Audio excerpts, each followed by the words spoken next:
Chapter 16. Cora was wiping down the last of the tables in the dining room when she heard footsteps in the entry. She rolled her eyes.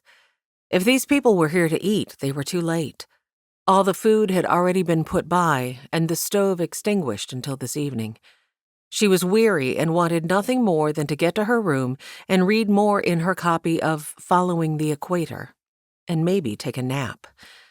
Though she did need to finish crocheting the largest piece of lace for the schoolhouse fundraiser. She dropped her rag into the little bucket of soapy water Dixie kept by the doors, and then hurried into the entry, drying her hands on her apron. 3 men stood on the other side of the desk, but they didn't have the look of hungry loggers about them. One was taller than the other 2 and stood at the front. He wore a mariner's cap and a loose-fitting jacket with tight cuffs. His beard was long but neatly trimmed, and his long brown hair was swept back and bound at his neck. The other 2, who both wore tied-down pistols, stood spraddle-legged, spanning him like dedicated protectors. "Good day, gentlemen. How may I help you?" She stepped behind the desk and tugged the register closer. If they wanted a room, she needed to see what was still available. Perfect. It seemed that the group from room 7 had left. That one had 3 beds in it. She wondered if Dixie or Belle had found time to clean it. The morning had been busy. She'd been studying the register for a few seconds when she realized that none of the men had spoken. Slowly, she lifted her gaze to them once more. The dark man in front was gaping at her like he'd seen a ghost. She actually touched her face to see if she'd smeared something on it without realizing. Nothing seemed amiss. The leader spoke first. He snatched his cap and pressed it to his chest. His voice shook when he spoke. "Ma'am, if you'll forgive me for staring." His words trailed off. He cleared his throat. Cora felt her heart tap a rhythm against her breastbone. The man was making her more than a little uncomfortable. "What is it?" One of the lackeys leaned toward the leader, his gaze still fixed directly on her. "Cassandra didn't have that accent." To her, he next said, "Your name's not Cassandra, is it?" "No." So it was only that she looked like someone they knew? That relieved some of her tension. The other man with the guns gave a low whistle. "Sure are the spitting image of a woman the captain used to know back in California. He keeps one of them daguerreotypes of her. Her name was Cassandra McKnight." "Coleman," his fellow protector corrected. "According to the captain, she was McKnight before she was Coleman," the other retorted. Cora tilted her head. Coleman? Isaiah's last name was Coleman. Something uneasy raised her awareness. Throughout their conversation, the man at the fore remained silent. He simply kept staring. Her tension soared right back to its peak. There was something unsettling in the way the man searched her over. Kin had never said why he'd needed to come to Isaiah's rescue. In fact, she knew next to nothing about the situation, but it seemed odd that Kin would suddenly show up in town with a boy in tow, and then only days later 3 strangers would arrive spouting nonsense about some woman with the same last name. Thankfully, Kin and Ike had left earlier to go to the Callahans, but had they said anything about when they planned to return? She had a distinct feeling that nothing good could come of these men bumping into Kin and the boy. She'd better try to find a way to warn Kin. The 2 sailors were still engaging in their row, but the leader's gaze remained fixed intently upon her. He waved his hat at both his men in frustration. "Shut up, both of you." He took a step forward and gave a courtly bow, with his cap pressed to his chest. "If you'll forgive us, ma'am. You truly are the exact replica of a woman who was very dear to me. So much so that I could have sworn I'd seen a siren when you walked through these doors." His smile stretched wide, but there was something possessive about his eyes that sent a shiver down her spine. "I'm Captain Bartholomew Sherman. These are my men, Roy Farnham and Kip Carr." "Pleased to make your acquaintance. How may I be of assistance?" She hoped to return his mind to business and wasn't in the habit of giving her name to strangers, especially not ones who made her uncomfortable. Thankfully, though he looked a tad disappointed, he seemed to take her hint. "We've come to see about getting a room. The man down at the Mercantile said this was the only place with beds in town." "Yes." Cora spun the book toward him. She pointed. "If you'll sign there, I have a room with 3 beds. I'll just need to pop up and make sure it's been tidied." He asked for 3 nights, and as soon as he'd paid, she closed the book and handed over his key. "Please, wait here. Can I get you gentlemen some coffee while you wait?" Captain Sherman shook his head. "We'll be fine, thank you." His 2 companions looked a little disappointed by his denial, but Cora decided not to reiterate her question. "All right." She gestured to the bench along one wall. "Feel free to sit while you wait. I'll return to let you know just as soon as the room is ready for you. It should be only a few minutes, and then you can fetch your luggage up. You'll be in room 7, as you can see on the key." To keep herself from nervously blathering further, she lifted a double handful of her skirts and took the stairs as quickly as she could, hoping Kin and Ike wouldn't return and stumble upon the men in the entry while she was upstairs. She shoved her master key into the lock and pushed open the door to room 7. Thankfully, it appeared that either Dixie or Belle had cleared the room after the other men had departed. All the beds were made up with clean linens, and the room was ready for the men below. Only a scent of someone's tobacco lingered. She quickly crossed to hoist the window sash, then spun back toward the door. "Oh!" She froze. Captain Sherman's hulking frame blocked the door. Below stairs, she hadn't realized just how large the man was, but his head nearly reached the top of the doorway, and his shoulders almost brushed the frame on either side. She would be helpless against such a hulk, not to mention unable to dart past him. Her heart beat from the region of her throat, blocking off her airway. He stepped further into the room, but didn't move aside. A predatory smile parted his lips. "I didn't catch your name downstairs." She lifted her chin, clenching handfuls of her apron. "That's because I didn't give it. I'll kindly ask you to allow me to pass, sir." He remained where he stood. His gaze slipped over her.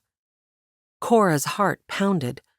She glanced around for anything she might use as a weapon if it came to it. The only thing available was a small silver candlestick on a side table between the beds. She inched toward it. He took another step, still blocking the doorway. "Come now. There's no need for the fear I see in your eyes, miss." Cora snatched up the candlestick and held it like a hammer. A sound came from the landing. "Cora!" The sound of Dixie's call eased the pounding of her heart only slightly. Cora never took her attention from the man near the doorway. "In here?" "There you are." Dixie stepped into the room. Her eyes widened at the sight of the man, who was only now stepping to one side. "Oh, hello. You must be with the men downstairs. Welcome to our boarding house. I'll send your men right up with your luggage." Dixie stretched an arm toward Cora. "Cora, please don't dawdle. You're needed downstairs." With a surge of relief, Cora rushed past the man without giving him another glance. Her legs trembled so badly that she barely made it down the stairs. Dixie's arm remained wrapped around her shoulders the whole time. In the entry, she instructed the 2 men, Farnham and Carr, that they could proceed upstairs. "Turn right at the top of the stairs, gentlemen. You'll see the number 7 on the door." With that, she prodded Cora into the dining room and all the way through it into the kitchen. She gripped Cora's shoulders and spun her until they stood face to face. Dixie assessed her once over. "My land almighty, Cora, are you all right? I know you always follow my rule about never letting a man be in a room with you. What happened?" She pried the candlestick from Cora's tight grip and plunked it onto the sideboard. Cora pressed one hand to her chest, gulping big breaths. "I asked them to stay in the entry. I wasn't sure if the room had been cleaned, so I went up to check. He followed me. I didn't hear him. Just suddenly there he was, blocking the doorway. She shook out her fingers, hoping to dispel some of the trembling in her hands. Dixie pulled her into a gentle embrace. I'm right sorry. That must have been terrifying. Bless your heart. Cora eased back, needing to pace. Thank you. I'm so glad you came when you did. She wrapped her arms around herself. That man sets my insides all to quavering. He says I look like a woman he used to know. Her eyes shot wide, and she pivoted to face Dixie. I need to speak to Kin right away, she whispered.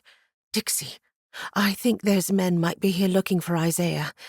The woman I apparently look like was also named Coleman, I think. It was all rather confusing, but the other day Isaiah said I reminded him of someone. I think it was his mother. I need to warn them. Oh, good gracious. Dixie flapped a hand toward the side exit. I'll go into the entry and make sure to distract him if they come right back down. You go out that way and hurry to the Callahans to tell Kin. It might be nothing, but better to raise an alarm for no cause than to let it go and later be sorry. Yes, I agree. Dixie was already bustling toward the entry. Cora rushed outside and hurried around to the front of the building. Thankfully, room 7 was at the back of the boarding house, so the men wouldn't be able to see her from their window.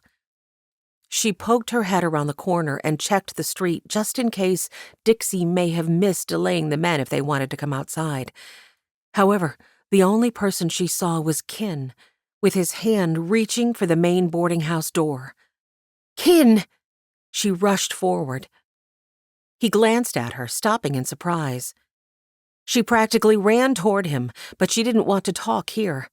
She pushed his arm and pointed him toward the alley between the boarding house and McGinty's alehouse.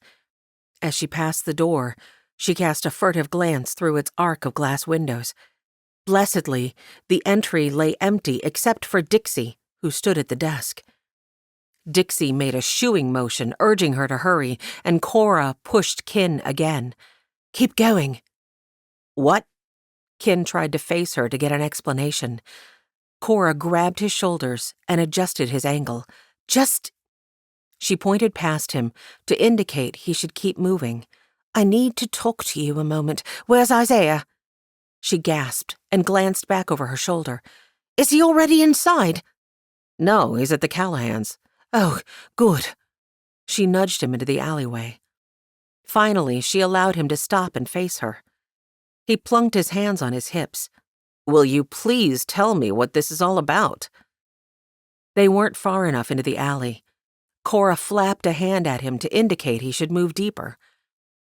With a huff, he took her arm and trod several steps, then swung her to one side until her back pressed against the wall of the boarding house. He propped one hand alongside her head and leaned in. What in thunder is going on? A muscle in his jaw ticked in irritation. Or was it concern, she wondered, as he scanned the alleyway both up and down, one hand resting, ready for quick action on his gun. His gaze returned to hers, and he waited silently. Cora swallowed. He was so close that she could see amber flecks in the brown of his eyes. But despite the intensity in his gaze, and the fact that he was just as large as Captain Sherman, being this near to him didn't give her any qualms. Well, at least not the fearful kind of qualms. Butterflies in her stomach. Damp palms, quavering knees, yes, but no fear. Cora? The word was almost a growl. Right. He was still waiting for an explanation. 3 men came into the boarding house. He straightened and assessed her from head to toe. I'm fine, she hurried to assure him. He seemed to relax a little. But... She took a breath, lowered her gaze to her clenched fingers. Was this all just silly? Was she overreacting simply because that man had terrified her? Kin leaned in, hand once more planted on the wall by her head. He reached with his other to touch her chin and raise her gaze to his. His voice was soft when he spoke. What is it, Mish? You can tell me anything. His thumb stroked soft caresses that threatened to derail her thoughts again. Darting her tongue over her dry lips, she hurried on before she could get too distracted. The men, they mentioned that I looked like a woman they used to know. A woman named Cassandra McKnight Coleman. She bit her lip, waiting to see if the name filled him with as much angst as it had her. Kin darted a look toward the front of the alleyway. His free hand moved to cup around her shoulder protectively. 3 men, you say? Did one of them have red hair and a short curly beard? She felt her eyes widen, even as she nodded. Kin muttered something unintelligible under his breath. Where are they right now? Cora gestured. Upstairs, in room 7. Dixie was watching for them until I could warn you. He squeezed her shoulder. Thank you, Mish. Your warning is indeed warranted. I thought they might be coming. Even said something to the sheriff the other day. So those men were dangerous. Cora tried not to focus on the tingle of horror that skittered through her. She pinned her thoughts instead on the pleasant feel of Kin's thumb caressing her upper arm. Who are they? Would they hurt Ike? Kin released her, paced 2 steps away, then 2 steps back. He stilled and folded his arms. She laced her fingers, missing the warmth of his touch on her shoulder. He worried both sides of his lower lip with his teeth. I'm honestly not sure why they want him. Ike was on the captain's ship with his father. His father died. Oh, I didn't know. That's terrible. It is. I found Ike on the streets of Seattle. I suppose it's more accurate to say he found me. And then later bumped into these goons who were asking around town about him. They never said what they wanted with him. Ike swears up and down he owes them nothing. I couldn't very well approach him to ask why they were looking for the kid without revealing that I knew his whereabouts, so I brought Ike here. Unfortunately, the red-haired man, his name is Farnham, I worked with him repairing the streets of Seattle for a time. Anyhow, he saw us at the station and his brow slumped, made a threatening gesture at the kid. We were already on the train and it was pulling out, so there was no danger at the time, but I worried that something more would come of it. Now, he sighed. It seems it has. That poor kid has been through too much in the last few weeks. But, he continued to pace. You said the man claimed you looked like a woman with the last name of Coleman? Cora nodded, feeling a shiver work through her. Do you have any siblings? Cousins? No. My mother almost died giving birth to me. I was her first and only child, and Aunt Betsy is Ma's only sibling, so her youngsters are my only cousins. I don't know much about my pa's side of the family. However, Ma told me one time that he was an only child. Kin paused. He dug his toe at a clump of dirt, brow crimped. Likely you looking like this Coleman woman is only a fluke, then. I would imagine so. Will you have to leave? Cora's heart sank at the thought. Kin gripped the back of his neck. I'm not sure. I need to talk to the sheriff. Mrs. Callahan said he ought to be home for lunch.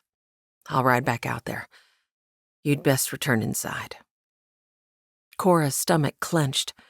Her room would be only a few doors down and across the hall from that awful Captain Sherman. She'd never be able to relax with him in the same building, much less just down the hall. Can I come with you? She blurted. Kin gave her a surprised look. He assessed her from head to toe again. Something happened, didn't it? Did one of them touch you? There was a savage note in his voice that filled her with terror and comfort, all at the same time. Her laced fingers clenched so tightly that the muscles ached. At least that kept them from fidgeting. The one who seems to be the leader, he surreptitiously followed me into room 7 and refused to move aside when I asked him to. He didn't touch me or even make any threatening gestures, but it scared me, and that's putting it mildly." Kin glanced down the alley and rasped something too quiet for her to catch. His words were dark, threatening, and yet somehow made her feel protected.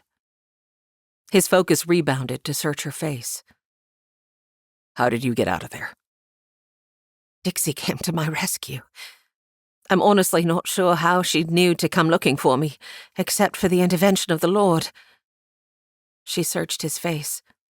Had his feelings about God changed any in the years he'd been gone? Though he didn't disparage the idea, as he might have in the past, neither did he agree with her assessment, nor did he thank the Lord for rescuing her.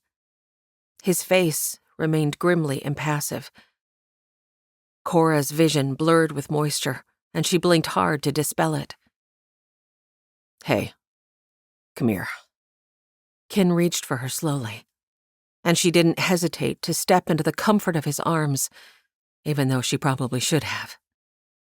He wrapped one hand around the back of her neck and settled his chin against her hair. His other hand came to rest against the curve of her spine. She inhaled scents of juniper and leather cream, spread her hands across the softness of his waistcoat. Her heart steadied, her breathing settled. Kin was like a sheltering rock. He remained still. His hands didn't move, yet his arms seemed the safest of shelters. His feet, planted wide, braced to accept her additional weight without shuffling or adjusting. His breaths whispered steadily. His heartbeat thumped calmly beneath her ear. Why? Oh, why did she feel such a strong draw to a man who didn't share her love of the Lord? He was a temptation that could never be satisfied, and she had made provision for sin long enough. She forced herself to step back. He gripped both her shoulders and searched her face for a long moment. "You okay now?" Cora nodded and dashed at the remaining moisture beneath her eyes. "Yes, thank you. I'm sorry. I'm not usually one to fall apart." "You didn't fall apart. You suddenly came to terms with how much danger you'd been in. It's a natural reaction in anyone. You ready to ride?" One corner of his mouth ticked up. She lifted a hopeful gaze. "I can come?" "Of course." He released her. "Then, thank you, yes." They turned toward the front of the alley. Cora froze, as did Kin by her side. Dr. Paulson stood on the boardwalk in the gap between the two buildings. He was staring at them, hands on his hips. Kin's hand shot out to protectively rest against her spine, but then he must have thought better of it, for he pulled it back. The doctor only remained where he stood for half a second before gritting his teeth and turning to storm down the boardwalk. Cora pressed her lips together. Truth was, she couldn't summon even a hint of regret to have the man upset with her. Maybe this would save her from having to decline more invitations from him. "Sorry about that." Kin angled her a look. "I'll be happy to explain to the man that nothing was, or is, going on between us. I'll catch up with him just as soon as I can find a moment." She met Kin's gaze as disappointment eased out on a long breath. Apparently, Mr. Davis hadn't felt the same attraction she had only a moment ago. Surely if he had, he wouldn't be offering so blithely to smooth things over with the doctor. All she could think to say was, "It's fine. Let's not worry about him at the moment." "Right." With that, he strolled out with purpose, leading the way to the livery. Chapter 17. Charlotte stood at the window smiling as Ike swung on the metal rim of an old wagon wheel that Reagan had fastened with two equal-length strands of rope to the giant maple at the top of the hill. The ancient maple tree with its jutting branches was perfect for the swing, because the boy could run from the ground at the base of the trunk to push out into the empty space where the land dropped away. The wheel would swing in an arc until his feet could push off again. Balancing on his stomach, he currently had his arms spread wide as the swing swept through the air. She covered her smile with one hand, hoping he wouldn't lose his balance and find himself in a jumbled heap of arms and legs after a long tumble. Reagan tromped toward her, a grin as big as a crescent moon splitting his face. He entered through the kitchen door and came to stand behind her at the window. With his hands on her shoulders, he leaned close to rumble in her ear, "I haven't had that much fun in a month of Sundays, Charlie." Charlotte reached to cover one of his hands with her own. Together they continued to watch. Apparently tired of flying in a wide circle, the boy climbed inside the rim so that he was sitting on the lowest part of the circlet. He then proceeded to look up and spin in a circle, watching the ropes above him twist together into a tight skein. With a firm grip on the wheel, the boy lifted his feet off the ground and let the swing unwind. They could hear his squeal of laughter all the way in the house. Reagan chuckled. Who knew so much joy could come from an old broken wheel? Charlotte squeezed his hand and glanced over her shoulder at him. "Thank you for taking time to make that for him. It will give him some relief from his studies in the middle of the day." "My pleasure." Reagan leaned close to sweep his lips over hers. No matter that they'd been married for several years now, Charlotte still felt her stomach warble each time her husband kissed her. Easing back, he teased her nose with the stubble of his chin. She giggled. "Stop that." "You're no fun," he groused, returning his focus to Isaiah. Suddenly, he bent to take a closer look at the road that passed near the tree. 2 riders had crested the hill and were trotting toward the house. Isaiah left the swing and ran to greet the pair. "That's Ken and Cora," Reagan said. Ken reached down to haul Isaiah onto the saddle behind him, and they continued down the hill. Reagan stepped out to meet them, while Charlotte quickly pushed both a coffee pot and a tea kettle to the hottest part of the stove and set to gathering cookies, sugar, and cream onto a tray. It was only a few moments before Reagan was leading the trio through the front door. The easy pleasure that had been on his features only moments ago had been replaced with tension. A business call, then. Her heart sped, as it always did when Reagan would soon be heading into danger. It wouldn't slow until he was safely home and tugging her firmly against his chest. Charlotte hurried forward. "Please, come in. I'll have coffee and tea ready in just a moment." A tightness pulsed through her as she noted the protective way that Ken kept a grip on Isaiah's shoulder. Charlotte stretched a hand at the boy. "Ike, why don't you come and get a snack while you read a little more of Huckleberry Finn?" "Yes'm." The boy flicked Ken and Cora a worried glance, but didn't hesitate to do as she'd asked. She led him into the kitchen and settled him at the little table in the corner with a plate of oatmeal cookies and a tall glass of milk. The water boiled. She poured it over the raspberry leaves in the pot and added several cups to the tray. She could hear the low murmur of Ken's tense voice as she worked. Something wasn't right. She set up a prayer for the Lord to please keep everyone in town safe. She wasn't sure what might have brought Ken and Cora to the house, but knew it couldn't be anything good. It was only a moment before the coffee was ready, and she carried the whole tray into the dining room. Reagan looked up at her. Keeping his voice low, he said, "Apparently some men have arrived in town and are staying at the boarding house. They seem to be searching for Isaiah, all the way from Seattle. I think it's best we get some answers straight from him. Can you please ask him to join us?" Charlotte nodded. She started to return to the kitchen, but then stilled. "Reagan, go easy on him, would you? You can sometimes be quite intimidating when you're interrogating." Reagan's serious expression softened, even if he didn't smile. "I'll be as gentle as I can, I promise." Charlotte fetched Ike and seated him at the head of the table next to Reagan. Ken and Cora sat on the other side of Reagan. She took the empty chair on the opposite side of the table. The poor child folded his arms on the tabletop and rested his chin on them, looking between the adults with a great deal of anxiety in his gray-blue eyes. "Son," Charlotte was gratified to see Reagan give the boy a smile before he leaned forward to touch Ike's elbow. "First thing I want to say is you're not in any trouble. But some men have come to town looking for you, and Mr. Davis says they were also looking for you back in Seattle." The boy's eyes widened a little. His gaze flicked to Ken. "That gang of Reavers?" Charlotte frowned as she poured coffee for the men, feeling her heart expand toward the boy. A child shouldn't know anything about such terms. Besides, what was a gang of Reavers? Ken shook his head. No. Ken took a moment to explain to them about the group of men who traveled the streets of Seattle killing people for money.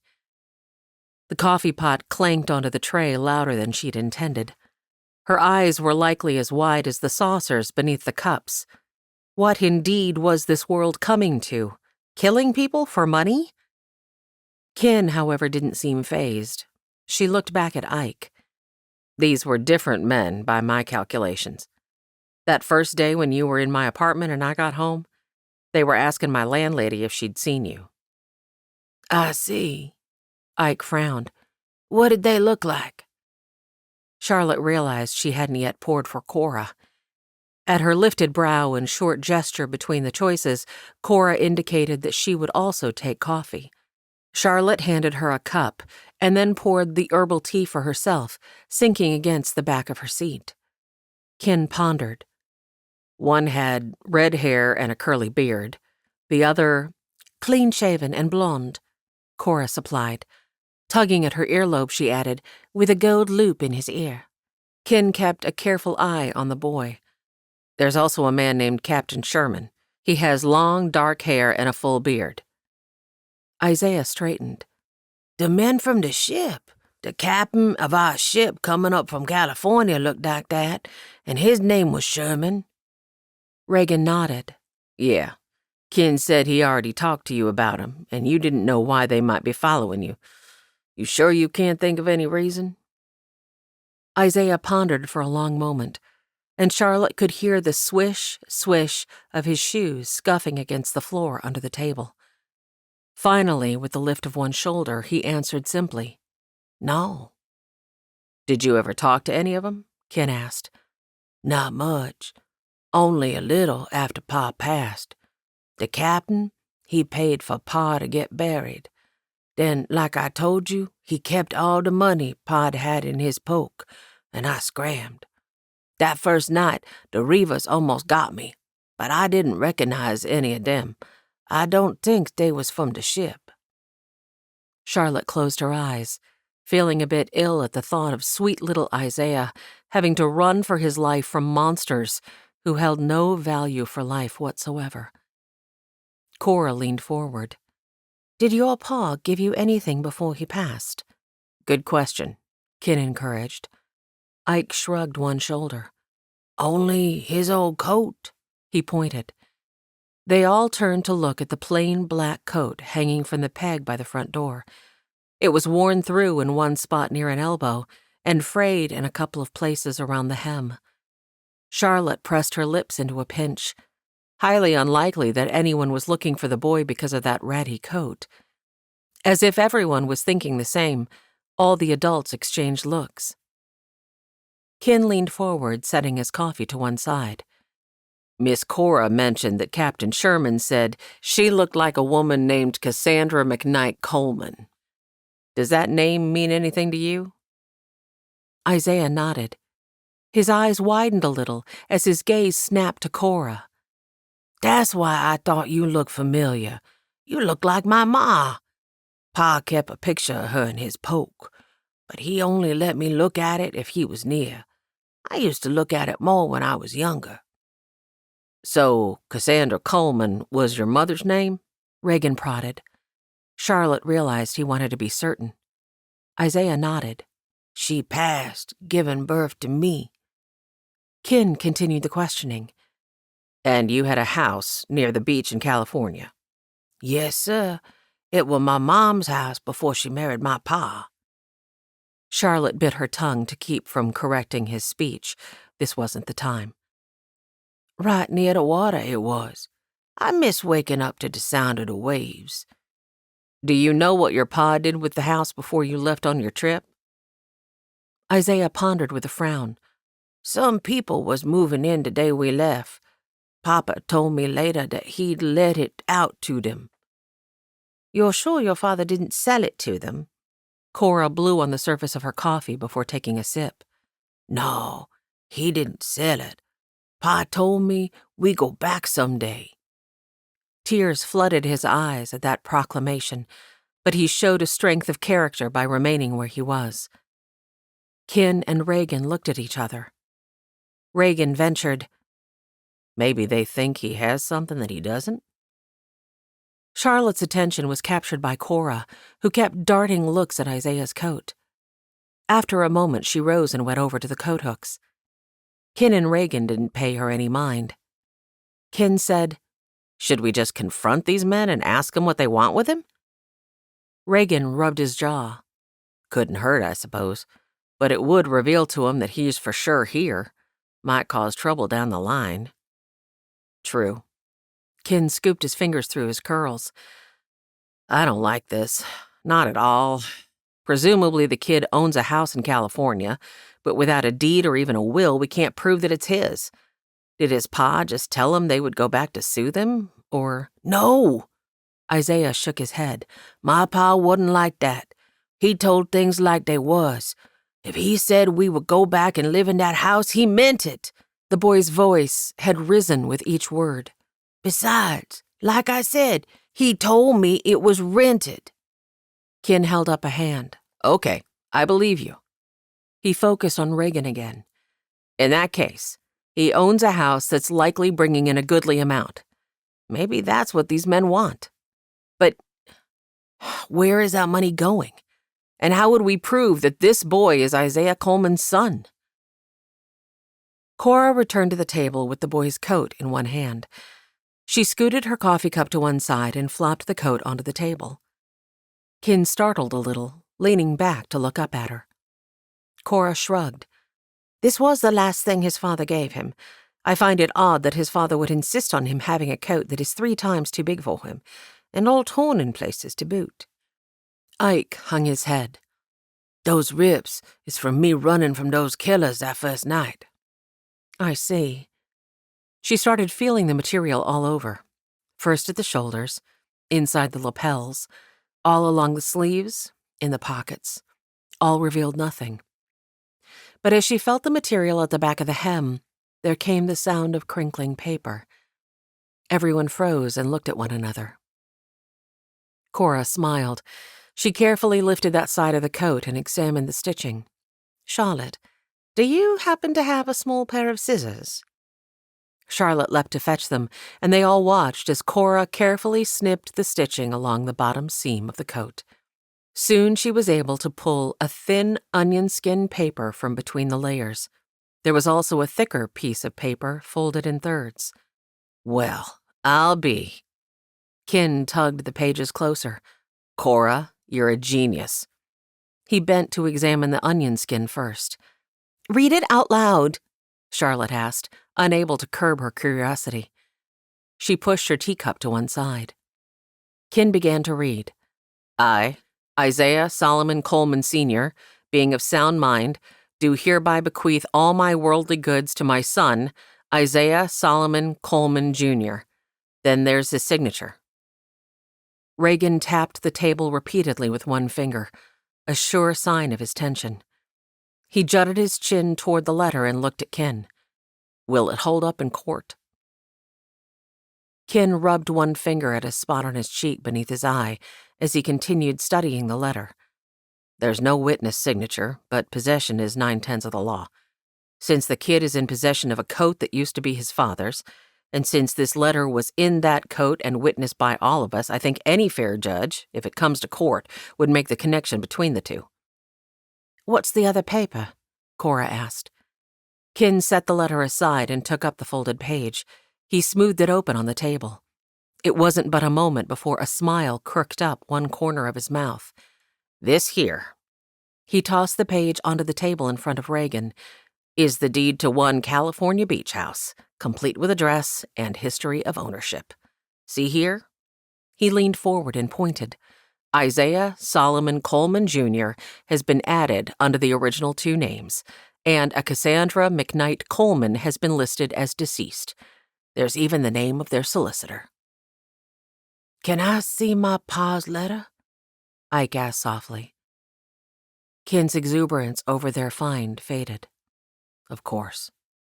He slid the onion-skin page toward the boy. Charlotte felt a lump in her throat as Isaiah traced a finger soberly over the strokes of the pen on the page. Reagan reached out a hand and simply rested it on the boy's small forearm. Ken cleared his throat and scrubbed at a knot on the table. I wondered why my pa insisted I take his coat. I woke up one night when we were on the ship and saw Pa hunched in the corner doing something with his coat. But when I asked him about it, he told me to go back to sleep. I figured maybe he was just using it as an extra blanket of sorts. The next day he pressed it into my hands. He tried to say something, but he was already quite sick by that point, and I couldn't understand what he was saying. Maybe he was trying to tell me the deed was in the lining. I almost had the man put it back on him for his burying. Isaiah swallowed hard and worked to maintain his composure. Even at the last, he was trying to take care of me, weren't he? Isaiah searched each of their faces. Reagan gave his arm a gentle squeeze. Yeah, son. It sounds like he certainly was. The boy's face crumpled. I miss him. I know, kid. I know. Reagan scooted his chair back and without hesitation held out his arms to the boy. When Isaiah lurched forward to take advantage of his invitation, he gathered the boy onto his lap. Isaiah curled into a tight ball and rested his head on Reagan's shirt pocket. Though his tears fell, he hardly made a sound or movement. Reagan pushed the chair up into its back legs and rocked, and Charlotte didn't even reprimand him for it. He rubbed a hand over the boy's back. There was a distinct gleam of moisture in his eyes. A glance at Ken and Cora revealed the same. Charlotte pressed weary hands into the table and rose. Her gaze landed on the deed resting in the middle of the table. She had a terrible feeling that piece of paper was about to upend the peaceful little town of Wyldhaven, and her dear husband would be right in the thick of it. Chapter 18. Cora helped Charlotte clear the dishes from the table, and by the time they returned to the dining room, Isaiah was sound asleep in Reagan's arms. How old is he? Reagan adjusted the boy to a more comfortable position, directing the question at Ken. Ken shrugged. You got me. He's never said, and I didn't press him about it. Wasn't sure if remembering birthdays would add to his grief. Charlotte, who had moved to stand behind her husband, reached over to squeeze Ken's shoulder.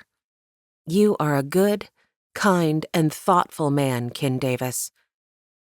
The truth of those words struck Cora at her very center. He was a good, kind, and thoughtful man. No! There she went again, giving in to temptation.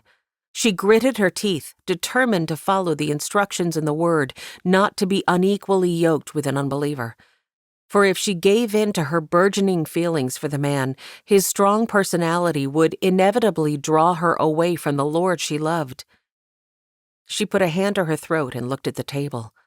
Father, forgive me for even being tempted with the consideration of what life might be like with Ken.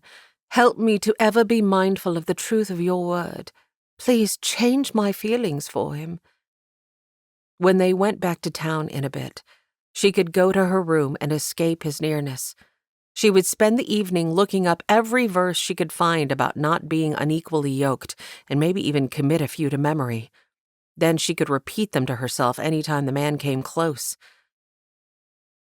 But the thought of being just down the hall from that terrible captain, no matter that Kin would be nearby too to protect her, sent a roil of nausea through her. She covered her stomach with one hand, took a breath. Cora. The very man occupying her prayers looked at her with concern filling his expression. Everything all right?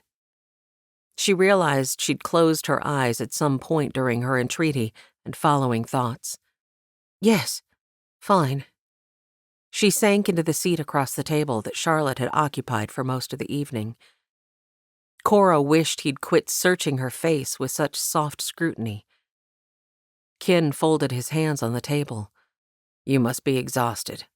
And with that man causing you distress earlier, I wonder if it might not be better for you to stay away from the boarding house and from work for a few days, until they leave town. Reagan's attention snapped to her. A man caused you distress? Cora nodded, but couldn't seem to get her mouth to form an explanation. Kin came to her rescue and filled them in on what she'd told him earlier. Charlotte rushed to Cora's side and wrapped her in a side hug. That's terrible. I'm so sorry. We've plenty of room here. Cora felt a wave of relief at the thought. Thank you. Tears choked off more words of gratefulness.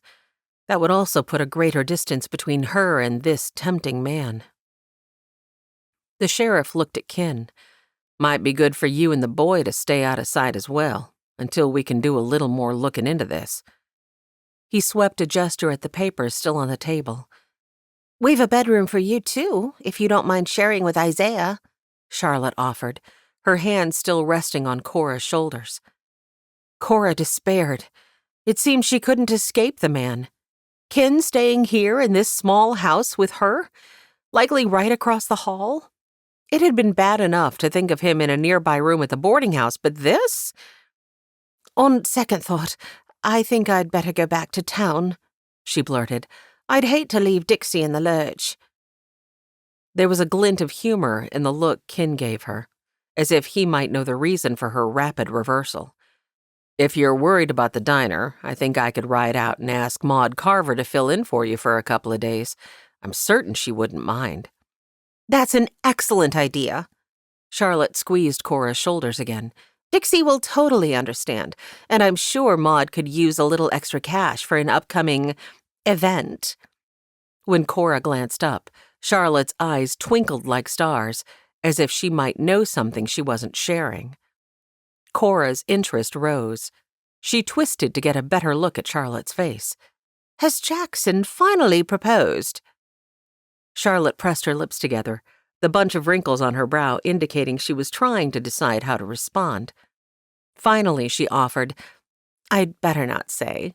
Only, something I witnessed Jackson buying in the Mercantile the other day has me suspecting that Maud will soon have a big day to celebrate.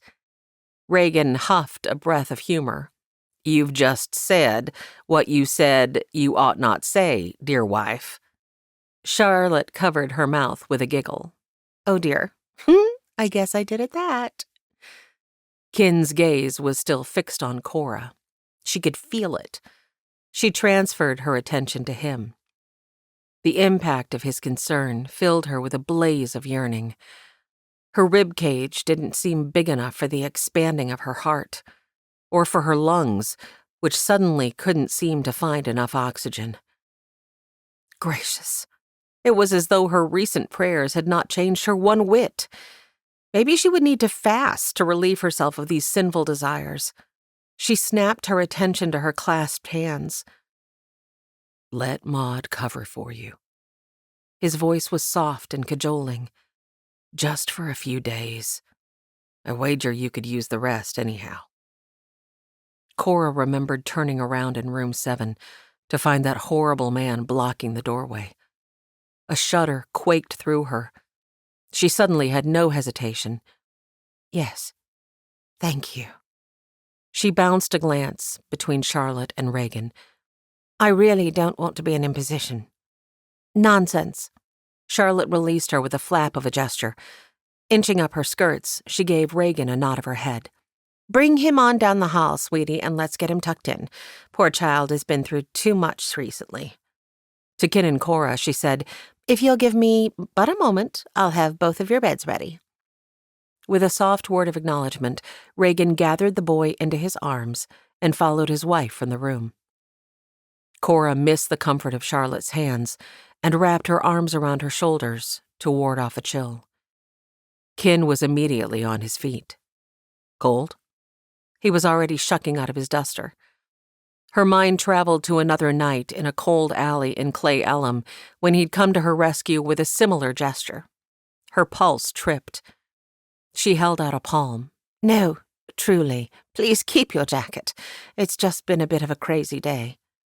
She noticed Ike's jacket still on the table and, rising from her chair, took it up.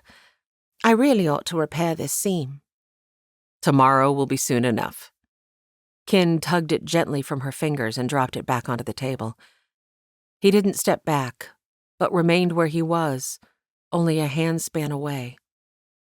The brown of his eyes softened like melting caramel, and he tucked one side of his lower lip between his teeth.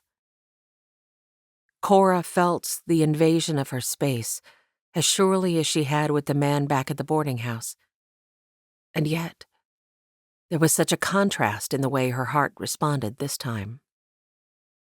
Her breaths came in short, rapid puffs, but not of fear. Heaven help her. This was anticipation. She really ought to retreat, but her feet seemed unresponsive. Her pulse thrummed like the wings of a hummingbird. Oh, where were those Bible verses when she needed them? His hand inched forward, and his broad first finger hooked around her pinky. The warmth of his tentative grip was better than the wrap of a coat any day. His thumb caressed her knuckle, and then his fingers tantalized the skin of her palm as he skimmed his hand beneath her own to get a better grip. Cora. His voice was rough, barely audible. All right, you two, I've got... Oh! Kin yanked back his hand and put it to use, smoothing the hair at his neck. He turned to face Charlotte by the door as Cora retreated to the other side of the table once more. She willed the flames in her face to extinguish. Fasting. Yes, indeed. Many long days of it. I'm sorry to interrupt. Charlotte smiled knowingly between them. Kin gestured to the coat. Cora was just saying she ought to repair the hem, and I was telling her it could wait until morning. Yes, I think it can. Charlotte hurried forward and gathered up the jacket. She carried it to the hook by the door. I intended to see if he'd let me resize and repair it anyhow. Jacinda will be happy to let me do that. But I didn't want him to feel we were taking away the last thing his father gave him. Kin flicked Cora an assessing glance, as though making sure she wasn't too horribly embarrassed. Yes, he replied to Charlotte. It might be better to put it away for him without changing it and make him a new one. He won't be the size he is now for long, and then he'll be grown out of it. Yes, true. That's an excellent idea, Kin. Charlotte pressed her palms together. Are you two ready for some sleep? Her focus bounced between them. Reagan said he would ride into town to fill Dixie in, and then on to the Carvers to talk to Maud. I don't mind making the ride, Kin offered. Charlotte shook her head and brushed away his concern. He doesn't want to risk you being seen by any of those men. She squeezed Kin's arm. It will only take him a short time, and he's used to riding out at all hours. Don't concern yourself. Now, she started toward the hall. If you'll just follow me, I'll show you to your rooms. Charlotte showed Kin to the first room down the hall on the left. Isaiah was already sound asleep on one of the room's beds. The other bed was turned back. Kin offered his thanks and closed the door quietly. Yours is just here. Charlotte pushed open the door to the room across the hall. Since you've come to us unprepared, I laid out a sleeping gown for you. It might be a little big on you. Thank you, kindly. Cora rushed to assure her. I'm sure 'twill be fine. She was thankful that Charlotte left her then without any questioning looks or smirks of womanly knowing. She only offered that she would see her in the morning and pulled the door closed behind her. The room was cozy, despite the rough log walls. White lace curtains hung at the window, and someone had spent a great deal of time crocheting the huge lace panel that covered the white down tick.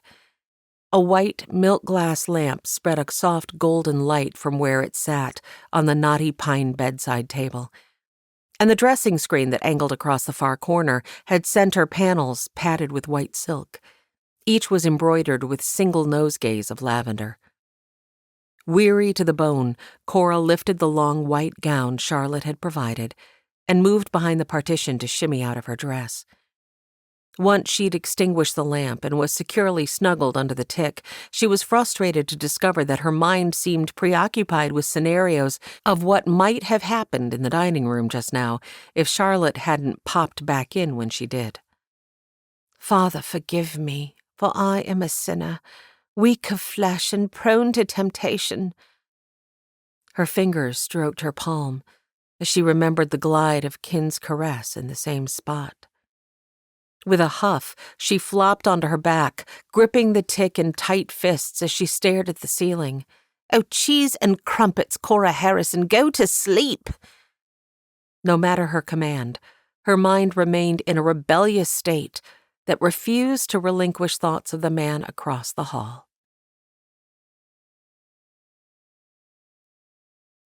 The next morning, after a fitful night, Cora arrived at the dining room table.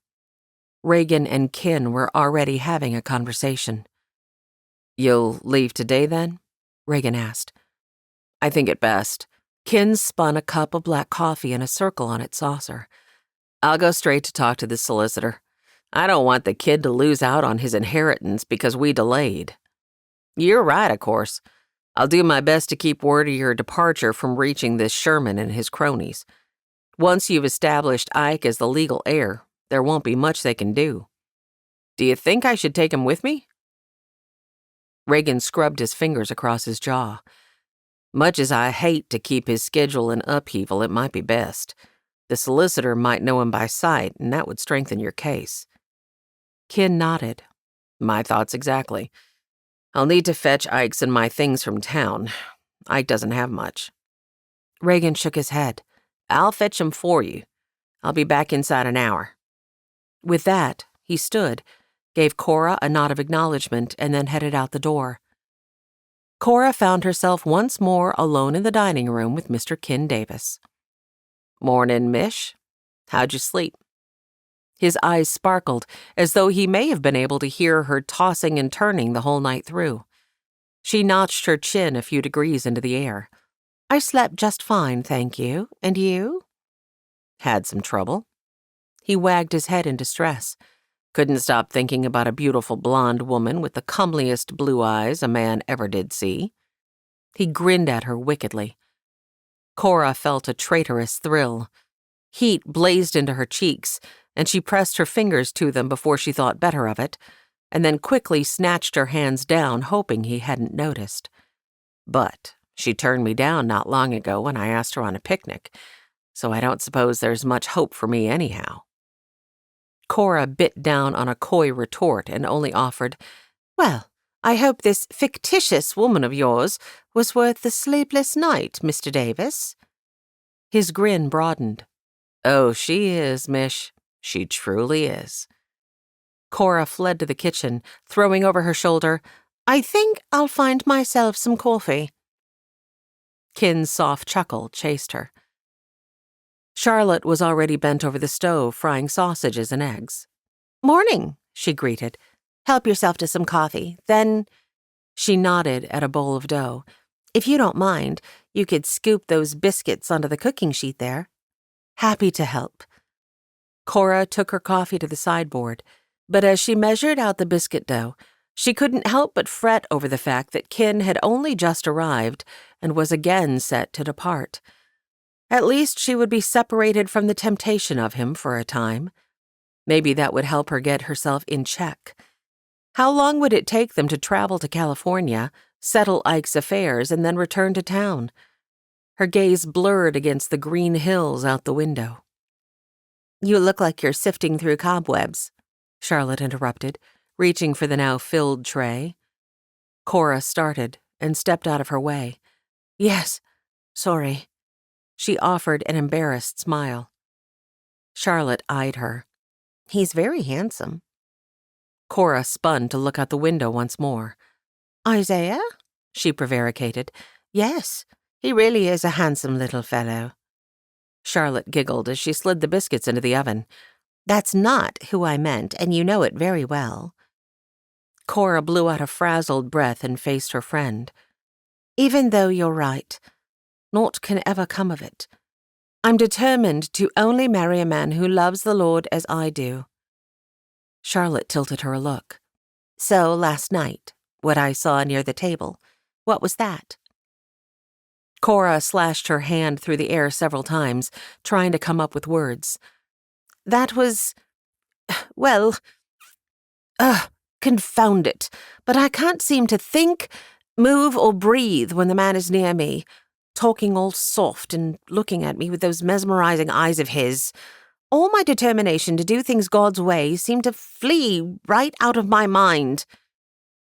With a laugh, Charlotte stepped near and bumped her arm. "Oh dear, you've got it rather bad, haven't you?" Struck by how true Charlotte's words were, Cora whimpered dramatically and let her shoulders slump.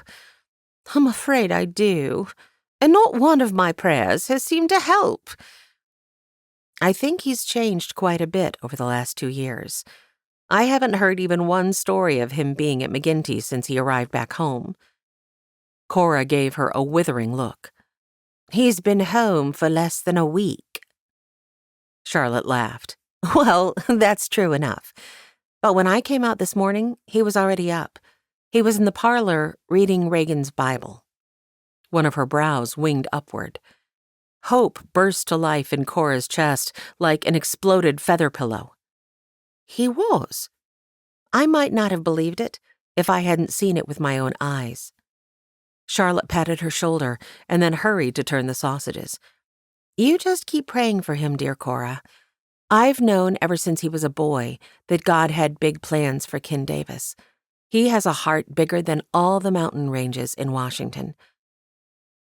As Cora helped Charlotte scoop the sausages and eggs from the pan onto a serving platter and gathered butter and jam onto a tray, she already found herself praying. "Dear God, dear God, dear God, please let it be true." She'd been praying for her feelings to change for him. Why not pray that his feelings would change toward God? She recalled a verse from 2 Corinthians. "The weapons we fight with are not the weapons of the world. On the contrary, they have divine power to demolish strongholds. Lord, in the mighty name of Jesus, I pray against any stronghold that might be keeping Ken from completely surrendering to you. Demolish those strongholds. I have no power, Lord, but you have all the power, and I ask once again that until that time, you would give me the will to resist these tempting feelings for him." She felt helpless to do more as she followed Charlotte to the table, carrying the coffee and teapots. Ken had disappeared, leaving his empty cup on the table. His absence made her thoughts flash to that moment in the alley the day before when Dr. Polson had seen them together. She remembered Ken's words. "I'll be happy to explain to the man that nothing was or is going on between us." Her heart fell. Questions rose. Perhaps she was the only one feeling attraction? But if so, what had he meant by clasping her hand the evening before? She blew out a frazzled breath. Mercy. She was going to twist her thoughts into a tighter tangle than Isaiah's swing. More to pray about, she supposed. Chapter 19. Jackson Nolan rode toward the Carver place, thanking the Lord that Mr. Eklund had agreed to give him the day off. His boss had tortured him a bit before agreeing, however. "A day off, you say, young Nolan? Och, this is a thing that here in the Americas is done." "Well, sir, Jackson twisted his cap in his hands. You don't have to give me the time off. I'm just hoping, well, there's something I was hoping to do, you see, and I wanted to do it during the day and not later in the evening after I get off of work. The ring he'd purchased felt like a leaden weight, albeit a joyous one, in his jacket pocket. He was terrified of losing it before he could get it on Maud's finger. She was a very early riser, and he knew she was regularly asleep by 8. He hadn't wanted his proposal to feel rushed, or to catch her when she was already exhausted from a long day. I see. Mr. Eklund drew out the words. So, no, I am allowed to say, yeah? Jackson couldn't withhold a sigh. Yes, sir. Mr. Eklund burst out laughing and slapped his thigh. I am just kicking your leg, young Nolan. The day off you may have. Jackson grinned, relieved. Pulling, sir. What is this pulling? This is what you will do on your day off? No, sir. The phrase is pulling your... Oh, never mind. Thank you, sir. He had rushed out before the man could change his mind, leaving the still chuckling Mr. Eklund to his bookwork. Now Jackson stood on the crest of the hill, looking down at the carver's cabin. Seth and Kane were going to be some put out by having him take their cook and housekeeper, he supposed, but he couldn't worry about that. Maud meant everything to him, and he felt certain that she felt the same way about him. If he could just ask her, she would say yes, and they'd live happily to a ripe old age, if the good Lord tarried. Hauling in a fortifying breath, he trudged down the hill and knocked purposefully on the door. While he waited for it to open, he quietly practiced his proposal. Maud, ever since I first laid my eyes upon you... He shook his head at himself. No, that sounds disgusting. He paced a few steps and tried again. Maud, I used to stare at you from the back of the church. Watch you from the back of the church? No. He headed for the other side of the porch, stomach churning. That sounded more than slightly creepy. Why hadn't he taken the time to practice what he was going to say? And what was taking her so long to answer? Maybe I should just blurt a short, Maud, will you marry me? You should probably say something about loving her. A chuckle accompanied Kane Carver's words, spoken from behind him. Jackson whirled toward the voice. Kane stood laughing up at him, wiping dark axle grease from his hands onto a dirty towel. After only a second, however, Kane's features hardened. I guess you weren't planning on asking me for her hand? Jackson felt like his collar might cut off his air. Well, you see, with you being her brother, I wasn't quite sure what the etiquette might be. I planned to ask her and then have her tell me how to approach you. Kane kept glowering. Jackson slipped a finger beneath the top button of his shirt. I mean no disrespect. Kane's expression didn't change. Jackson gulped. Does this mean that you're denying me permission to ask for your sister's hand? Because I have to tell you, I love her so much that I don't plan to let you stand in my way. He realized that at some point he'd thrown back his shoulders. He pushed out a breath and tried to relax a little. Kane's hard expression softened, and then split into a smile. Ease up, Jackson. I was just seeing what you were made of. But I have bad news. A frown slumped Jackson's brow. You do? She's not sick, is she? One of Kane's hands patted the air. Sheriff Callahan came by last night and asked her to fill in at the diner for Cora today. That's where she is. Oh. The tense anticipation he'd been feeling all morning drained out of him so quickly that it sapped the strength right out of his legs. He sank onto the top step. So, she'll be there all day? Kane eyed him, still working some grease off his fingers. Had to be to work at 6. Works until 10. Then she has a 6-hour break until 4, when she'll finish out the remainder of her shift until 8. I see. Jackson scrubbed at the tension paining the back of his head. She would definitely be too tired after finally arriving home at the conclusion of such a day. He sighed. Kane seemed mighty interested in making sure his fingernails were clean. Told me that she plans to walk up to the church to read her book during that long break in the middle of the day. I see. Despair still weighted Jackson's head toward the ground.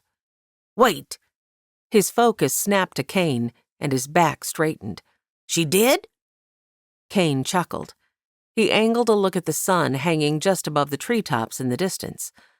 I'd wager you have just about enough time to run home and pack a picnic lunch for two. She's rather fond of that wildflower field up toward the Castaigne place. Jackson lurched to his feet. That's a great idea. He'd taken several strides toward home when he realized his ill manners.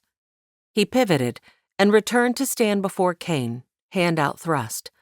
Thank you, Kane, and thank you for your permission to marry your sister. I'll do good by her. I swear I will. With that, he offered a huge grin, then turned at a run for home, calling, Good day to you. At the top of the ridge, he glanced back. Kane Carver remained in the yard, shaking his head and laughing.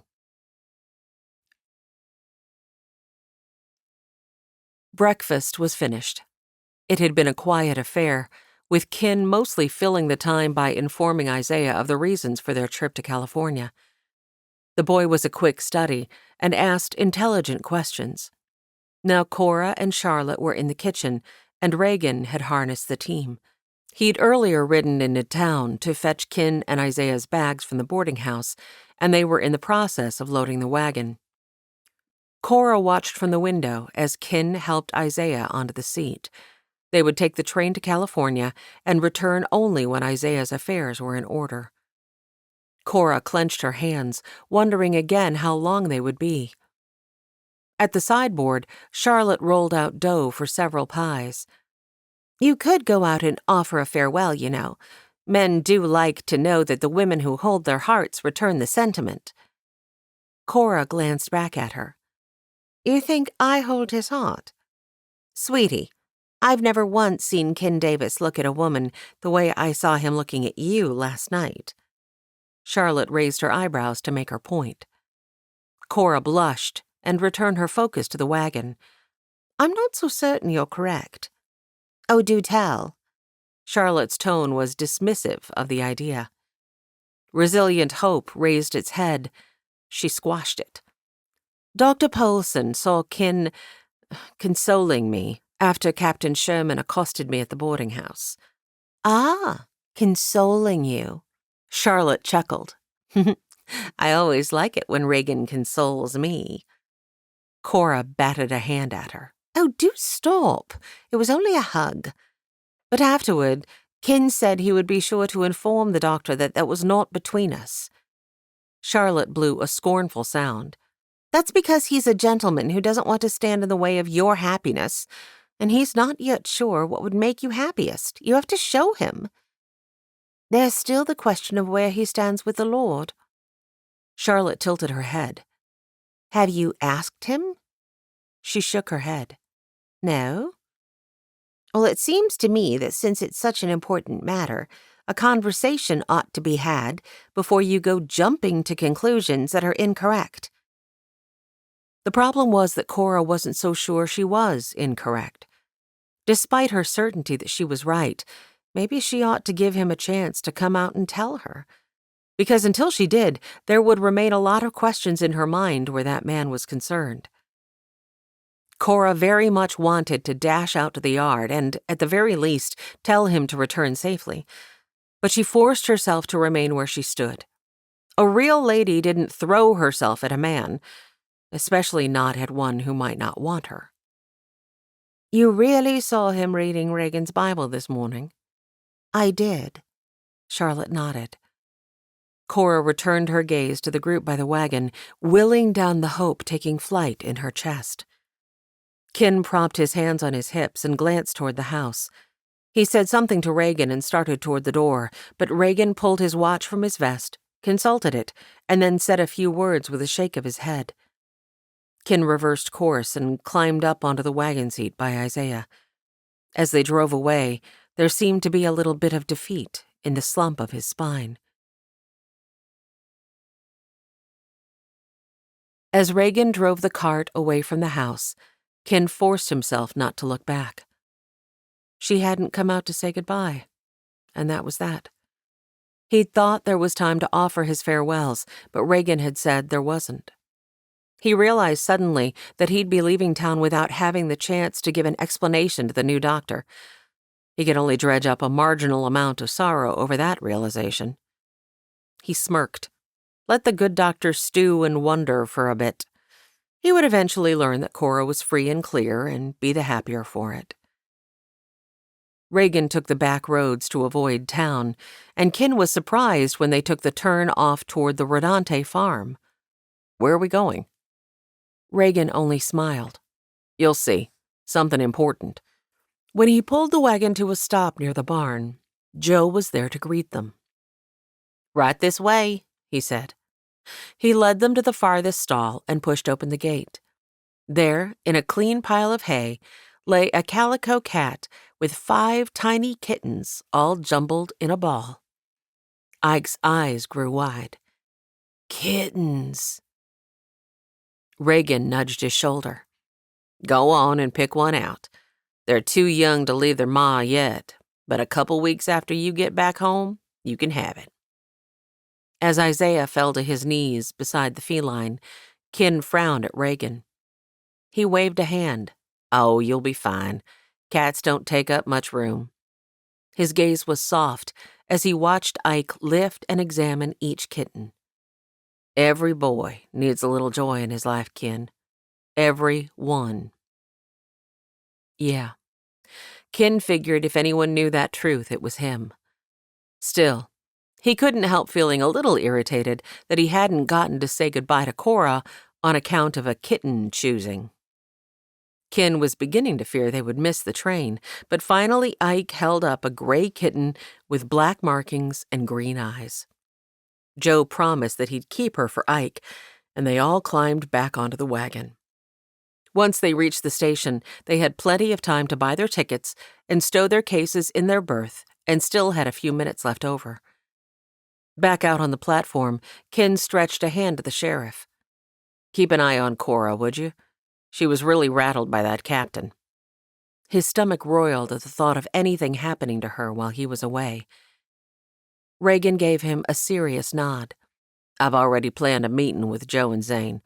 One of us will keep an eye on those men at all times until they leave town. And Cora is more than welcome to stay at our place for the duration. She'll be fine, on my word." The words eased Ken's tension a little, and he thanked the sheriff and then prodded Isaiah to say his goodbyes. Surprisingly, Ike rubbed a toe at the boards beneath their feet and shook his head.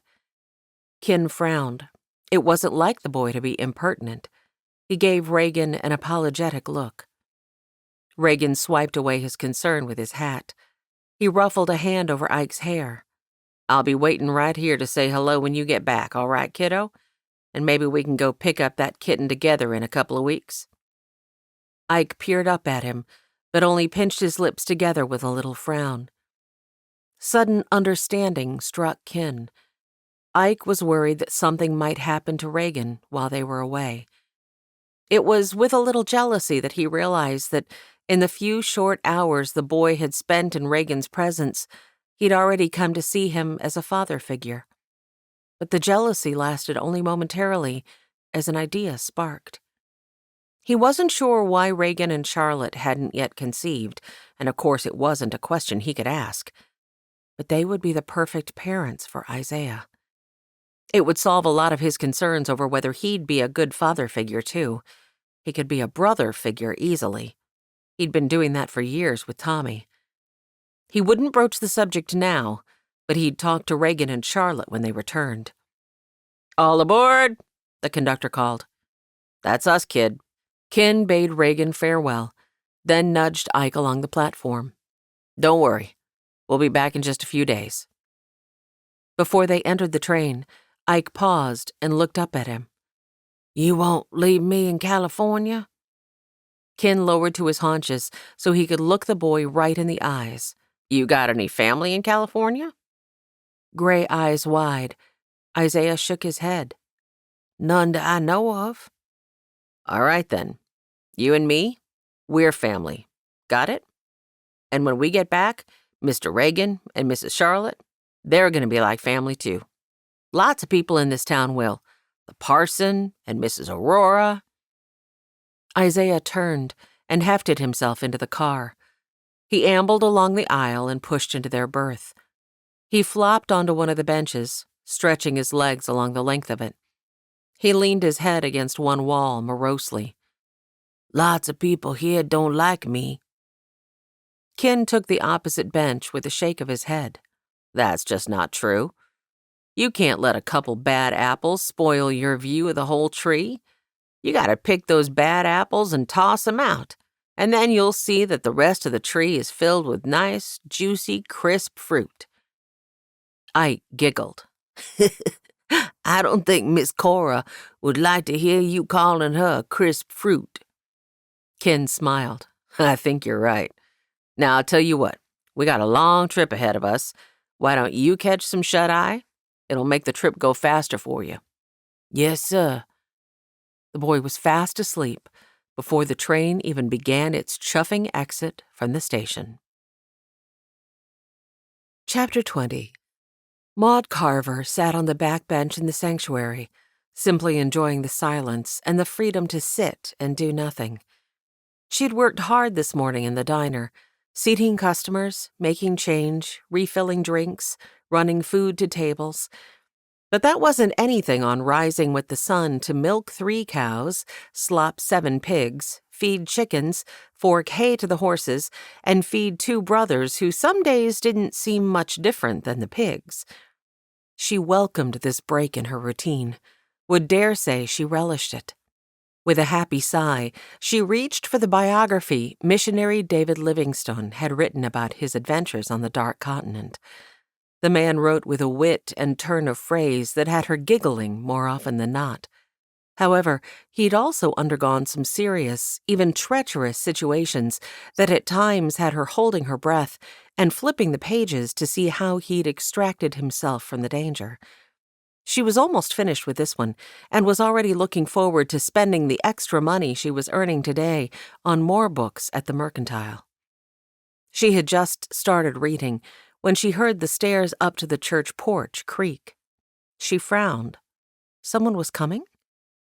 She lowered her book to her lap and studied the doorway to her left, unsure if she ought to be concerned or not. She heard the outer door of the church open and held her breath.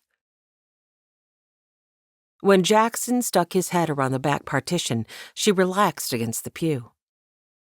"Oh, hi. It's just you." She frowned.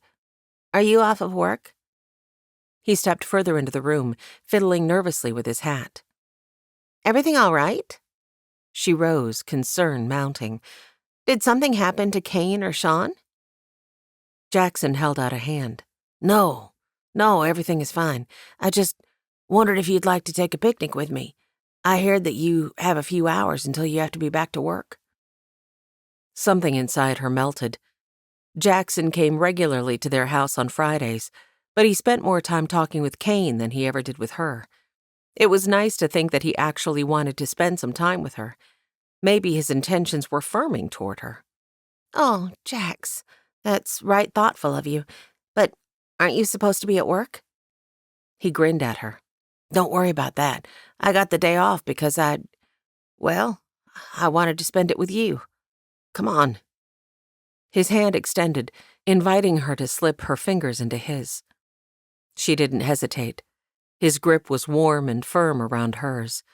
She sidled close enough to boldly rest her chin on his shoulder and blink up at him. Maybe Jax just needed to know that she wanted to get to know him better. "This is much nicer than sitting in the dim light of the church trying to read. Thank you for thinking of me." "Well, sure." Jackson looked pleased, and yet at the same time he seemed kind of green around the gills. She pulled back. "Are you feeling okay? You don't look so good." "I don't?" He gave her a surprised look as they descended the church steps. His wagon waited for them, and a large basket, covered with a patchwork tablecloth, sat in the back. "I'm fine." He helped her up to the seat. "Why do you say I don't look so good?" "I don't know. You look a little Peeked. Huh. He made no reply after that, and Maud let it go. Still, she couldn't help feeling that something was odd. This was very out of character for him.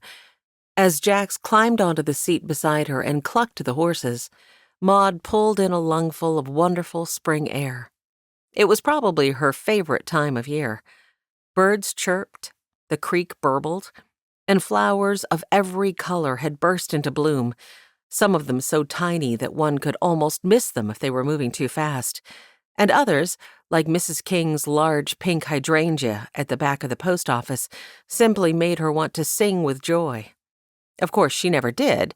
She would be terribly embarrassed to have someone come upon her while she was singing, but the urge to do so brought a smile. She was surprised, a bit alarmed even, when Jackson turned the wagon, not toward town as she'd expected, but toward the area north of town. Where are we going? He gave her a tight smile. You'll see. She glanced back at the receding town. Jackson, we can't go off on our own. It's not seemly. We should take the picnic on the lawn near the mill. It'll be fine. It won't be fine if Mrs. Hines gets wind of it. We should go back. Jackson kept the wagon on its course. She smacked his shoulder with the back of her hand. Jackson, Nolan, take me back to town at once. Maud, will you hush? Kane is the one who told me just this morning that you like that little wildflower field north of town. That's where I'm taking you. He'd spoken to Kane? Maud's mouth rounded into a small O.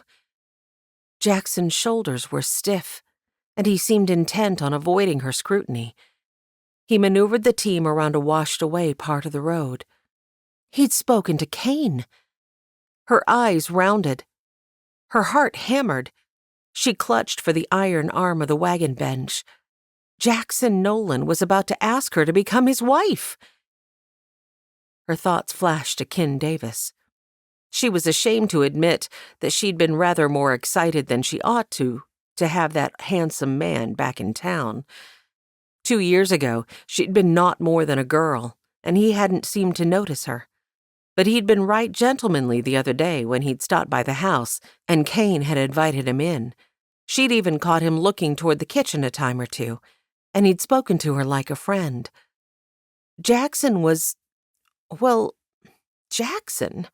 He was hard-working, plain-spoken, a man who could be depended upon to stick to his routine, other than his showing up to take her on a picnic today. And sure, she'd just been sending him signals that she'd like to get to know him better. But marriage? Was she really ready for that? Surely, if she loved him like that, she wouldn't even be giving a man like Ken Davis second thoughts, would she? Surreptitiously, she eyed Jackson. He was handsome, sure, and dependable, but did she want to spend the rest of her life with him? Why, in the past 2 years, she hadn't known him to vary his routine even in the slightest. He'd gone to work for Mr. Eklund only a few weeks after the mill had opened, and since that time, Maud had been able to set her clock by his routine. He always stopped by the house right after his shift on Fridays. Only Fridays. They even waited dinner for him on that day of the week now. After the meal, he and Kane would have a game of checkers. Then Kane would make some excuse about needing to see whatever horse he was training. Seth would settle on the settee with a book. That left Jax at the dining table with her for 10 minutes. Their conversation never lasted longer. Jackson was always a gentleman. He asked after her week, listened quietly as she told him, again, about her mundane chores. One time she had asked about his work at the mill, to which he responded, "Oh, you know, same as usual." She had waited an interminably long amount of time for him to give more detail, but he never had. She had wanted to rail that she had no idea what the usual was because he never told her. Instead, she'd cut him another piece of pie. She sometimes wondered if he only came around because it gave him a chance to escape his bachelor father's cooking one day of the week. Silently, he'd eaten the pie and finished his second cup of coffee, and then he'd stood a moment later to bid her good night, as he always did. The next time in the week that she would see him would be at the church services, when he would give her a nod from his place with his family on the back row as she passed to sit with Kane and Seth across the aisle. After church, he would approach to offer a polite greeting and benign conversation about the weather. He and Kane might get into a conversation about a horse or a gun or a new type of wagon bench spring that someone had added. After a few minutes, he would tip his hat and bid them farewell, and then she wouldn't see him again until his regular Friday visit. Despite the fact that he'd been coming around for nigh on 2 years now, she didn't feel like she really knew anything more about Jackson than she had the first time he'd stopped by. And now he planned to ask for her hand? A wave of irritation rose inside her. Her teeth locked together. Her jaw ached. Stop the wagon. Her command was so loud she gave herself a start. Jax yanked on the reins on pure instinct, she felt sure. The horse, unused to such a quick change of pace, bobbed its head and peered at her over its shoulder. Jackson blinked at her. What in tarnation, Maud? She soothed her hands along her skirt, willing herself to composure. But after only a moment, she realized that she didn't care that her actions seemed out of sorts. She felt out of sorts. What's my favorite hymn, Jackson Nolan? He frowned at her. My favorite flower. My favorite color. She threw a gesture to the air. My favorite food, even. Perplexity had him fiddling with the wagon's brake handle. How should I know? Maud huffed her irritation. You're supposed to care enough about me to ask. Are you really planning to request my hand with as little as we know about each other? He blinked at her. You know? How? I'll tell you how. She rubbed her palm at the heat building beneath her temple, taking a breath to ease the pounding of her pulse. Her next words were spoken with quiet defeat. I know, Jax, because you haven't broken routine once since you've started coming to call. If I didn't know better, I'd say you were more excited about seeing Kane and playing checkers each Friday evening than you were about seeing me. And now you show up in the middle of the day claiming you've spoken to Kane and you want to take me on a picnic in my favorite spot. But you didn't know that was my favorite spot until he told you, did you? She felt her guilt rise when he hung his head like a whipped puppy. I guess I didn't. She ought to relent, but couldn't find the charity to do so. She folded her arms and glowered at him. Do you even know when my birthday is? He angled her a look filled with bafflement. I need to know that. Her fists clenched into the material of her blouse. Take me back to town this instant, Jackson Nolan. Unmoving, he focused on the branches of a large pine tree overhead. Maud maintained her stiff pose. Birdsong filled the air. The creek chattered happily. A soft breeze teased the branches. Their argument had meant nothing to nature at large. It would go on. And she simply would not cry over a man who cared for her so little. Jackson remained still for the longest of moments, and she thought he might not do her bidding. But finally, he clucked to the horse and managed to turn the wagon in the middle of the roadbed. It was only a short way back to the church, but the silence stretched as long as the Cascade mountain range in the distance. When he helped her down from the seat, quietly returned to the driver's bench, and drove away, she dashed up the church steps and flopped onto the back pew. Despite her resolve, she gave in to the flood of tears that begged for release.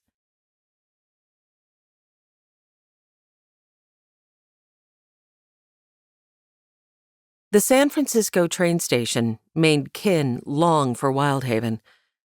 Even the Seattle station hadn't been this crowded or cacophonous. He set Ike directly in front of him and told him to walk. Kin thrust his satchel forward to one side of the boy.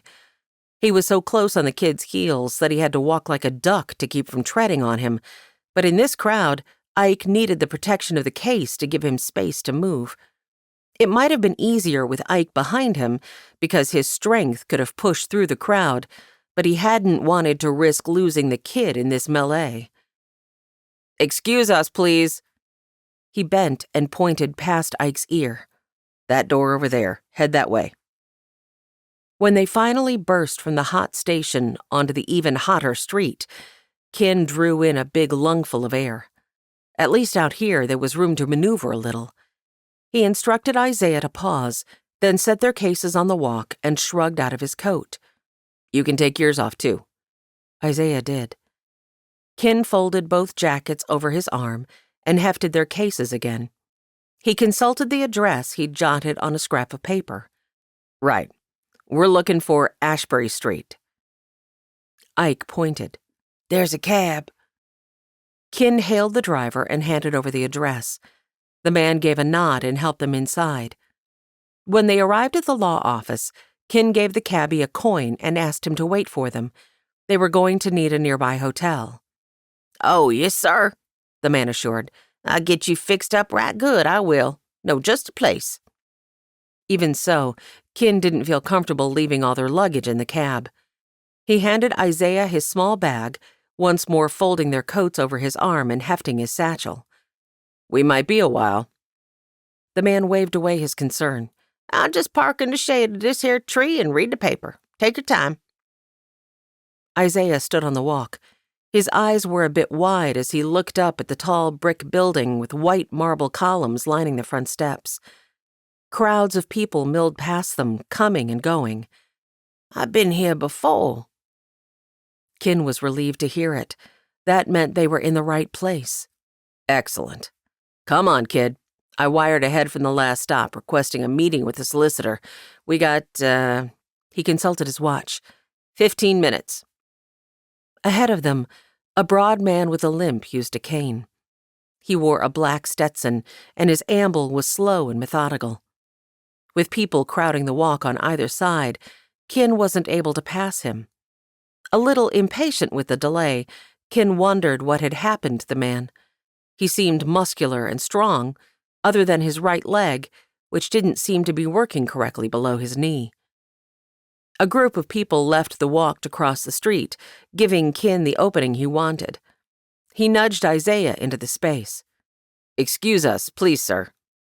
As they passed, he turned to doff his hat at the man and nearly dropped everything he was carrying. Chapter 21. Washington Nolan could hardly believe his eyes. How in the world had he fled all the way to San Francisco, only to bump into his closest childhood friend on a busy sidewalk? He huffed amused, bitter annoyance. God just seemed to have it in for him lately, didn't he? His gaze drifted to the smoky blue of the brazen sky. "Sea air will be good for you," the cavalry doctor had said. For the past several weeks, Wash had been wondering if any of that sea air was making it past the smoke and steam of the factories.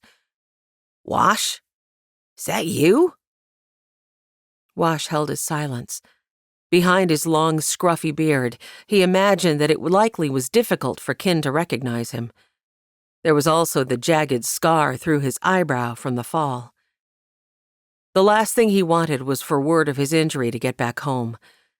Better for all his friends and family to remember him as the man he'd been back before traitorous honor and prideful glory had lured him into the cavalry. But this was Ken. He couldn't just ignore him. Or could he? He could see Ken assessing him, from the scar on his face down to the boot that hung at the base of his crippled leg. He lowered his gaze to the walk, not wanting to see the sympathy in his friend's eyes. He stabbed the tip of his cane against a leaf. "Afraid you've got the wrong man." And he did have the wrong man. Wash would never be the same man Ken had known. "Good day to you." He made to brush past them, but blast if Ken didn't step in his way. "Wash, wait!" He almost toppled on account of having to stop so fast. He had to hop on his good leg a few times to catch his balance. "I'm so sorry." Ken reached to steady him. He yanked his arm free and glowered. He didn't need anyone feeling sorry for him. That was exactly why he hadn't written or gone home. Ken retreated a step and raised his free hand. "Sorry." His other hand clutched a satchel that Wash recognized as the one someone in the town had given to him that last Christmas before he left for Seattle. Had it been the Rodantes? No, the Griffins, he thought. The pocket watch Ken checked indicated he was in a hurry to get somewhere. Wash dropped his gaze to the quiet boy by Ken's side. He had both brown hands wrapped around the handle of a small case. A handsome kid with gray eyes and almost black curls that tousled in the wind. He felt his curiosity rise. Was the boy Ken's? No, he was too old. Wash would have known about him before he left town if he was. Ken's feet shuffled. His gaze flicked to the cane and then back to Wash's eyes. He settled a hand on the boy's shoulder. "This here's Isaiah. Isaiah, meet my best friend, Washington Nolan." "Pleased to meet you, sir." Isaiah held out a hand. Wash eyed it, but didn't reach for it. What had come over him? He'd never in his life refused to shake someone's hand when they offered it. He just couldn't seem to summon the energy to transfer his cane to his other hand and reach out. If his nurse hadn't hounded him out of the apartment, he wouldn't even be walking along this blasted street. He'd still be at home with his blankets pulled over his head like he'd wanted. He huffed a breath and glanced down the hill toward the Pacific. He was tired all the time these days. Plain tired. With a glance at Ken, the boy slowly withdrew. The kid looked down at the back of his hand, rubbed it against his trousers, and then returned it to grip his suitcase handle. His gaze remained lowered. Wash's guilt mounted. The kid thought he hadn't wanted to shake his hand because of the color of his skin. He grabbed the handle of his cane with his left hand, made sure he had a good balance, and thrust out his right. "Sorry, Isaiah. I'm just a little slow these days." The lad shook his hand, met his gaze once more. He smiled, but a question still lingered in his gray eyes. Wash gave his hand a squeeze. "What are you doing in San Francisco with this miscreant?" He tipped his head to indicate Ken. Isaiah's smile was like a beam of sunshine. Good to see that the lad had a sense of humor. But instead of answering, he only lifted his eyes to Ken. Some of the tension seemed to have eased from Ken's shoulders. "We have an appointment, but I'm really happy to have bumped into you like this. I mean, what are the chances? The good Lord must have wanted us both in this spot at this exact moment, wouldn't you say?" Wash turned his focus on Ken. He seemed serious. The irony nudged up one side of Wash's mustache with wry humor. He returned his gaze to the horizon. Ken, spouting religious platitudes? Wasn't that a role reversal? He'd always been the one trying to encourage Ken to have faith. And now, well, he wasn't sure what to believe. He certainly still believed there was a God, still believed that he needed Jesus as his savior. But somehow, he felt betrayed by the Almighty. He'd always done his best to live by the rules in the good book, to be kind to people, love God, serve heartily, and look where that had gotten him. There simply was a heaviness about all of life right now, like a cloak had been thrown over the sun and large sacks of rocks tied about his neck. "If it's not too much trouble, could you wait in our carriage until I'm done with this appointment? I really would love to catch up." Of course, Kin hoped to spend some time with him.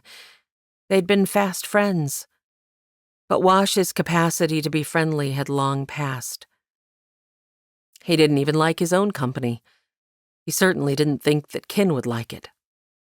However, there would be no escape if he outright denied Kin's request, so he forced a smile. Sure. That carriage right there? He jabbed his cane toward the cabbie beneath the shade of the large oak just a few paces behind them. Kin dipped his chin. That's the one. We won't be but 30 minutes or so. He gently patted a hand against Wash's back. He could tell that his friend wanted to hug him, but was afraid of knocking him over. What kind of an encumbrance had he become when people were even afraid to hug him for fear of breaking him? He gimped toward the carriage and paused by the door. He waited until Kin and the boy disappeared into the nearby building, and then he hurried out of sight. In a town this size, Kin would have to search long and hard to find him. Hopefully, his commitments wouldn't allow him to do that. After his injury, he'd begged his commander not to send word to his father about his accident, on the pretense that he wanted to be able to tell Pa in person. Now, his only regret was that news of his disability would reach those back home. 30 minutes later, Kin breathed a sigh of relief as he and Isaiah left the solicitor's office and returned down the hall toward the stairs. Getting the deed updated to Ike's name had been quite simple because the lawyer had been sympathetic towards Ike's plight, and because he'd remembered him being in his offices with his father only a few months ago. He'd accepted Ike's story about his father's death at face value, and agreed that the handwritten will signed by Mr. Coleman was evidence enough that he'd intended for his son to have the house upon his death. Now all that remained was to take the documentation to the tenants and instruct them to send their rent money via Western Union to Isaiah in Wyldhaven. From them, he could find out just where they'd been sending the money up to this point. He was relieved to have the technicalities of helping Isaiah coming together so easily, and was still shaking his head about bumping into Washington outside. He remembered some verses he'd read in Reagan's Bible from the Proverbs just the other day. "A man's heart deviseth his way, but the Lord directeth his steps." He had resisted the idea of the Lord directing his steps for so long, but he couldn't deny the Lord's orchestration that had started all the way back when Wash had been so kind to him as a boy. Then in Seattle, after one bad day at work, he'd made a poor choice to get drunk, and Isaiah had found him on the docks. Would God have used someone else to help the kid if he hadn't gotten drunk that evening? Kin had to figure God had used his own stupidity to bring about the encounter. Otherwise, he wouldn't have ended up here to bump into Wash. Kin couldn't quite wrap his head around that one. But there was no denying that his meeting with the boy in Seattle had led him to this place and time, and there had been Wash on the sidewalk. He felt another wave of wonder as he pushed open the outer door for Isaiah. What course had brought Wash to this place? He obviously had been injured. In the cavalry? Kin couldn't help but speculate on his friend's attitude. Wash had always been the most giving, helpful person he knew. He'd been warm, thoughtful. The man they'd met on the street had seemed different. In fact, he'd seemed downright put out to have bumped into an old friend. So it was with a great deal of sadness, if not a whole lot of surprise, that Kin opened the cab's door to find the interior empty. He scanned the street. His friend wasn't in sight. "Did a man with a cane come by?" he asked the cabbie. The man folded his paper and tucked it beneath his leg. "He came by, paused for a moment, and then hurried off like the devil had lit a fire under his table. Turned that corner just there, and that was the last I saw of him." Kin sighed. "Why did he go?" Isaiah asked. A helplessness washed over him. "I don't know." Ike frowned. "You'd think he didn't like me on account of You know, He held out one arm for Ken to look at his skin color. Like them other folk back in Wyldhaven.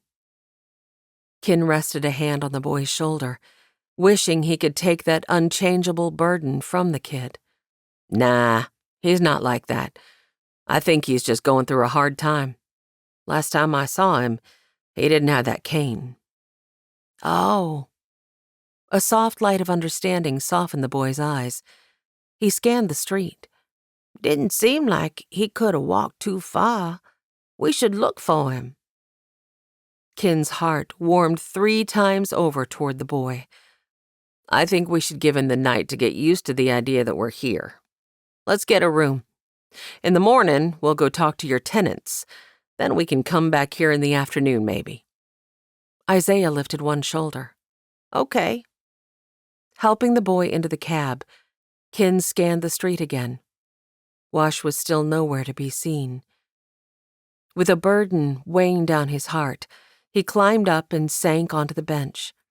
He realized with growing concern how much it had shaken him to see Wash in the state he was in. Broken, bitter, angry. All that was so much unlike him. One thing was certain. Ken wasn't leaving town without taking his childhood friend home with him, no matter what it took. Lord, change his heart. The prayer surprised him. And it was in that moment Ken realized that despite all his resistance, the chasing love of Jesus, which PC had preached about for so many years, must have finally caught up with him. In the place where he used to doubt God's existence, he found only faith. In the place where he used to carry cynicism, he found only compassion. He tipped his head against the back of the cab and closed his eyes. Lord, I'm a worthless sinner, so undeserving of your love, but I've tried it my way for too many years. I'm tired of devising my own way. Please, direct my steps from here on out. A flood of peace filled his soul, bringing tears to his eyes. He dashed at them with his thumb. So this was what it felt like to turn his life over to God in unmitigated surrender? He'd been a fool to resist for so long. From across the cab, Isaiah reached over to pat his knee. Don't worry, Mr. Ken. I prayed for God to take care of me, and he sent you. And I'm gonna pray for God to take care of your friend, too. Maybe God sent you here to help him, just like you helped me. Ken smiled at the boy through his blurry vision. I think you're right. Thanks, Isaiah. He the one Miss Zoe is waiting for? The boy's tone indicated disbelief. Ken blew out a breath, feeling the weight of having to tell Zoe what he'd seen if they couldn't find Wash again. Yeah. You okay? The boy tilted his head with the question. Despite losing track of Wash, joy flooded to the surface. Yeah, kid. I'm gonna be just fine. More than fine, actually. Better. Better than he'd ever been. He leaned to glance up at the sky. Was it bluer than it had been a few moments ago? Or was it only the lightness he felt in his heart, making it seem that way?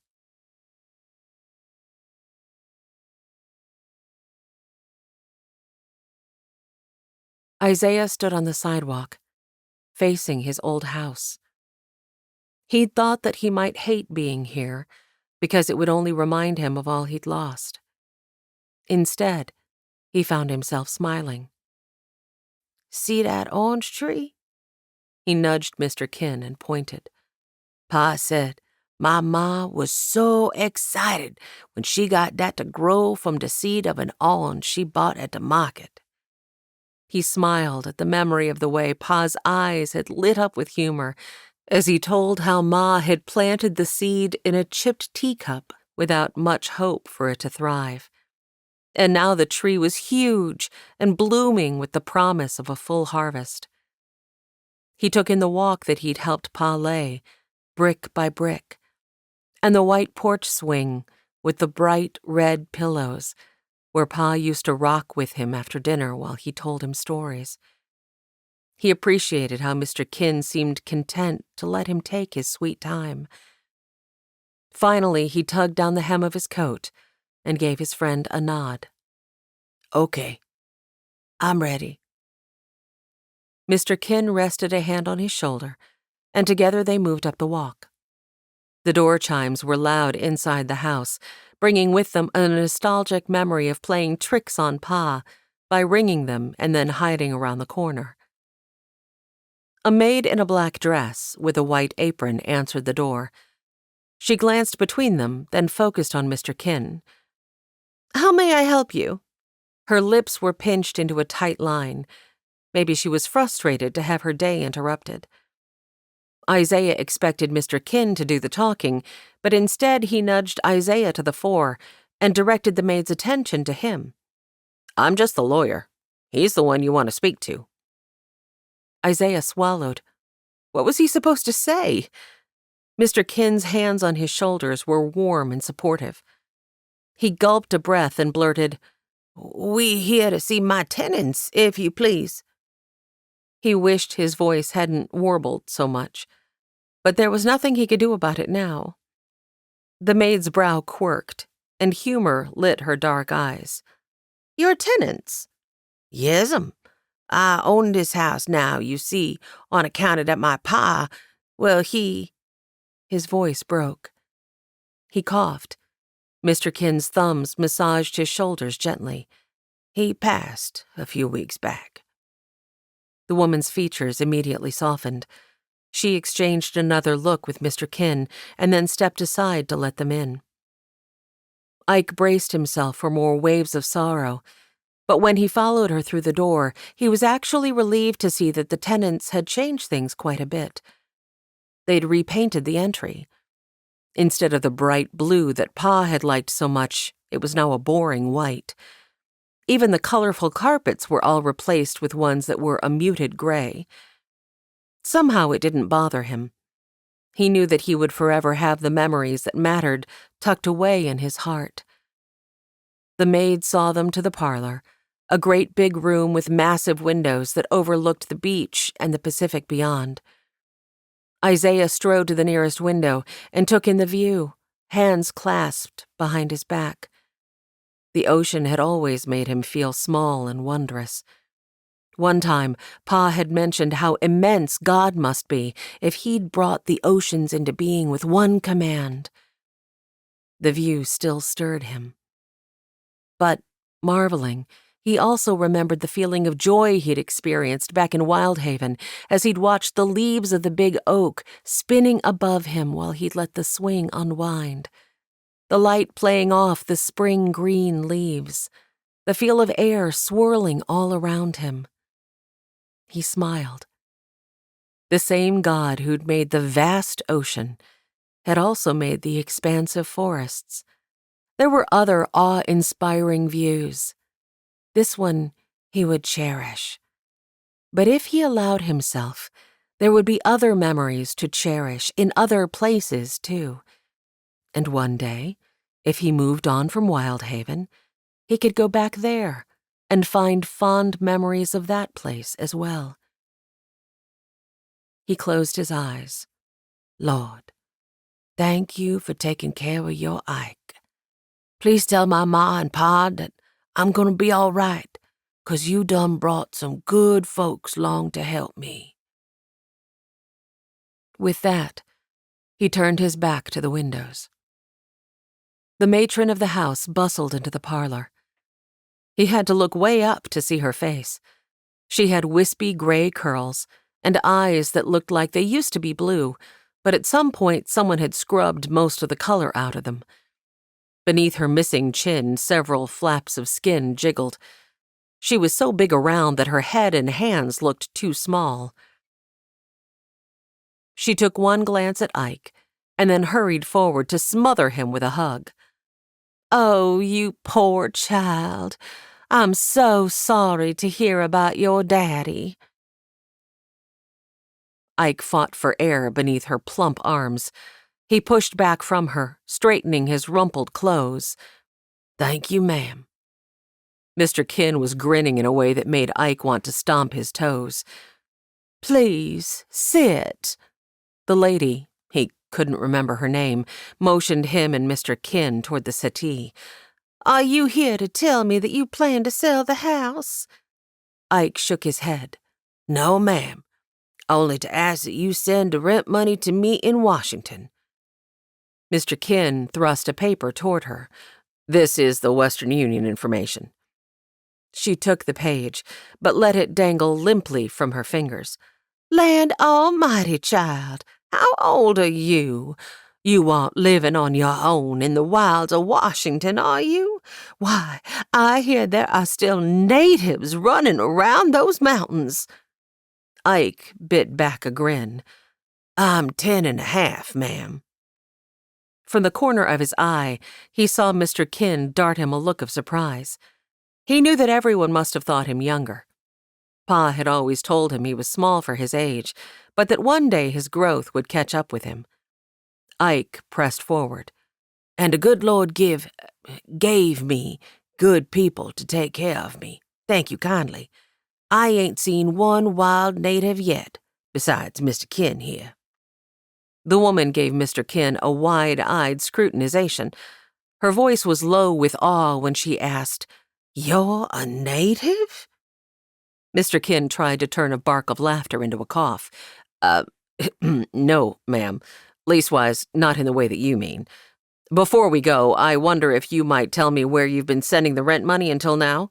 "Why, to San Francisco First Bank over on Pacific Avenue." Mr. Kinn shook the lady's hand. "Thank you. That's very helpful. You'll have no trouble sending the money to the new place?" She shook his hand as she skimmed the instructions on the paper Mr. Kinn had given her. "It all seems pretty straightforward, young man. Yes, I think it'll be fine." "Very good. Then all the best to you, ma'am. We'll see ourselves out." Ike rose. There was no more they needed to do here, and he suddenly felt a great push to get going. They still had to get to the bank, and then they needed to find Mr. Kinn's friend. Somehow, he felt an urgency to find him quickly. He held out a hand to the woman. "Thank you, ma'am." Ike would have liked to see upstairs. His old room, maybe Pa's. But they were also likely changed, and he decided that keeping the memory of them unmarred was probably better anyhow.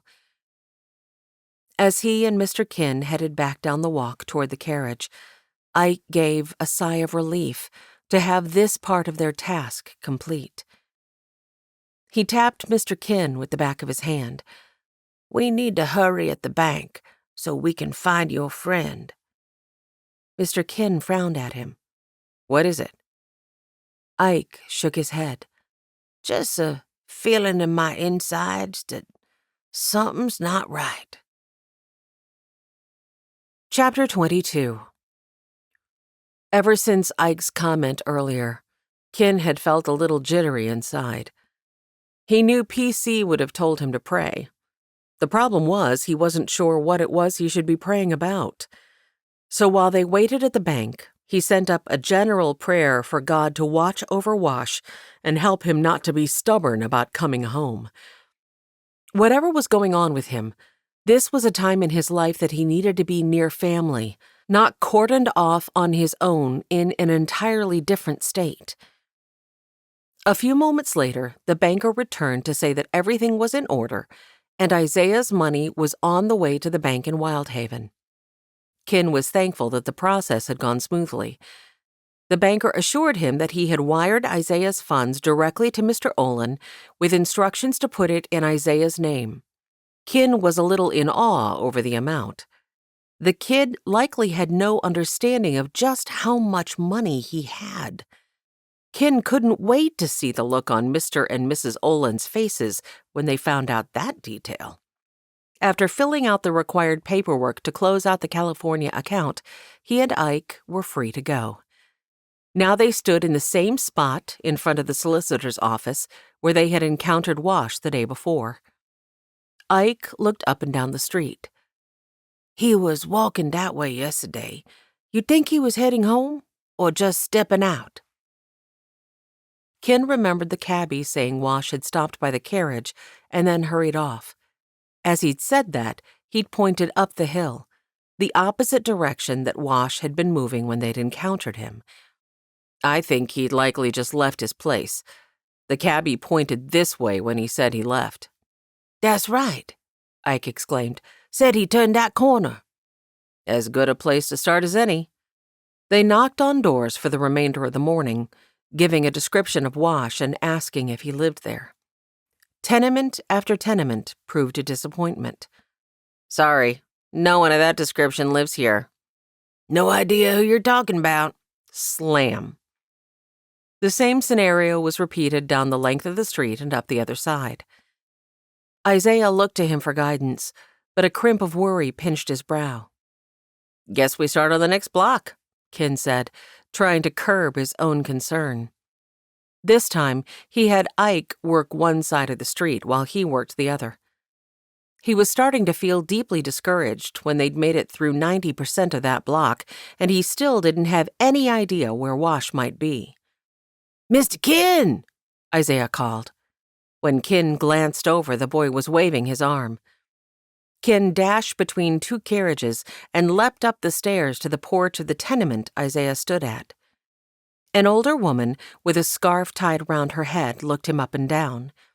Was your friend in the cavalry? Ken's heart skipped an anticipatory beat. Yes, ma'am, sure was.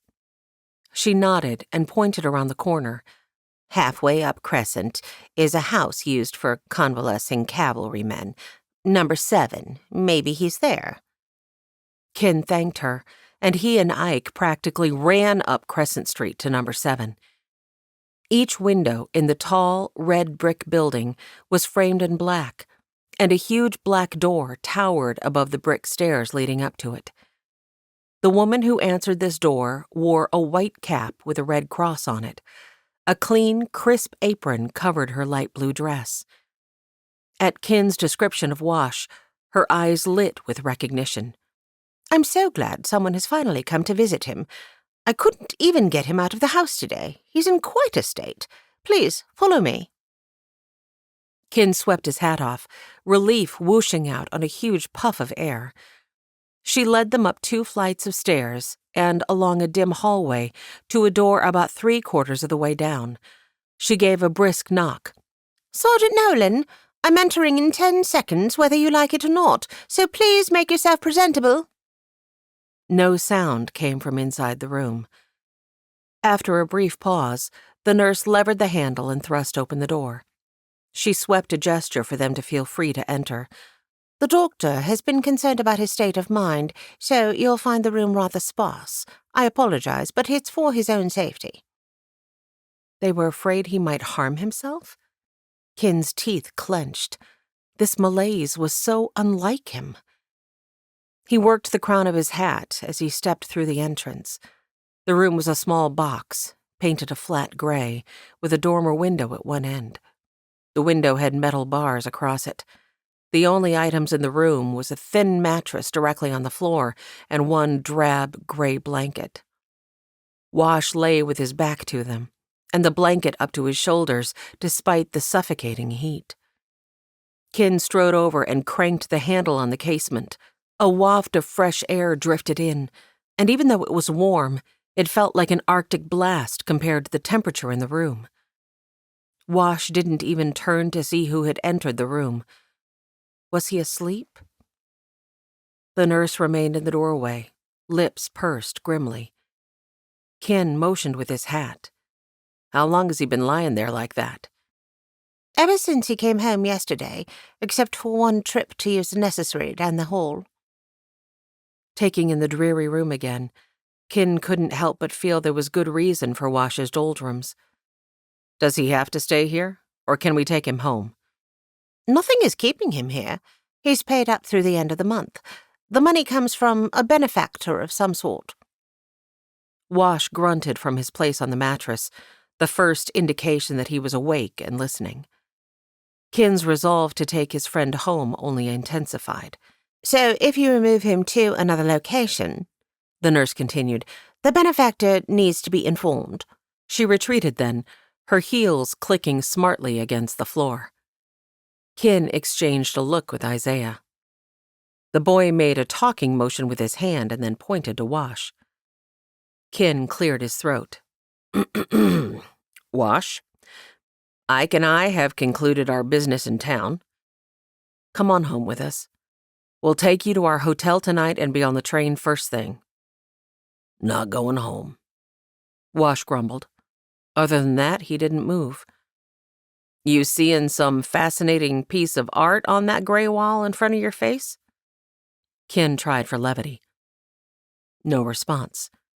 Your pa, Jax, Link, and Grant, they've all been missing you and worried something fierce since your letter stopped. Silence. You just gonna ignore me all day? Working on it, came the reply. Well, that got Kin's hackles up. He marched over and yanked the blanket off his friend, chucking it to the end of the mattress. Wash was dressed in nothing more than gray long johns, which were soaked through with sweat. Kin saw then, too, that Wash's hair was limp with moisture. The man was so morose that he'd been lying there boiling to death. He bent and touched his friend's shoulder. Come on, Wash. Just come home. Wash flipped over so fast that Kin didn't have time to react. In one blink, he had a revolver in his face. Kin put his hands up, eyeing the gun. He could see brass in every visible chamber, fully loaded. Something told Kin that Wash was not supposed to have a weapon in his current state of mind. A cold wash of horror swept through him. Had his best friend, the one who'd always been so strong and caring and capable, had he been lying there trying to get up the nerve to shoot himself? Wash scrambled to stand on his one good leg. His eyes glittered above the barrel. Sweat dotted his forehead and his hand trembled against the grip. Kin swallowed. Ike, step into the hall, please. Yes, sir. Relieved that the kid immediately did as he'd been told, Kin moved to keep himself between Wash and the boy.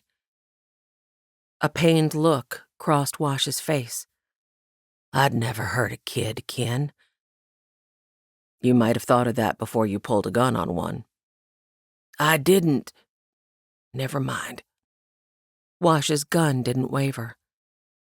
Kin could hear Ike's footsteps running down the hall. Help would soon be on the way. Wash's jaw was clenched so tight that his next words were barely understandable. Why'd you have to come here? Here to the city? Or here to this room? Kin knew which he meant. He was simply trying to get him talking. Wash only glared. Maybe you meant both. So, as I told you yesterday, I had business on the boy's behalf. His pa died. It was an estate issue, but it's all cleared up now. As he spoke, Kin kept his hands in the air. As for here, to your room, well, that took some doing. Gotta tell you, we asked at a lot of places before we finally found you. He hoped Wash would see the care that had gone into searching for him. Hurting people could rarely comprehend how they were splashing their hurt onto others. Though Kin had been more than a little saddened to have Wash abandon him yesterday, he didn't figure his friend was in any frame of mind to hear how distressing his actions had been. What frame of mind he was in remained to be seen. You really gonna shoot me with that thing, Wash? Defeated, Wash lowered the weapon. Footsteps clattered along the hallway. Kin quickly reached to take the revolver. As a man in a long white coat rushed in, followed closely by the nurse and Ike, Kin held the gun up between two fingers. It's all right. It's all right. Everyone just take a breath. We're all fine, and no one is in danger. The doctor pressed his lips into a grim line and strode to Wash's side, extracting a brown bottle from the pocket of his coat. Here, drink this." Wash grimaced and turned his head away. "What is that?" Kin stepped closer, tucking the gun into the back of his belt. The doctor scowled at him. "It's a concoction of poppy, laudanum, and whiskey. Very effective at calming a distressed mind." The doctor once more reached toward Wash's mouth with the bottle. Kin snatched it from the doctor's hand. "He doesn't need that." "Well, I never." The doctor stepped back, jaw gaping in surprise. "Trust me." Kin thrust the medicine back at the startled man. "What he needs is to come home to his family where he belongs. Now, I'll ask that you give us a minute." He pointed for them to leave the way they'd just entered. Still sputtering, the doctor stormed from the room. The nurse looked uncertain and hesitated near the door, but finally followed in his wake. Isaiah lingered outside in the hallway. Wash looked defeated. "I'm not coming home, Kin. Just leave me be." Kin plunked his hands on his hips. "Can't do that. Not after all the times you've helped me in the past." "I don't need your help." Kin gestured to the room. "Oh, yeah. It looks like you're doing real well for yourself here, Wash." That earned him another glare. "Come home," Kin pressed. "Come heal at home." A flash of anger stiffened Wash's shoulders. He leaned forward. "Heal? There is no more healing, Kin." He swept a gesture to his leg. "This sorry excuse for a leg is what I'm stuck with for the rest of my life. So we'll figure it out. But this is the time to be around family, not running from them." Wash huffed a breath and sank onto his mattress, curling his hands around his head.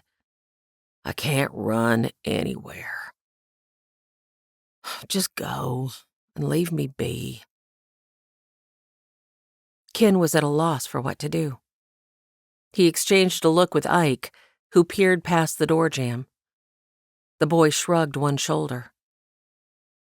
Kin sank onto the mattress beside his friend. "Does it hurt?" Wash looked over at him, one brow lifted. "Your leg." "Oh, no, I thought you meant my arm." Kin hung his head, realizing Wash's look had not been meant as a question, but instead had been meant to silence him. "Sorry I asked. You don't have to talk about it if you don't want to." To his surprise, that seemed to loosen Wash's tongue. "When I stand on it for too long, move too fast, twist at the wrong angle, or breathe. Other than that, I'm just fine." Kin studied the floor between his feet. Bitterness didn't look so good on anybody, but it seemed magnified on Wash because he'd always been so easygoing. How did he go about helping him when he clearly didn't want to be helped? Maybe just keeping him talking would help.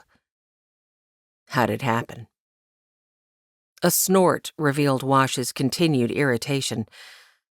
Kin wasn't sure if it was with his questioning or the incident that had injured him.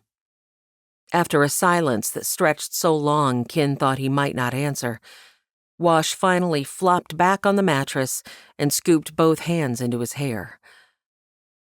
"This here was what they call a fratricide incident. Only, lucky me, I'm not dead." The sarcasm in his tone clearly portrayed his wish to the contrary. A chill swept down Kin's spine as he once again considered the gun. What might have happened if they'd been a few minutes later? Wash continued his story. "Son of a forestry tycoon was forced into the cavalry by his pa. Only thing he'd ever been taught to operate was his silver spoon. He'd never shot a gun before. I was walking into the mess tent when he accidentally discharged his weapon. Bullet took me through my calf." That must have been terrible. Wash opened his mouth as if to retort, but then snapped it shut. He turned his head toward the wall. "Wash." Kin infused every level of coaxing that he could muster into his tone. "Please, Come home with me. Your pa and your brothers, they're sore worried about you." Wash didn't move, didn't respond, didn't even have the decency to look concerned. "Jackson, he's working himself to the bone at the mill. And Lincoln is even taking on extra odd jobs outside of school hours, like driving customers from the train station into town." Wash snorted. "And I suppose Grant is still whining up a storm about having to attend school." Kin grinned, pleased with the first hint that his old friend was still somewhere inside the shell of a man that looked like him. "I can't say that I had a chance to see Grant before I left town, but I'm sure, knowing him, that you're probably right." Wash stretched across his mattress and reached between it and the wall. He tugged out a brown leather poke and tossed it in Kin's lap. It landed heavily with a metallic clatter. Kin hefted it, tested the heavy weight in his hand. He looked over at Wash. Wash shrugged. "That kid that shot me? I mentioned his daddy was a lumber tycoon. Well, he's been paying for me to stay here, and then some. I've been saving whatever I haven't used." He rolled onto his side and curled his arm around the small pillow, punching it into a more comfortable position. "Just take that to my pa, Ken. And I'll thank you kindly to tell them that I'm doing just fine, and leave out the part about me being a cripple. He'll know that's a lie. You haven't written in weeks. I'll get around to it this week. Honest." Kin despaired of convincing his friend to come home with him. His gaze once again landed on Isaiah, who remained by the door. The kid shrugged a shoulder and mouthed, "Miss Zoe?" His brows arched, and he spread his palms as if to say he had no other ideas. Of course. Why hadn't he thought of it? Kin scrubbed a hand over his face. He only hoped this last tool in their arsenal would do the job. "Zoe." He hated to use their childhood friend as a weapon, but Wash wasn't giving him much choice here. He pushed to his feet. "All right. I'll leave you be, I guess. I sure hate the thought of Zoe thinking she's not as important to you as she thought she was." He settled his hat on his head and stomped toward the door. "She's been worried sick since you quit writing and isn't eating right. Sure hope she'll perk up when she hears how fine you are." Kin grimaced at the sarcasm in his angry tone. He ought to curb his irritation, but Wash was being downright exasperating. Isaiah perked up, catching on. "Yeah, she sure is skinny, isn't she, that Miss Zoe? I wondered why her dress was all saggy on her. You think it's on account of him?"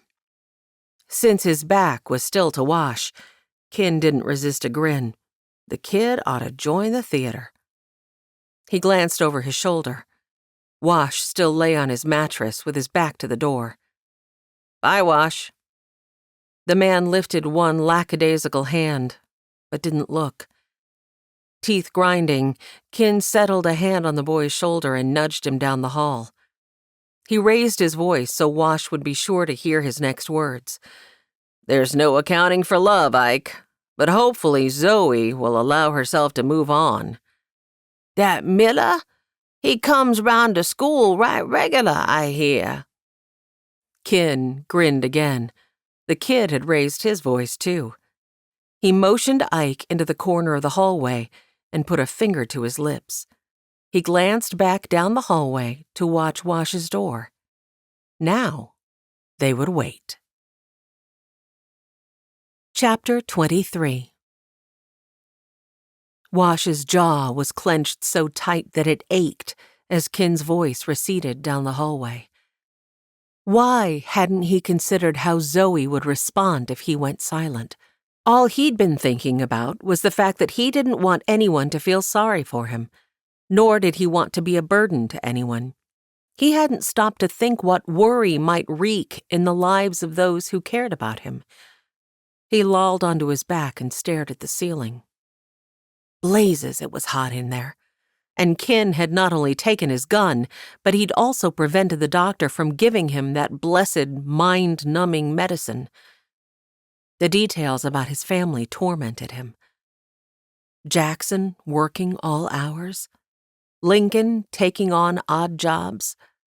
Pa never would have allowed that if it weren't absolutely necessary. Had something happened to the livestock? Pa had always worked as a sawyer for Zebulon Heath's logging outfit just to make ends meet as he raised 4 boys on his own. But he'd never made his sons do more than he felt was good for their maturity. In fact, many a time he'd downright forbidden them to work because he wanted them to concentrate on their schooling. They didn't have a lot of cattle, just enough to sell to get them through the hard winter months. Something must have changed. Wash pressed fingers and thumb to his eyes. He needed to stop thinking about it. There wasn't any more he could do. He'd sent money with Kin, and he would make it a point to send money more often. But would he? Despite not getting the most recent dose of the doctor's special concoction, his thoughts were still a little fuzzy from this morning's administration. He worried that once the doctor gave him more, all thoughts of helping out back home would flee. When he was on the medicine, every concern seemed a little farther away. No thought could ever quite fully be captured. He stared at the ceiling. Was this truly to be the remainder of his existence? What if he leapt up right now and hollered for Kin to wait for him? He could go back home to the people who loved him. Sure, he'd have to contend with the pitying looks in their eyes, but... Zoe's face came to mind, her blue eyes soft and full of humor. Somehow, he knew that she would be the strong one. She might look at him with compassion, but never with the condescension of pity. The image in his mind transformed. Instead of looking up at him, Zoe stood looking up at some other man whose face refused to come into focus. That familiar, soft sturdiness filled her eyes. Behind the couple lay the Wyldhaven church aisle, all decked out with wedding bouquets. Parson Clay smiled from the front of the sanctuary, Bible in hand. Aurora played a lively tune on the piano. Townsfolk filled the place, all laughing and congratulatory. Zoe and the interloper started down the aisle, hand in hand. Wash surged to a sitting position with a violent shake. He cupped his head in the curve of his hands. His heart beat in his throat, and his breaths came fast and unsteady. A stench reached his nostrils. Oof, tarnation, but he needed a bath. When was the last time he'd even cleaned up? He couldn't remember. He raised his head. Was this the life he wanted? Lying on this thin mattress in this blistering room, trying to work up the gumption to end it all? The empty corners of the room drew his scrutiny. He didn't even have his rucksack, because the doctor didn't trust him with it. How in the world was he supposed to hurt himself with a rucksack, strangle himself with the straps? He snorted at the thought. If he really wanted to hurt himself, he could do it on one of those blasted walks they made him take. Maybe down at the docks. There were plenty of ways a man could end his life down there. And that wouldn't look so good for the cavalry in the papers. Cavalryman injured in friendly incident kills himself on Pier 82. Yeah, Uncle Sam wouldn't like that story one bit. A good way to get a little recompense. Yet, he'd bought a pistol and brought it back here instead. Wash sighed and studied his palms. Truth was, he didn't really want to end his life. He just wanted to end this part of it.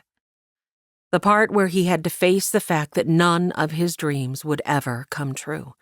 The part where he needed to come to terms with being a cripple. The part where he had to go on without Zoe Castaigne. Realization straightened his spine. That was it.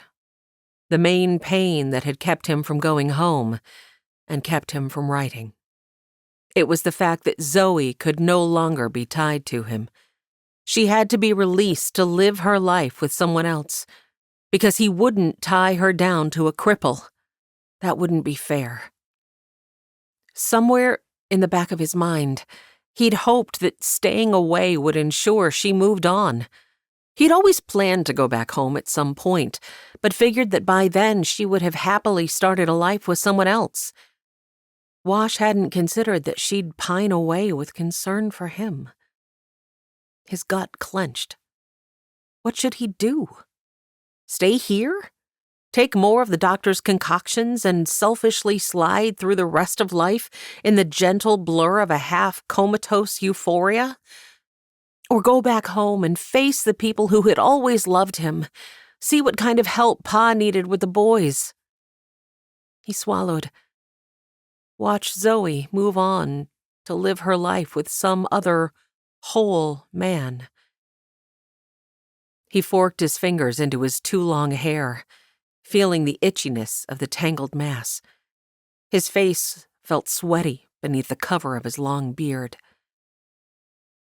Bumping into kin on the streets of San Francisco, what were the odds of that? He'd lay money on just about zero. He glowered at the invisible god on the other side of the ceiling. You sure are asking a hard thing of me, Lord. Silence. Yeah, that was just about what he should have expected. Still, he had to go back home. To help Pa, yes, but something much more important than that. Before he'd left town, he'd asked Zoe to wait for him. Oh, what a young fool he'd been. The most important reason to go back home was to release Zoe from her commitment to him. And if that meant that he had to watch her walk down the aisle with another, he would do it, with a smile plastered on his face, even if it killed him, because she deserved to be happy. He surged to his one good leg and hopped as fast as he could toward the door. Kin, wait!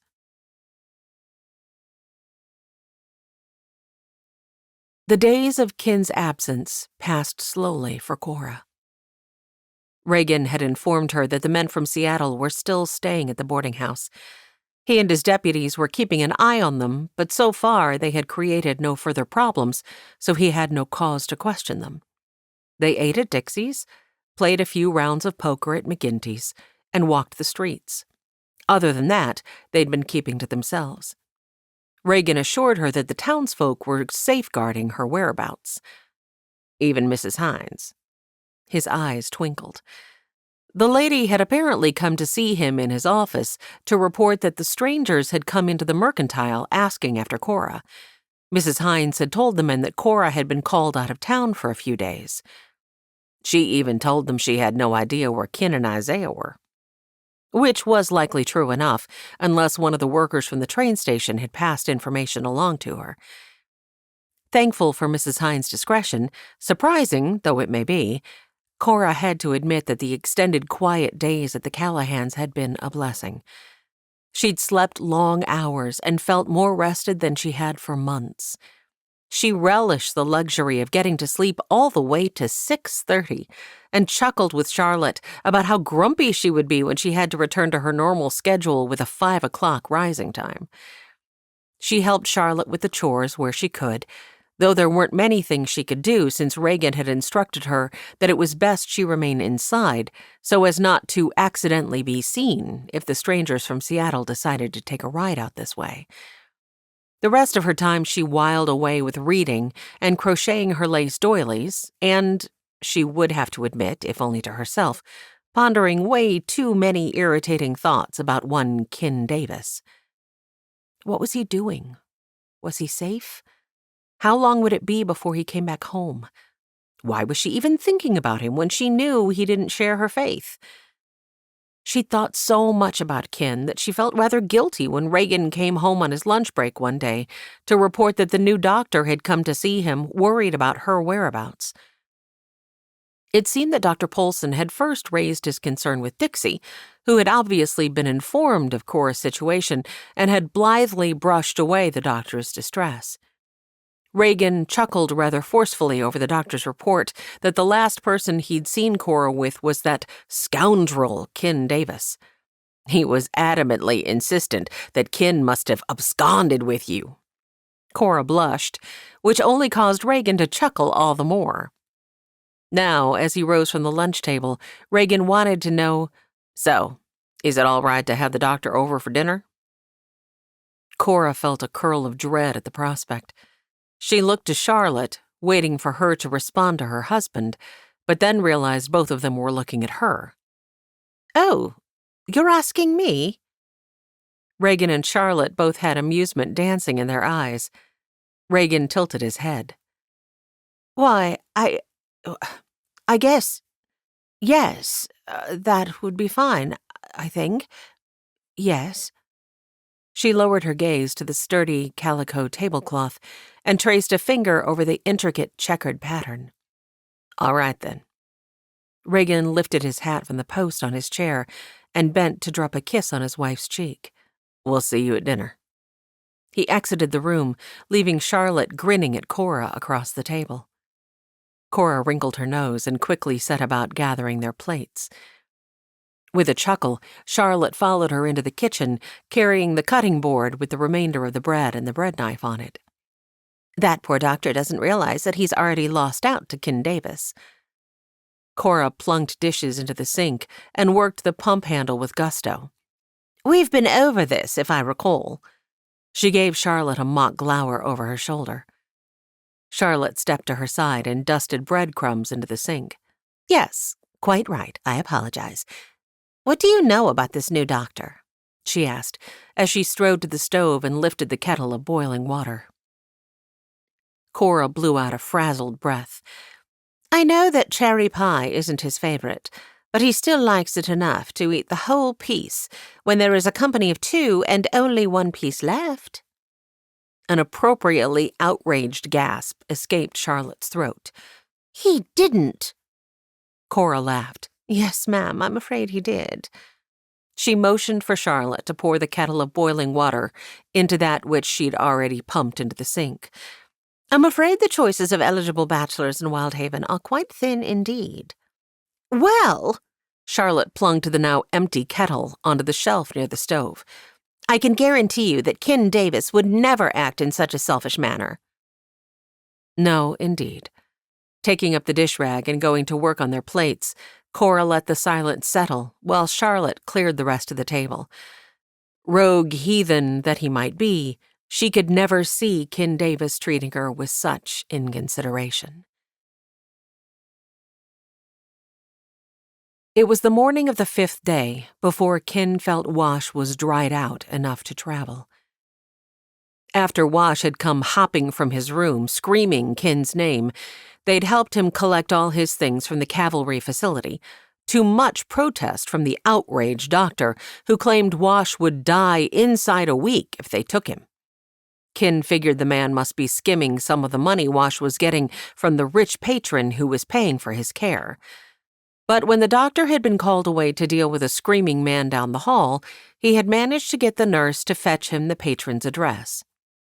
After he'd sent a street boy to the address with a request that further money be sent to Wash in Wyldhaven, he'd taken his friend back to their hotel room. Wash hadn't done much but tremble, sweat, and fitfully sleep for the past several days as he dried out from whatever medicine that quack had been forcing down him. Ken had made sure to get a good meal into him at least twice a day, but each time it had been a battle. His concern mounted over how scarecrow thin his friend had become. He really needed to get him back home, where Dr. Griffin could examine him, but Wash had been in no condition to travel. Until this morning. For the first time since they'd arrived, Wash woke with clear eyes. Weariness still weighted his shoulders, but Ken's heart sparked with hope when Wash swept a hand over his face and gritted, "Ken, I need a bath."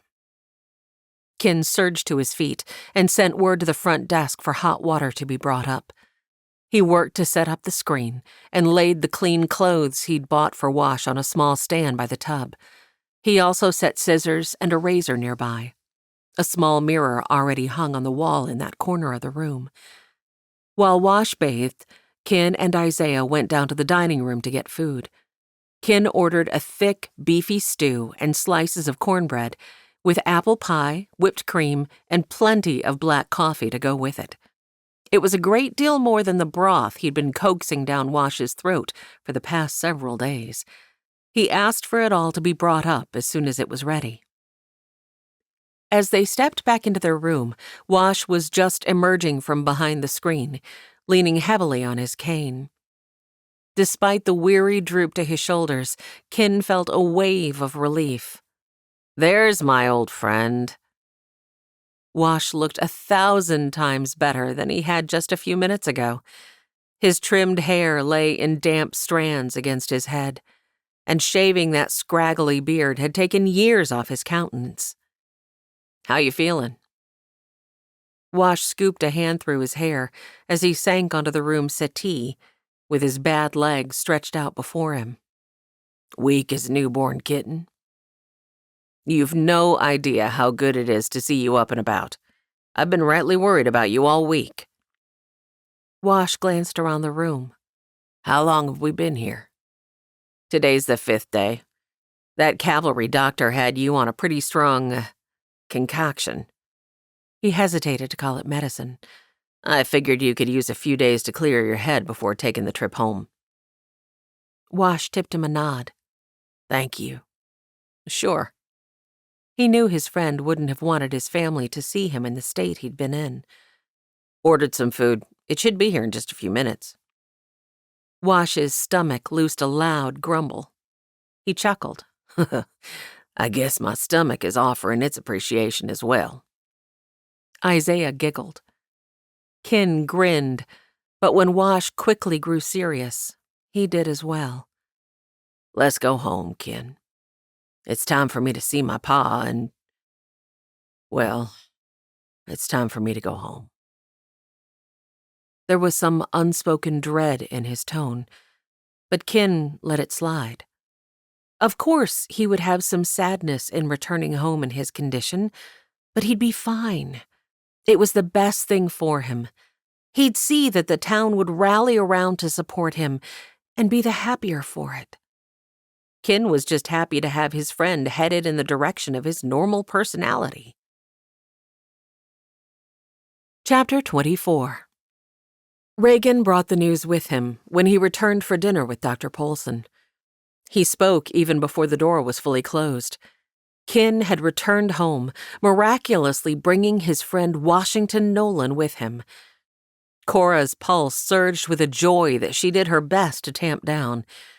Too late, she realized that Dr. Polson had taken the excitement on her face as pleasure to see him. She quickly transferred her attention to Charlotte, who bustled in from the kitchen. "Oh, Reagan, that's wonderful!" Charlotte's eyes glittered with happiness as she set the bowl of salad in the middle of the table. "Please, Dr. Polson, do come in and make yourself at home." Reagan hooked his hat on a peg in the entry. "It is, but—" His brow knitted with concern. He motioned that Dr. Polson could have the peg next to his. Dr. Polson shrugged out of his overcoat but didn't move to hang it or his hat. "Reagan, what is it?"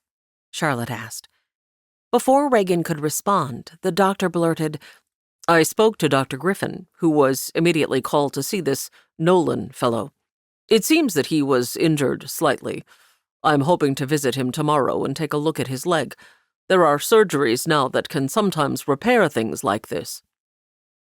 Cora searched the sheriff's face. "Do you know anything more?" He shook his head.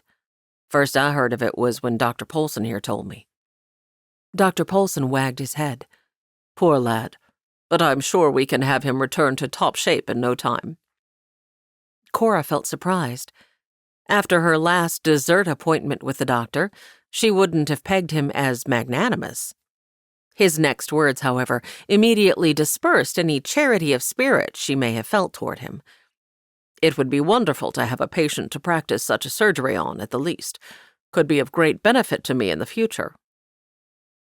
Cora stared at the man, feeling Charlotte and Reagan doing the same. His gaze darted between the three of them. "I mean, you know, a benefit to my patients." He bumbled to a stop and fiddled with the bowler hat he still held. Disappointment with the man churned through her. What kind of a person reveled in someone else's misery because it would benefit them? No matter that he'd tried to correct his faux pas with that last remark about a benefit to his patients, it was clear that he was only thinking of himself. Her heart went out to Washington Nolan. She wondered how he'd come to be injured. Cora had only met the man very briefly that Christmas she'd arrived in town.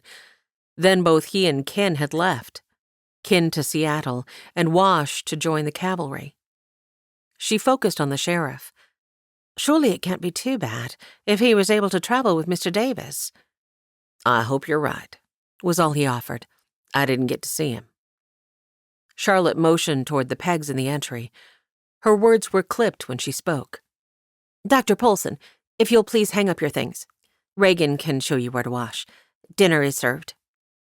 With that, she spun on one heel and practically glided back to the kitchen. Evidence of her annoyance was revealed only in the way her heels snapped smartly against the plank floor. Reagan led the doctor to the washroom, and Cora remained to pace in the dining room as she tried to tame her curiosity over when she might get to see Ken again. Charlotte and the men returned only moments later, and they all took their seats. The meal commenced with Reagan's prayer for Wash and his family as they adjusted to their new reality. An awkward silence followed. The roast venison, new potatoes, and fresh garden salad that Cora and Charlotte had worked so diligently over for several hours tasted flat and lifeless amidst the doctor's oblivious prattle. He spoke about the patients he'd seen earlier in the day, giving specific details that Cora felt certain Dr. Griffin wouldn't be comfortable with. And then he moved on to speaking of some of the cases he'd worked before coming to Wyldhaven, all of which he had single-handedly solved to the satisfaction of the patients. Cora pressed her lips together. "The man is certainly newsworthy in his own broadsheet." Charlotte fetched the fresh strawberry pie that was still warm from the oven. The doctor kept talking, patently unaware that he had dominated the whole meal and was grating on everyone's nerves. Cora sensed that they were all relieved when Charlotte finally stood and removed the last empty dessert plate. "Reagan, if you'll take the doctor to the parlor, Cora and I will do the cleaning up." Cora felt a bit sorry for the sheriff. He tossed down his serviette and rose with a glum look that decried his being saddled with the task of entertaining the doctor. Cora couldn't think of any way to come to his rescue. She hefted the bowl of leftover potatoes in one hand and the empty salad bowl in the other.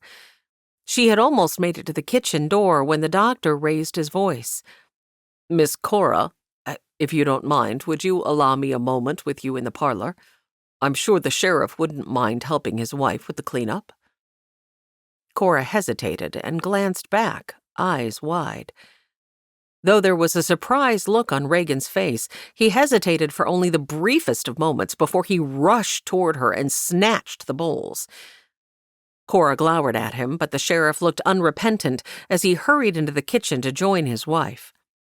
Dr. Polson grinned and swept a grandiose gesture for her to precede him into the parlor.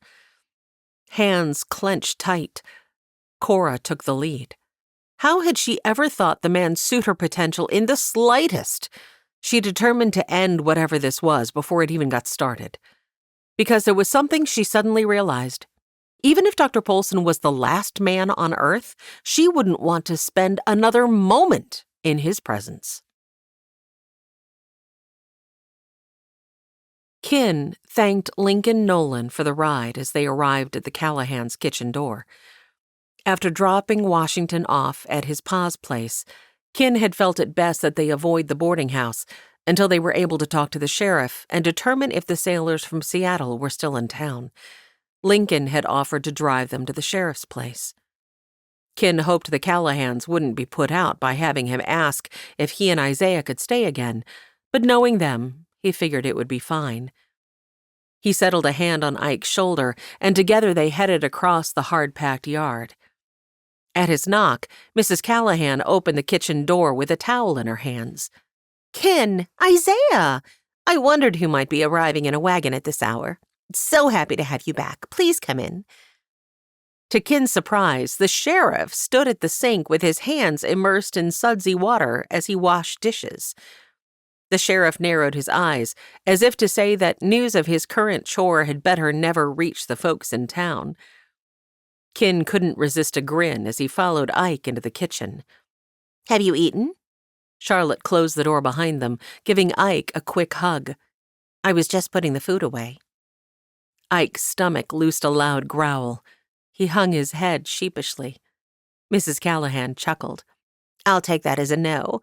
Both of you sit yourselves at the kitchen table there, and I'll fix you some plates. Ken rotated his hat through his fingers. We don't want to be any trouble. He should have thought about getting Ike some food. He could remember what it was like to always be hungry as a growing lad. No trouble, none at all. She flapped a hand to dismiss his concern, and then ruffled her fingers through Isaiah's curls in a motherly fashion.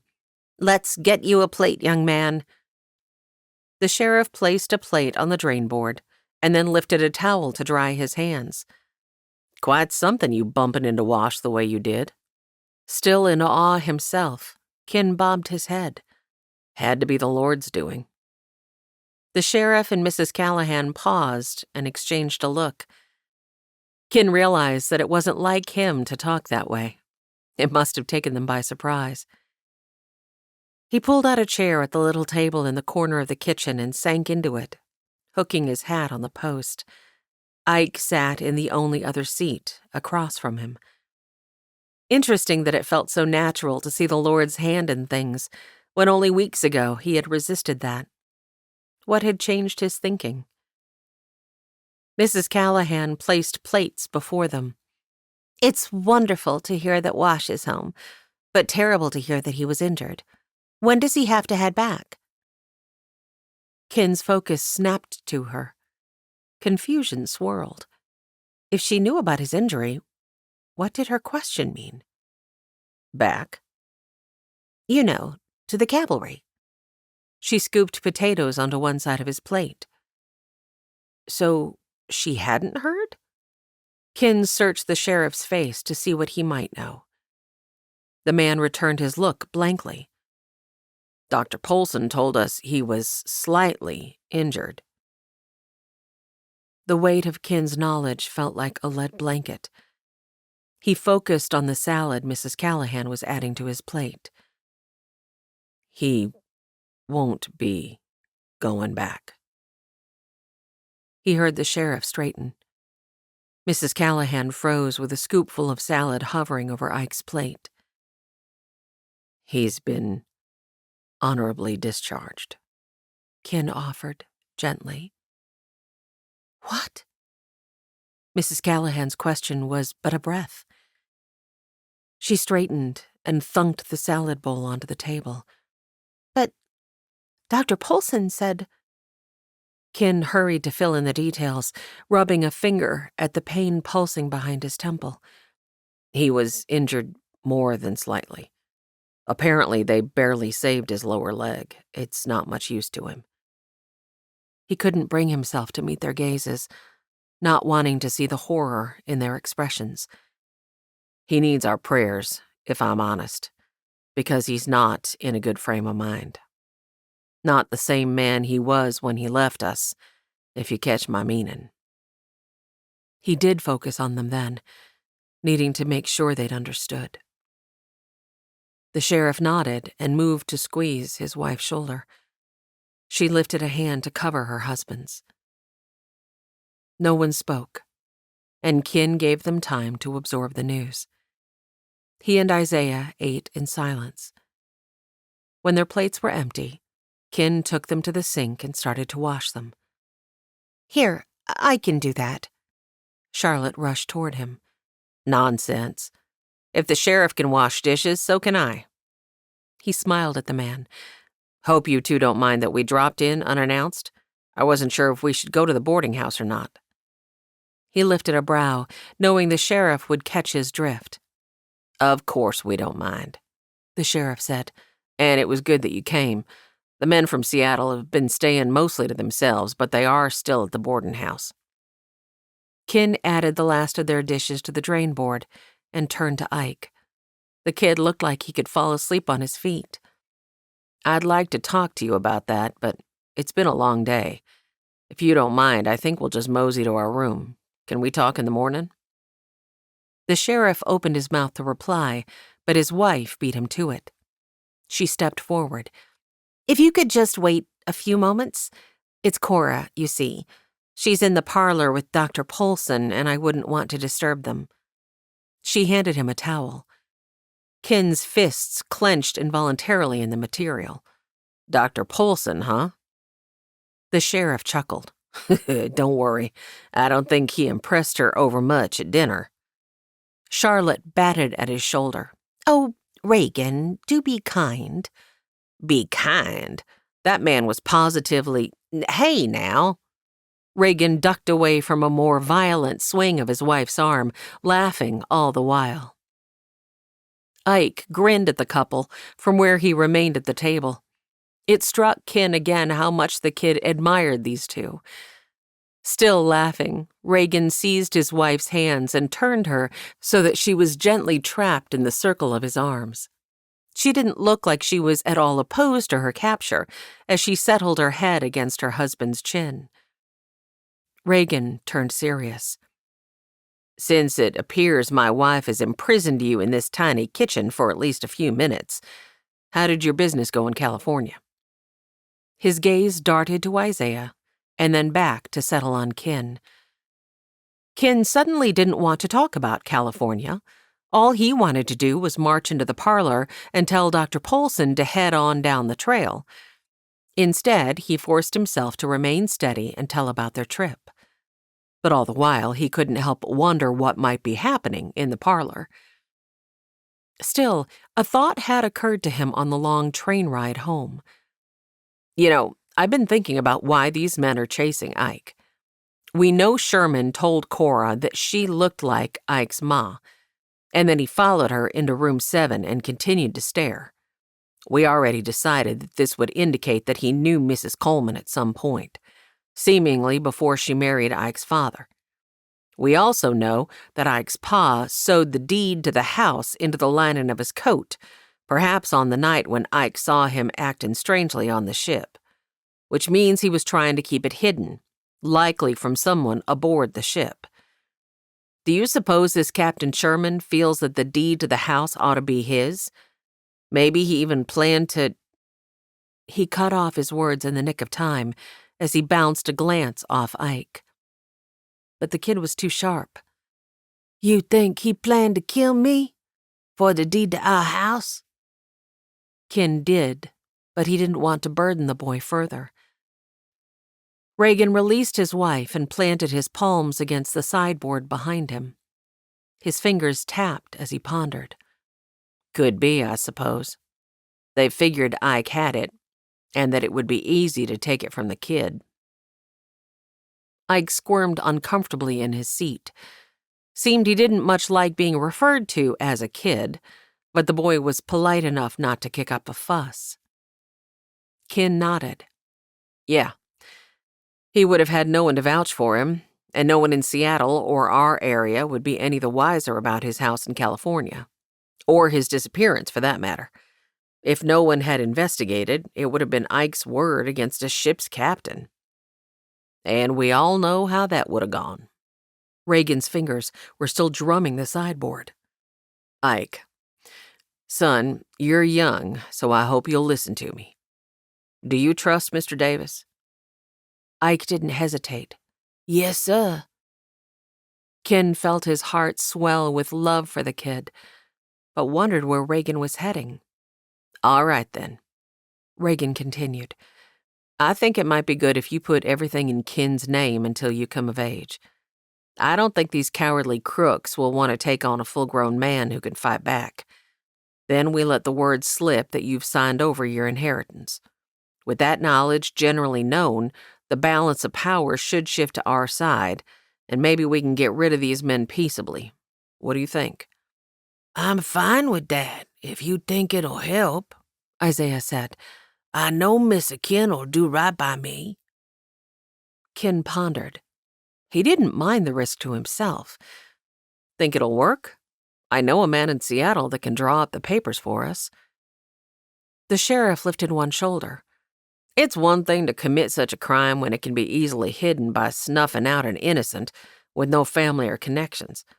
But the way these crooks have been acting, I'm inclined to think that once the general public will recognize their crime for what it is, they'll give up and find some other poor soul to hound." Ken pondered. It was a valid idea, but Ike, we don't want you to feel any pressure. Ike scooped a hand over his hair. "I'm not sure what to think, if I'm honest. I don't rightly like the idea of putting anyone in danger, but I like it even less that those men are still lingering, especially that they're making Miss Cora uncomfortable. You think putting my house into the sheriff's name would be safer than yours? I don't want you getting hurt on my account, and they wouldn't hurt a lawman, would they?" Ken looked at Reagan. "That might be better. Then I can draw up the paperwork without there being a conflict of interest. Won't have to go back to Seattle." Reagan rubbed a hand over his cheek, his gaze on Charlotte. She had busied herself with drying the dishes on the drain board, and though she couldn't have helped but overhear their conversation, she seemed intent only on her task. Ken thought again about Ike's reaction to leaving Reagan at the train station. He'd rolled the situation through his mind so many times, but couldn't seem to settle on a good way to bring it up. He didn't want Ike to think he didn't want him. Reagan scratched the back of his head wearily and met Ken's scrutiny. "Let's sleep on it and talk again in the morning. Bottom line is, we want both Isaiah and Cora to be safe and able to resume their lives without risk. And unless those men try something, my hands are tied. This seems like the best way to protect both Ike and Cora. If they go near her again, they'll have me to deal with," Ken growled out. Reagan lowered his chin. "I think you mean they'll have the law to deal with." Ken snorted. "Huh. I'll come get you after I've had a chance to say my piece." He smiled slowly. Reagan chuckled. "Just see that your say doesn't cross any lines. Anyhow, tomorrow will come soon enough, and that doctor has overstayed his welcome. Let's all head to our rooms." Ken was happy for the release from the kitchen, but he had no plan to head to his room just yet. His destination was the parlor. Chapter 25. Cora sat stiffly on the settee across from where Dr. Poulsen lounged in a wingback chair. He'd removed his evening jacket and loosened his tie as though he planned to stay for a long while. She despaired because she was already weary of his small talk. So far, she had been subjected to several of his musings about how Dr. Griffin might be beyond his prime, a gruesome story about a sawyer who had nearly lost his hand when his cross-cut saw stuck fast on a knot and his hand slipped off the grip, and now yet another tale of his medical heroism. He'd apparently saved a foreman's wife and baby from sure death at a birthing out at the camps just today. Cora smoothed her skirts and waited for him to take a breath. The moment he did, she blurted, "Dr. Poulsen, if you will forgive me." "Oh, dear." She hid a yawn behind her hand. "I'm afraid I'm rather exhausted and must cut our evening short."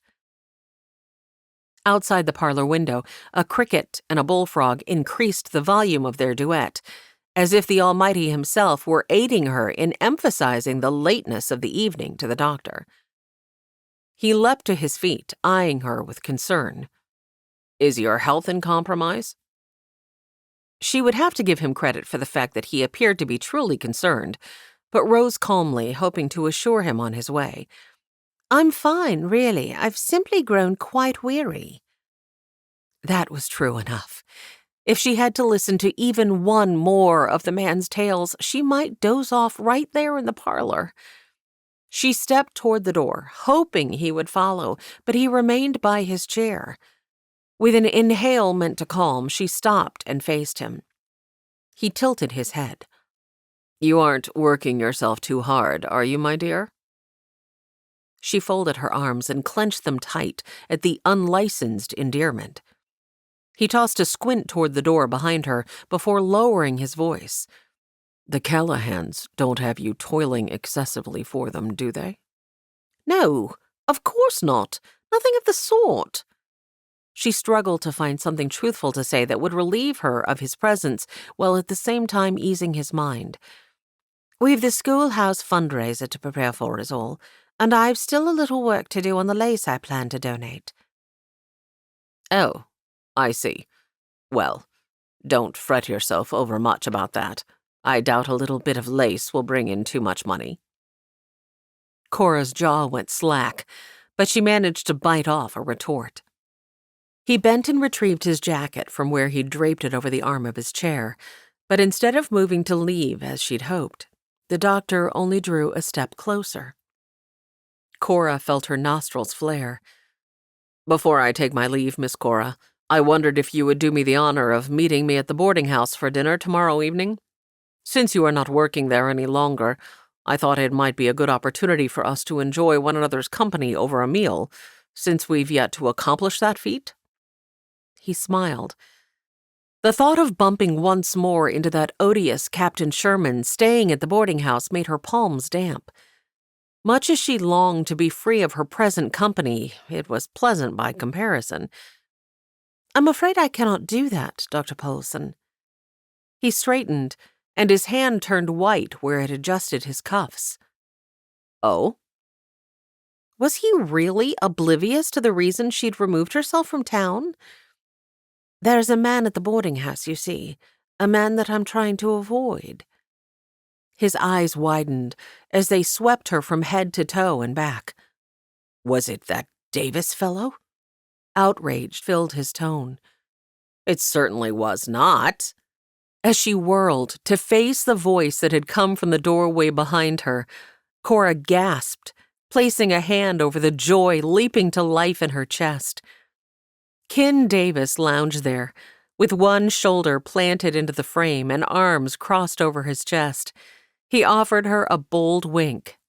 Howdy, mish. She oughtn't be so happy to see the rogue, but she couldn't resist a smile of welcome.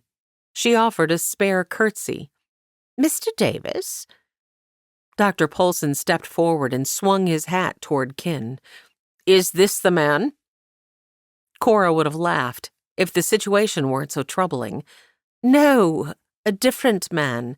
He arrived only a few days ago from Seattle. He said I reminded him of a woman he once knew. Poulsen glowered at Ken as though he might not believe her. Did this man from Seattle assault you? Yes, but no. She focused on the poker handle by the fireplace. Not exactly. Perhaps I overreacted. Maybe he was simply stunned to see me. I apparently look very much like someone he loved. He followed me into one of the rooms, but he didn't touch me. You didn't overreact, Ken assured her in a gentle voice that filled her with warmth. She hoped he recognized her gratitude in the nod she offered him. For a moment, she and Ken simply looked at one another. His gaze was soft and full of a mellow ease that filled her with the unaccountable desire to dash across the room and throw her arms around his neck in welcome. Flames licked her cheeks, and she jerked her focus to the floor. Well, the doctor stepped closer and reached out to press her arm gently. Whatever the case, I'm glad to hear you weren't physically hurt. For what he did to make you uncomfortable, I'm very sorry, Miss Cora. I'm happy you have friends like the Callahans to stay with. He gave Callahan's emphasis as though sending Kin a subtle message. The compassion in the doctor's tone reminded her for the first time this evening of the qualities that had elicited her interest those first few days he'd been in town. The man could be kind when he put his mind to it. "Thank you, Dr. Polson. I'm also glad to learn that it isn't my presence you've been trying to avoid." He smiled at her wryly. "See me out?" He offered her his elbow. The gesture was a purposeful challenge to Kin, but she couldn't very well snub the doctor without being very rude. She nodded and self-consciously slipped her hand into the crook of his arm. When she lifted her gaze, however, Kin was still blocking the doorway. His focus drilled so steadily into her hand on the doctor's arm that she could almost feel the burn of it. She withdrew and buried her fingers into the folds of her skirt. "If you'll excuse us, Mr. Davis." He lingered for another moment, but finally straightened and stepped to one side with a languid stretch. Dr. Polson scurried past him as though worried Kin might issue a challenge he knew he couldn't win. Following the doctor to the entry, Cora marched toward Kin with a glower. The maddening man only grinned at her. As she drew abreast, he leaned close and spoke low.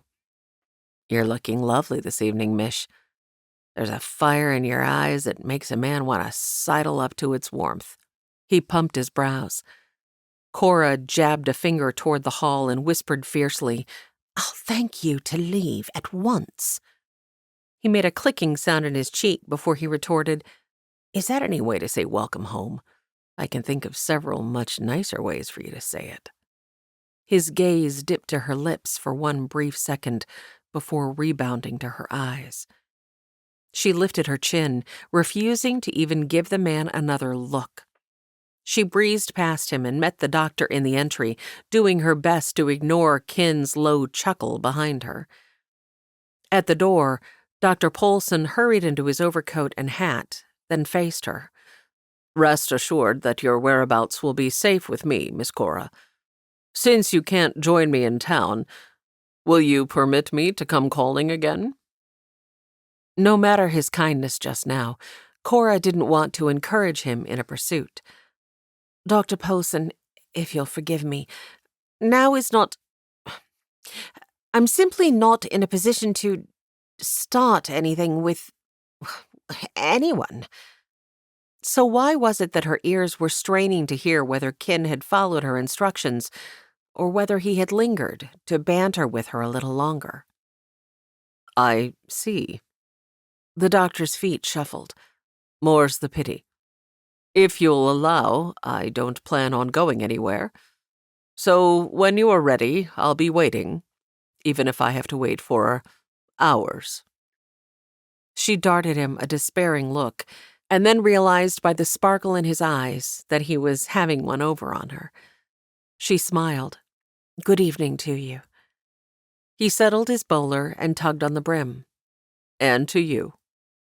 With that, he stepped into the darkness.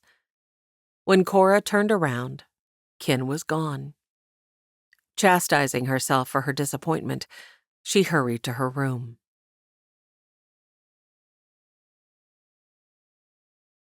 Cora rose the next morning and dressed quickly. She paused before the mirror in her room and assessed her reflection with a critical eye. Church service would be in just a few minutes, but she didn't think she would go. There was still a mire of alarm in her stomach each time she thought of the way Captain Sherman had looked at her. She didn't want to chance bumping into him at the church. But what was she going to do if the man remained in town for months?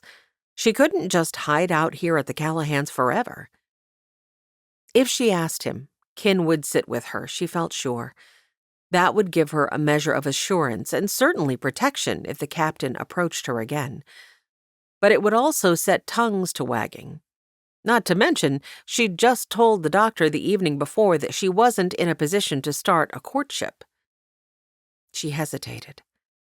If she was so certain Kin wasn't serving the Lord, why did she feel sure that he would be at services today? Of course, there was the fact that the parson was like a father to him. But there was something more. Something in his demeanor lately that had her second-guessing her concerns. Perhaps it was only that he'd been all rogue when she'd first met him, and now he seemed to be at least partially tamed. She blew a frazzled breath. For all that she had been restless while Kin was away, she had just passed a sleepless night because of the thought of him across the hall. Her heart still pounded much faster than it ought at just the thought of seeing him at breakfast. For protection at church, she could just as easily stick close to the sheriff's side. So why had her first thought been to ask Kin for protection? She narrowed her eyes at herself in the mirror, knowing the answer even as her mind formed the question. Heavens, this simply wouldn't do. She spun away from the mirror and paced to the window. Sunrise had splashed a crimson and peach blush across the dome of the sky this morning, and a thick bank of clouds lingered on the horizon east of Wyldhaven. Whether the clouds were coming or going, she wasn't sure. What she did know was that she couldn't keep hiding from Kin here in her room. She smoothed her hands against the front of her bodice. "Just go to breakfast, you ninny. And keep in mind that the Lord is much more important to you than your emotions that go all hullabaloo every time that man so much as glances your way." With that, she took a fortifying breath and eased open the door of her room. The hallway was empty, thank the Lord for small blessings. At least she would have the buffer of others' company to insulate her from Kin's charm. The man was indeed seated at the breakfast table, as were the sheriff and Ike. Charlotte was just bustling in from the kitchen with a big pot of oatmeal. Immediately feeling guilty, Cora rushed forward. "I'm so sorry I overslept. What can I do to help?" "Oh, please don't fret. I don't need you to do a thing except sit yourself down." Charlotte set the steaming pot that exuded a homey, nutty fragrance onto the trivet in the middle of the table. Kin rose and pulled out a chair for her. A soft welcome crinkled the corners of his eyes. When her knees went all to mush, she was thankful for the seat and plunked into it. His warm chuckle accompanied the scraping of her chair as he scooted her in. "Morning, mish." His greeting was spoken softly and so close to her ear that she felt the warmth of his breath. She straightened the spoon by her bowl, giving a little nod. "Mr. Davis?" Reagan, who up to that point had been twirling his coffee cup on his saucer, spoke. "Charlotte and I have talked at length throughout the night, and we've come to a decision that we'd like to present to all of you, especially Isaiah." Cora focused on the sheriff. Curiosity piqued. She heard Kin sink into his chair across the table, but her attention had been captured by the fatherly look that the sheriff leveled on Ike. The boy studied the porridge Charlotte was scooping into his bowl. "Me, sir? I know I've been a sight of trouble since my arrival in town, and I'm right sorry about that." "Nonsense." Charlotte scooted the pot of oatmeal toward Cora and ruffled a hand over the boy's head. "Reagan and I don't view you as trouble at all. In fact, quite the opposite. We've been blessed to get to know you these past few days." It made Cora feel all doughy inside when the boy hung his head in pleased embarrassment. "It was a talk of him signing over his inheritance until he comes of age that first got us to thinking on this." Reagan's focus remained fastened to the boy. "We think we have a better solution, one that will be an even stronger deterrent to anyone who might want to harm you, but we'd need your permission and Mr. Davis's to go through with it." Ike's brow furrowed as he apparently tried to figure out where the sheriff was headed. But Cora suddenly knew, and excitement surged through her. "That's a great idea." Kin turned his spoon end over end, waiting for the sheriff to continue. There was a tension about his shoulders that told Cora he had a lot riding on this conversation. The sheriff set aside his coffee cup and bowl and folded his hands on the table before him. "Son, We'd like to adopt you." Ike's eyes widened. You would? Excitement shone through his eyes until they swung to Kin. Then some of the light dimmed. He returned his attention to the sheriff. "I want to assure you that this has nothing to do with your money. All of that would remain in your name and we wouldn't touch it. We only want to offer you protection and, well," his gaze pinged off his wife's, "a family." He and Charlotte exchanged a soft smile. Charlotte had tears shimmering in her eyes. She clasped her hands beneath her chin. "Isaiah, in just the few short days we've known you, we've come to love you. And we want to be sure to say that we mean no disrespect to you, Kin." "Right," Reagan nodded. "I meant to say that." "It's just that if you were going to name us guardians over your property, we feel adoption would be even stronger and offer you more protection. But," she held out a hand and rushed to add, "we don't want you to feel like we're only offering to adopt you for that reason. We truly do want to be your ma and pa. And of course we realize we can't be replacements for your pa, who you lost so recently. We understand this might be a difficult decision for you, and we want to assure you that we only have your best interests at heart. You won't hurt our feelings if you say no." Cora could tell by the expression on Charlotte's face that she would indeed be hurt if the boy chose a different route. But she could also tell that the Callahans truly did only want the best for the boy. In fact, they might already love him like a son. Ike's loyalty to Kin, however, might hold him back. Would Kin want to adopt the boy? Even now, he was watching Isaiah, who in turn had resumed a study of his oatmeal. Kin took a sip of his coffee, and Cora could tell by the way his focus blurred against the liquid that he was trying to decide what to say to the boy. Finally, he plunked his cup back into its saucer. "At the risk of sounding like you've been a burden, which you haven't, I think you should take the Callahans up on their offer, Ike." The boy glanced over at him, brows shooting upward. You do? Cora hid a smile behind her own coffee cup. It was plain from his expression that the boy wanted to accept the Callahans' offer, but had been afraid of hurting Kin. Kin nodded. "I do.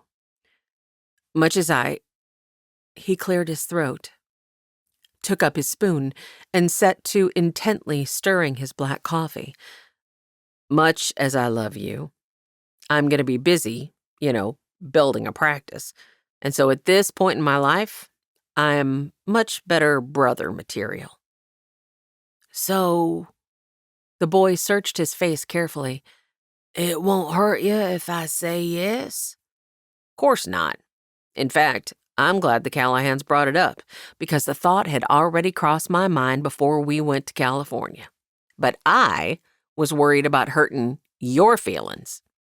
He grinned at the boy. Ike chuckled, filling Cora's heart with glee. We a pair, ain't we? Kin set his spoon into his still empty bowl. "I'll forever be grateful to the Lord for bringing you into my life, Ike." Cora stilled. Had she truly just heard what she thought she'd heard? Ike pondered thoughtfully, then dipped his chin. He did bring us together, didn't he? I done prayed for God to help me, like I told you. Kin nodded slowly, and for some reason his gaze lifted to her. "God uses me like that sometimes." Cora felt a warm wash of understanding. He was talking about her. God had used Kin to come to her rescue in Clay Elm all those years ago. Ike may have prayed for help, but she had prayed for an angel of rescue, and God had sent Kin. He hadn't been willing to admit back then that the Lord had sent him, yet here he was, admitting it now. and looking her right in the eyes as he did so. Her mouth went dry, and her pulse pounded like a carpenter in her ears. Had the last barrier to a relationship with the man just been removed? She ought to look away, but she seemed to have been captured by some current that refused to release. In the distance, she heard Isaiah say something indistinctly, and then several joyous exclamations broke the spell she seemed to be under. She gave herself a little shake and tore her gaze from Kin's to find Reagan, Charlotte, and Ike sharing a hug. Charlotte had her arms around Ike, and Reagan had his arms around both of them. His eyes were closed, and his face was tilted toward the ceiling. A huge smile split his face. Cora pressed one hand to her chest. It did her good to see the happy, new family. After a long moment, Reagan released them and stepped back. He rubbed his hands together. "Right. I think we should make this announcement today at church. I believe Captain Sherman and his men will be in attendance, and we can pray that'll make 'em realize Isaiah is protected and there's nothing more they can gain here. Hopefully they'll move on." "And if they don't?" Ken asked. Reagan plunked his hands on his hips. "I guess we'll have to cross that bridge when we come to it." He transferred his attention to Isaiah. "What do you say, son? Ready to make an announcement at church that will hopefully send these blackguards packing?" Ike nodded. "Think it'll work?" Reagan waggled his head from side to side. "Only one way to find out." Cora wished she could be optimistic, but with a shudder, she recollected the look in Captain Sherman's eyes as he'd blocked the doorway. She reached for the oatmeal and added a dollop to her bowl. "I think I'll stay home from services today, if that's all right with you." She directed her question to the Callahans. After all, it was their home she'd be in. "Of course," Charlotte said. She stretched a hand toward Isaiah's place. "Here, Isaiah, let's get you fed before church." To Cora, she offered, "We have no problem with you staying here, but will you feel safe on your own?" "I'll stay with her." Cora's gaze darted to the man across the table. She could feel heat blazing in her cheeks. Did he even realize what he'd just said? Reagan and Charlotte exchanged a look. "Outside," Ken blurted, palms out. "I don't mean to be in the house." Cora raised a finger to draw attention away from his embarrassment. "You mentioned that you think Sherman and his men will be at church?" Reagan lifted a shoulder. "I think that's a reasonable assumption, yes. They were there last week." Relief wafted through her. "Good. I've been yearning for a little fresh air. Do you think it would be all right to take a walk? I mean," she picked at one fingernail intently, "if Mr. Davis wouldn't mind." A quick peek revealed that he'd relaxed into his chair. "I don't mind at all." He tilted his head, bemused relief relaxing his features. "I think it's a grand idea." Technically, it wasn't quite proper for them to be alone outside together either, but she trusted Kin and knew the Callahans did too, and wouldn't say anything about it in town where it might cause problems. Charlotte clapped her hands. "Excellent. I'll put some tea and cake into a basket for you. For now," she swirled her hands at the now cooled oatmeal on the table, "we'd better eat." Cora sprinkled some brown sugar over the contents of her bowl, feeling a little bit giddy inside. Not only would she be able to avoid the odious Captain Sherman, but she would also get to spend some time alone with one very handsome Kin Davis. Maybe they could have a conversation about his faith, so that she could once and for all determine if she could let her guard down around him. Chapter 26. "Breathe, Zoe." Zoe did her best to follow Belle's command, but she was so jittery that she was only able to inhale in fits and starts. Exhaling wasn't much better. She was going to get to see Washington Nolan again this morning, after years of being apart and weeks of wondering if he was even alive. Zoe's sister gripped her shoulders and demonstrated her command. In, out. They stood behind the church building, where Zoe had fled the minute their stepfather, Elijah, had pulled the family wagon to a stop in front of the church. After only a moment, Zoe spun away. She flapped her tingling hands and paced. When Grant came by, he said Wash was injured. Do you think it's bad? Belle quirked a brow and adjusted her reticule at her wrist. You've already asked me, and I'm telling you Grant didn't say any more to me than he said to you. All he told me was that Butch sent him over to let us know Ken brought Wash home. God bless Ken Davis. Belle released an impatient sigh. We better go in, Zoe, or we'll miss the service altogether. Yes, you're right. I know. How do I look? She pinched her cheeks to add color, as she'd already done about a dozen times this morning. Stop that, Belle chuckled, or the only color you'll have in your cheeks will be black and blue. He asked you to wait for him, didn't he? Everything's going to be fine. Now come on. Taking her firmly by one arm, Belle dragged her around the side of the building toward the front. But as they came in view of the front, the Nolan wagon sat right at the bottom of the steps. Butch and Lincoln Nolan were just disappearing through the church doors at the top of the stairs. They're here. Zoe froze and covered her heart with one hand. I didn't see him. Did you see him? Jackson, the only Nolan who remained on the wagon, clucked to the team to set them in motion. He would take the wagon to the hitching post beneath the old oak and tie the team in the shade. Come on, Zoe. Belle vehemently lugged her a few paces, then just as quickly jerked her to a stop and dropped a little curtsy to the Hines and Olin families, who were just starting up the church steps. Mornin'. Zoe copied her sister's action. Mornin'. Ladies. Mrs. Hines eyed them suspiciously as she slowly ascended the steps. Now look what you've done, Belle whispered fiercely. What I've done? You were the one dragging me like a plow behind a mule. Besides, I can't help my jitters. If you only understood how close I am to casting up my accounts. She massaged her stomach. Belle grinned. Wouldn't that give the ladies something to talk about at this week's fundraiser meeting? She led the way up the stairs, but paused on the porch. Indeed. Oh, Belle, do haul me inside. Zoe felt like the church doors were the gaping maw of doom itself. I don't think I had the strength to take the trip on my own, but I'll not relax one smidgen until I've laid eyes on him. Belle wrapped her tightly in one arm. Together, then. Zoe had never loved her sister more than in that moment. Normally, she was the steady head that prevailed, while Belle felt her emotions more strongly.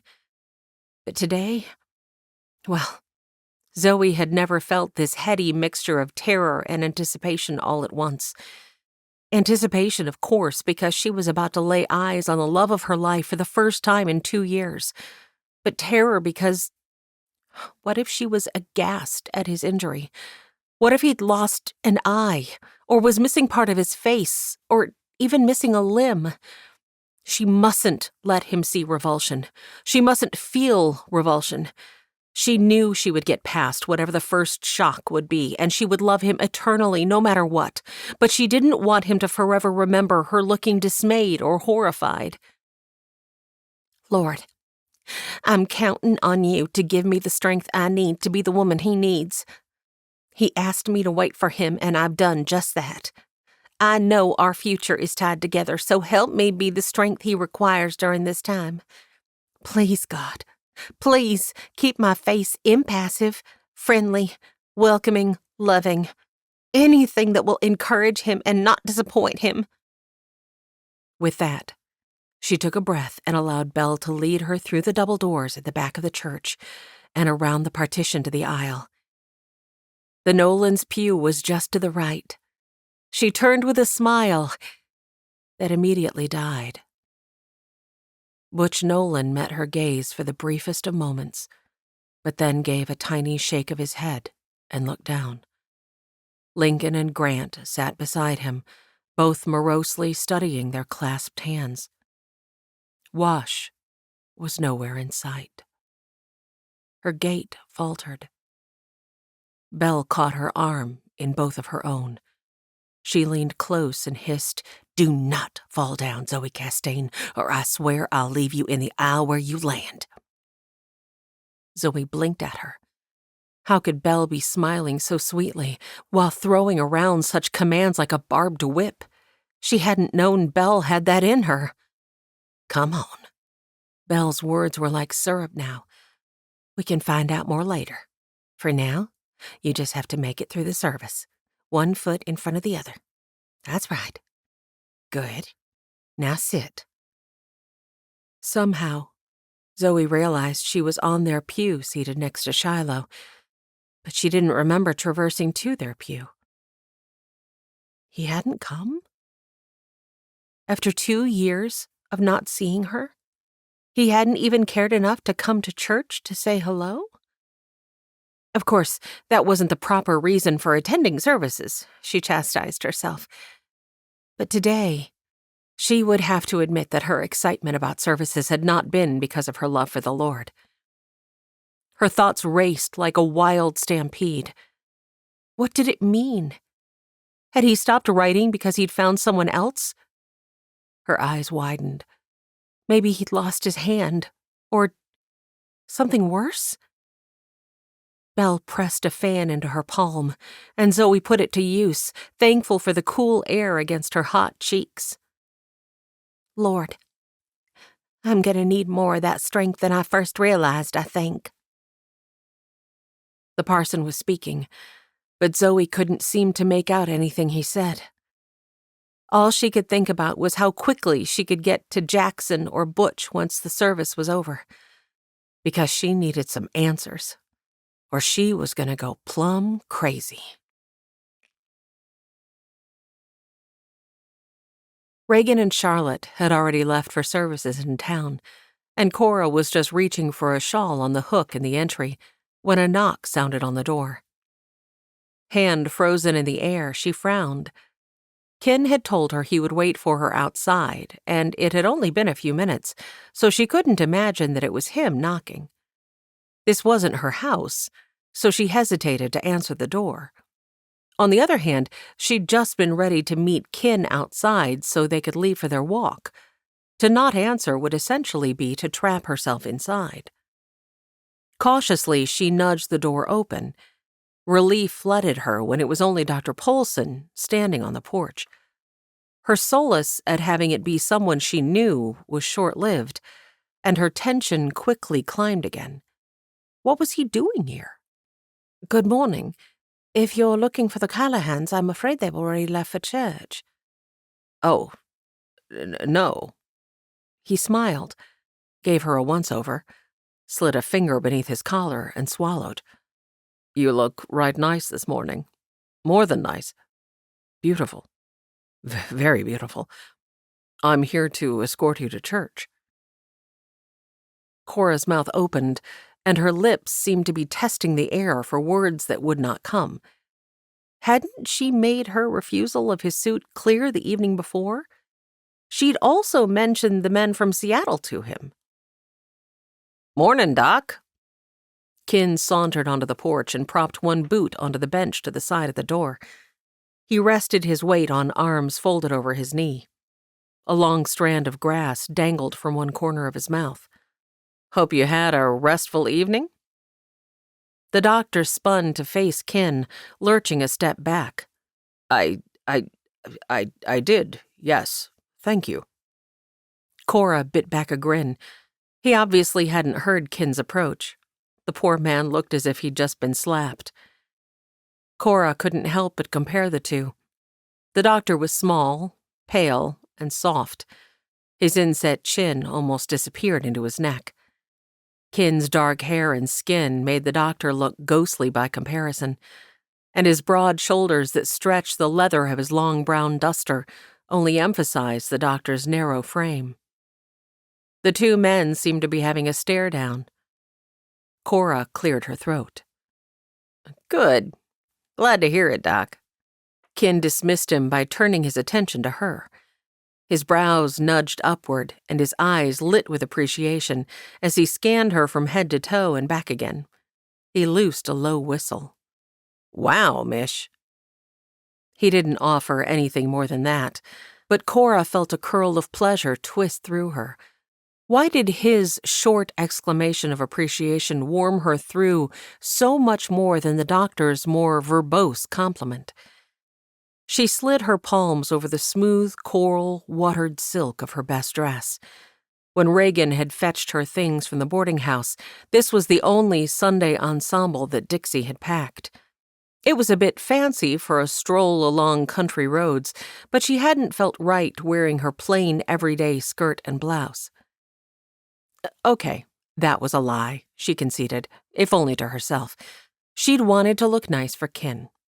And it did her good to realize she'd succeeded. Now she just had to get rid of the doctor. "If you'll forgive me, Dr. Polson, as I previously told you, there's a man at the boarding house that I'm trying to avoid, so I'm not attending services this morning, even though I hate to miss them. Mr. Davis and I were just about to take a walk." Kin straightened and offered her his arm. With a glance in the doctor's direction, he tilted his head. "Would you like to chaperone, Doc?" Cora jabbed him with her elbow to indicate he should behave, for the way he'd said chaperone clearly told the doctor that he was on the outside looking in. No, I'll just..." Dr. Polson swung his bowler in the direction of the town, then hesitated. "But shouldn't you two have a chaperone?" Kin led Cora down the porch steps, causing the doctor to have to move out of their way. "We promise to be on our best behavior, Doc." The doctor made no reply, and as Kin led her out of the yard, Cora tossed a glance over her shoulder. Dr. Polson remained on the porch, head hanging as he massaged the back of his neck. Cora let go of Kin's arm. "You shouldn't be so hard on him." Kin only grinned mischievously. "What are you talking about? I was downright gentlemanly. Besides, he'll survive. I give it 2 weeks before he's got... Well, never mind talking about the stuffy doctor. Let's go this way." Cora released her concern for Dr. Polson and drew in a deep breath of refreshing morning air. It felt so good to be outdoors. Sunday morning, Maud followed her brothers into the church, and when Kane stopped and gestured for her to take the lead, as was his norm, she preceded them down the length of the aisle and turned into their pew. She plopped onto the bench in her usual spot near the outer wall of the sanctuary, feeling anything but reverent and joyous to be in the Lord's house this morning. She oughtn't still be so angry with Jax, considering the news about Wash, but she couldn't seem to help herself. This anger boiling inside was unlike her. But after her quarrel with Jackson the other day, she'd thought he would at least stop by to apologize. Maybe come by the church again to have a conversation. But he hadn't shown up. Not at home, not at the diner, and certainly not at the church, where she'd spent the majority of each break for the past week. She worked to remove the fingers of her gloves, yanking at each one as though she were plucking Jackson Nolan's head bald. With her fingers finally freed, she clenched her gloves in one fist and crossed her hands in her lap. Her teeth ground together and her shoulders slouched. He would walk in at any moment and give her that annoying nod of acknowledgement. Sean settled onto the bench beside her, gave her a quick once-over, and then scooted a little closer to Kane on his other side. She felt her jaw jut to one side. She didn't even care that she was letting her ill temper show. Jackson Nolan was a cad of the highest proportions. Fine. If he wanted to be that way, she could... Movement down the bench caught her eye. "Excuse me. Pardon me." Kane gave her a quick wink as he and Seth scooted away from her. Jackson Nolan sank onto the seat between her and Seth and tucked his Stetson beneath the pew. "Maud?" He gave her a nod as he scooped his hands through his hat-indented mop. "Mornin'." Her traitorous heart did a little happy dance, and she had to remind herself that she was still angry with him. She jerked her face to the fore. But, land's sakes, He was sitting by her, in church, in front of God and everyone. He leaned toward her until his shoulder brushed hers as he whispered, "You look very pretty today, even with your nose hitched as high in the air as it is." She stiffened and shot him a narrow-eyed scowl, which only grew when he grinned at her maddeningly. "I know you're upset with me. I was going to come by that next day, but Mr. Eklund sent me out to Camp 63 to oversee a load of cedar he purchased, and the next day it was to Camp 65 to supervise a load of pine. I wanted to come, honest." She wasn't ready to forgive him yet. That doesn't account for the rest of the week. "I know it doesn't, but we had a wire from Ken while he was in California telling us that he'd found Wash, you see.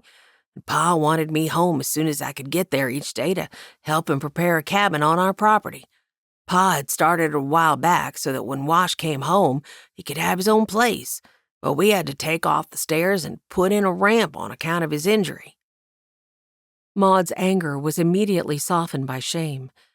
At the pew where Jackson normally sat with his family, his pa and 2 younger brothers were just taking their seats, but there was no sign of Wash. How is he? Jackson's face pulled into a pucker of worry. "Not so good, Maud. I'm worried about him. Pa and Doc Griffin figured that the cabin Pa had already started would be good for Wash's independence, since it's just down the road from us. Doc said it would be beneficial for Wash to have to get out and walk a little each day, coming down for meals and such. So Pa, he about worked himself to death the past few days finishing that cabin and clearing the road between it and us so it would be smooth and offer nothing to trip Wash up. But Wash, he flat refused to even get out of bed this morning, much less come to church." The slump of his shoulders was her undoing. She reached over and settled her hand on his arm. I'm right sorry, Jax. I've no desire to be angry with you when you have so many burdens right now. Jackson covered her hand with his, and his eyes were soft when they met hers. "No, it's me who ought to be sorry. And you're right. I'm not so good with—" He flapped a gesture of frustration. "Talking. But it's not because I don't care about you. So—" His millwork-roughened fingers caressed the back of her hand, and one side of his mouth tilted into a crooked smile. "Want to tell me when your birthday is?" Maud laughed. She couldn't help herself. She opened her mouth to reply, but was interrupted by the parson's voice. "Happy Sunday, everyone." Parson Clay stood behind the pulpit at the front of the sanctuary with a big smile to greet them. "If I can have your attention, I'll open our service in prayer." Jackson pulled a face. "Oh, great," he whispered. "Now I'll be in suspense all service." Maud swallowed a laugh and shushed him, and if she had a hard time concentrating on the parson's opening prayer, well, that had a lot to do with the fact that Jackson's hand was still covering hers where it rested on his arm, his thumb rubbing short caresses against her wrist. After the prayer, she realized that the sanctuary had filled chock full with people while she was distracted by her conversation with Jackson. The parson always drew a crowd, but today it seemed that the jam-packed room was abuzz with an expectant energy. As she scanned the congregants, she noted that the 3 men who had been staying at the boarding house all week sat on the back pew across the aisle. 2 of them seemed to be searching for someone, but the 3rd man had his gaze fixed on the boy sitting with the sheriff and Mrs. Callahan. After a few songs, the parson launched into his sermon, and if she were a confessing woman, Maud would also have to lay bare the truth that, as with the prayer, she didn't catch much of the sermon, due to the pleasure of having Jackson by her side. Maybe others were having trouble concentrating today, too, because throughout the message there seemed to be a low hum across the room. Papers crackled, people wriggled, children whispered to each other behind their hands. However, at the end of the sermon, when the parson announced that the sheriff had something to say, silence fell so thickly that Maud could hear the swish of Mrs. Hines' Sunday fan from where she sat all the way on the front pew. The parson took a seat in a chair on the platform as the sheriff stepped to the front of the sanctuary, and Maud was surprised when Charlotte and the boy joined him. The sheriff grinned and tugged Isaiah in front of himself, turning him so that he faced the congregation with the sheriff's hands on his shoulders. "It is with great pleasure that my wife and I announce that we are adopting Isaiah Coleman as our son." Congregants gasped, and a murmur of surprised pleasure rippled through the room. At least, most of those gathered were pleased. However, Maud noticed that Mrs. Hines' fan snapped back and forth like the tail of an irritated cat, and the Olins shifted uncomfortably on their bench across the way. From her place at her husband's side, Charlotte practically radiated happiness as she excitedly thumped the boy on one shoulder. The kid returned her smile with a huge one of his own, but there was something hesitant about it, maybe even fearful, as his gaze darted to the back of the room. Maud frowned. Surely he wasn't afraid of the Callahans. Well, that couldn't be it. What was it? Maybe someone sitting in the area where he'd just looked? But the only people over there were the strangers from Seattle. She frowned. Did the boy know those men? "Many of you know that Ken Davis and Isaiah just returned yesterday from California. Isaiah's father was recently killed, you see, but he owned a house down there. Beautiful place, right on the beach, so Ike tells me. For a while, there was some question as to the whereabouts of the legal papers, but we're pleased to have found them, and Ken was able to help Ike here get all the property switched into his name. Now that we're adopting him, we'll be keeping it in trust until he comes of age. What's ours is now his," the sheriff continued, "and what was his is now ours." When he said those last words, his gaze landed threateningly on the three men across the aisle. It did have something to do with them. Several in the congregation turned to glower at the men in the back, including Marshal Zane Holloway and Deputy Joseph Redante. "Olin," the sheriff continued, "you can expect to be hearing from us with regards to his financial matters." The banker squirmed more pronouncedly. I'll look forward to that, Sheriff." The sheriff's eyes narrowed.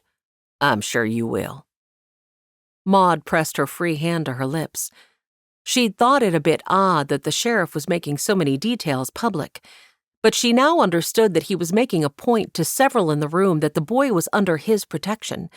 And if the kid had a lot of money, wouldn't it serve the banker right for his participation in booting the child out of school? Maud couldn't resist a grin. Oh, how she hoped he did have a lot of money. Charlotte took her husband's arm. "We've asked Parson Clay to say a prayer of blessing over us as we begin this journey as a family." She looked up at her husband with such adoration that Maud's stomach swirled. Would she ever feel that way about Jax? Her heart threatened to stop, and then rushed to catch up with itself, because with sudden clarity, she realized that she already did feel that way about him. It was why she'd gotten so irritated with him the other day, and he'd made a huge effort today to show her that he'd heard her concerns, so maybe he felt the same way about her. Maud blew a long, slow breath of relief. There was hope for them after all. She relaxed against the pew for the first time that morning. The parson had leapt from his chair and now stood on the same level as the Callahans. "It is my great pleasure to pray such a blessing." He beamed, stepping behind the little family to put a hand on both the sheriff's and his wife's shoulders. As he began to pray, everyone bowed their heads, but a fumbling rustle drew Maud's attention. Across the aisle, the man with long dark hair and bleary eyes slid gracelessly from the pew. He gave one final scowl toward the family at the front and then tromped unsteadily from the room. Had he come to church drunk? It was rather early for that, but it certainly appeared so. His two cronies exchanged a glance and then followed him out. Maud gave a little shake of her head. What was the world coming to when people showed up to church in their cups? And why had he seemed so upset about such happy news? Chapter 27. Captain Sherman crashed through the church doors and stormed to the shade of the oak in the yard. Several horses hitched to park wagons blew and bobbed their heads. Hands on his hips, he paced first one way and then the other. His men stood by watching him like the buffoons they were. "What are you looking at?" He kept his growl low, mindful of the full congregation of townsfolk still in the church. "What do we do now?" Farnham asked. What did they do now, indeed? He tugged the flask from his jacket and downed a healthy swig of whiskey. Then another. It was one thing to steal the deed when no one but an orphan kid knew about it. Quite another now that legal authorities had stepped in and were in the loop. And the lawman had definitely known something. And his 2 deputies, too. How? He and his men had been keeping to themselves ever since they'd come to town, laying low, biding their time. Kin Davis. The lawman had mentioned him. And since Farnham had played the fool back in Seattle, Kin likely knew they were after the boy. But now, the deed would be out of reach. He couldn't take out a lawman and his family without raising suspicions. He might want that house, but he didn't want it bad enough to risk a hemp necktie. Blazes and rattlers. He kicked a pine cone, sending it scuttling across the grass. After catching his balance, he gulped more whiskey. And still no sign of his dear Cassandra. Cassandra. He scrubbed a hand down his face. No. He shook his head. That wasn't right. Not Cassandra. But close enough. Where had she taken herself off to? It was sheer torture that he'd glimpsed her only once, and then she'd seemed to disappear. Had he imagined her? None of the townspeople seemed willing to share any information about her. When he'd asked the other woman at the boarding house, she had brushed away his questions as though they were of no concern. She'd said the woman— what was the name she'd called her? It didn't matter, he supposed. To him, she would always be Cassandra. The boarding house owner had said Cassandra had needed a vacation and was out of town for several days. So, because he hadn't known where the boy was, and because he'd also wanted to wait for Cassandra's return, he'd bided his time. And maybe he'd consumed just a little too much whiskey. But that alehouse owner had been more than happy with his business, even if he'd also been a bit tight-lipped with information. But now what? The whole town had just learned about the California house. If he tried anything, there would be too many questions. Questions that would only lead straight back to him. He tugged at the itchy skin of his throat. He'd stayed alive this long by being very careful what illicit activities he participated in. He growled. Maddening as it was, the deed was out of his reach. He'd lost dear Cassandra's house.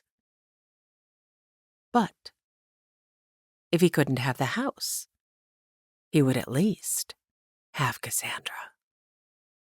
He just had to find her. But where? He needed to think, and walking always helped him think. He waved his men off. "I'm going for a stroll. Wait for me in town." With that, he left them there and headed down the hill.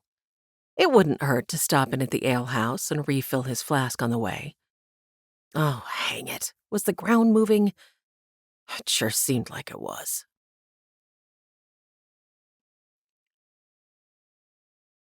Cora took deep breaths of the crisp spring air, relishing the feel of the sunshine warming her through and trying not to dwell too much on thoughts of her handsome companion. At least an hour had passed since they had left the Callahans' cabin. Kin had led her along a narrow wagon track that angled west toward the mountains. He walked in one rut and she in the other. They had ambled slowly, pausing to watch a doe and her splotchy fawn at one point, and then a gorgeous blue butterfly sipping nectar from wildflowers at another. A mama duck and her 6 waddling ducklings had stopped them just a ways back. She and Kin had laughed when the first golden duckling in the line had stopped to study them, and all of his hatchlings had crashed one after the other into each other. The poor babies had ended up a chirping, wriggling mass of yellow feathers until the hen had sorted them out with her bill. Cora and Kin had watched the little family until they'd faded into the cover of the meadow and then had ambled onward. The grass in the strip between them rustled softly in a gentle breeze, and when they crested a low hill, Cora stilled, drawing in a breath of awe. Below them, the road curved off to the left, but beyond that, a field of wild poppies stretched to meet a copse of trees nestled against the foot of the mountains. Clear blue sky domed the valley, filling her with an overwhelming realization of her smallness. "Oh, Kin, it's beautiful." "It is indeed." Something about the tone of his voice drew her attention away from the view, and she discovered he was not looking at the scenery at all, but instead was studying her. The intensity of his scrutiny made her feel suddenly shy. She tucked one side of her lower lip between her teeth. The gesture drew his focus to her mouth, and Cora's heart tripped over itself. He tore his gaze to the valley below, and this time he studied the landscape while she studied him. Broad shoulders encased in the brown leather of his duster tapered down to a lean waist. Skin bronzed by long hours toiling in the sun, and even beneath the shadow cast by his Stetson, the brown of his eyes brought to mind delectable caramel swirled with molten chocolate ganache.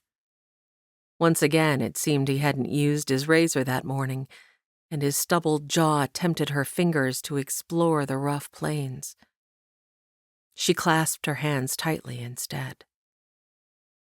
A low grumble drifted from his throat, and his gaze snapped over to capture hers. "You're making it very hard to be a gentleman this morning, watching me like that." Caught.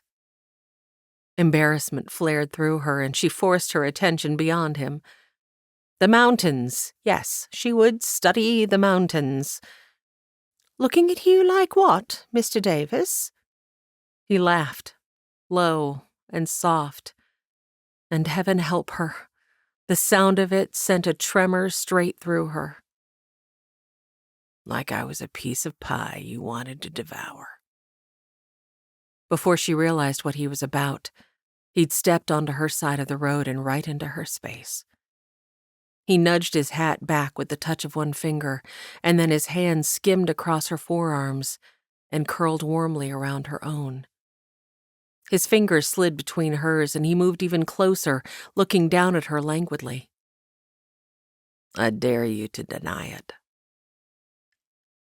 I most certainly do deny it," she stammered, not able to lift her focus any higher than the glimpse of mountaintop she could see just above his shoulder. She couldn't move. In fact, she could hardly breathe for the nearness of him. "Love him." The memory of the words she'd heard all those months ago, as if from the mouth of God himself, did nothing to soothe her anxiety. From the corner of her eye, she caught sight of his maddening grin. He leaned close until his words brushed warmth against her ear. "I like it when you get all flustered, Mish." She extracted one of her hands and gave his chest a gentle thump. "I am not flustered."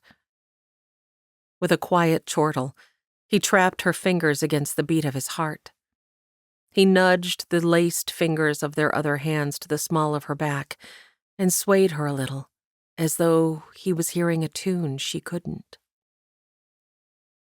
Cora closed her eyes and dredged up every scrap of willpower she possessed, for this had gone far enough without her knowing for certain where he stood with the Lord.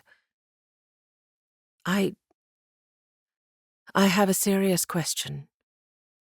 The scent of leather and sage enveloped her in a heady cloud. What is it? His voice rumbled soft and low against her ear. I need to know. That is, I want to know. You see, this morning, you mentioned something about the Lord using you, and, well, the way you said it made it seem that you, well... Kin eased back just enough to look down at her. You're wondering if this stubborn old coot has finally surrendered his will to the Lord's. She nodded, relieved to have him put it so succinctly. Yes, you see, because you don't want to be unequally yoked. Yes. Again, relief swept through her. He quirked a brow at her. Oh, heavens, it's not that I expect you to propose. It's only that I've determined, you see, that if a man doesn't share my faith, I'll never even court. Her face blazed hotter than Dixie's kitchen stovetop. Could she put her foot any further into her mouth? Not that we're courting, I understand, but... He touched her chin, holding her gaze with his own. There was a solemnness about his eyes that captured all her focus and made her forget her bumbling. It was meeting Wash in the middle of that busy street in San Francisco. Of all the places in all the world, we happened to both end up within feet of each other in a strange place that neither of us had ever planned to be. He tucked her head beneath his chin and turned so that they could both take in the gorgeous valley below.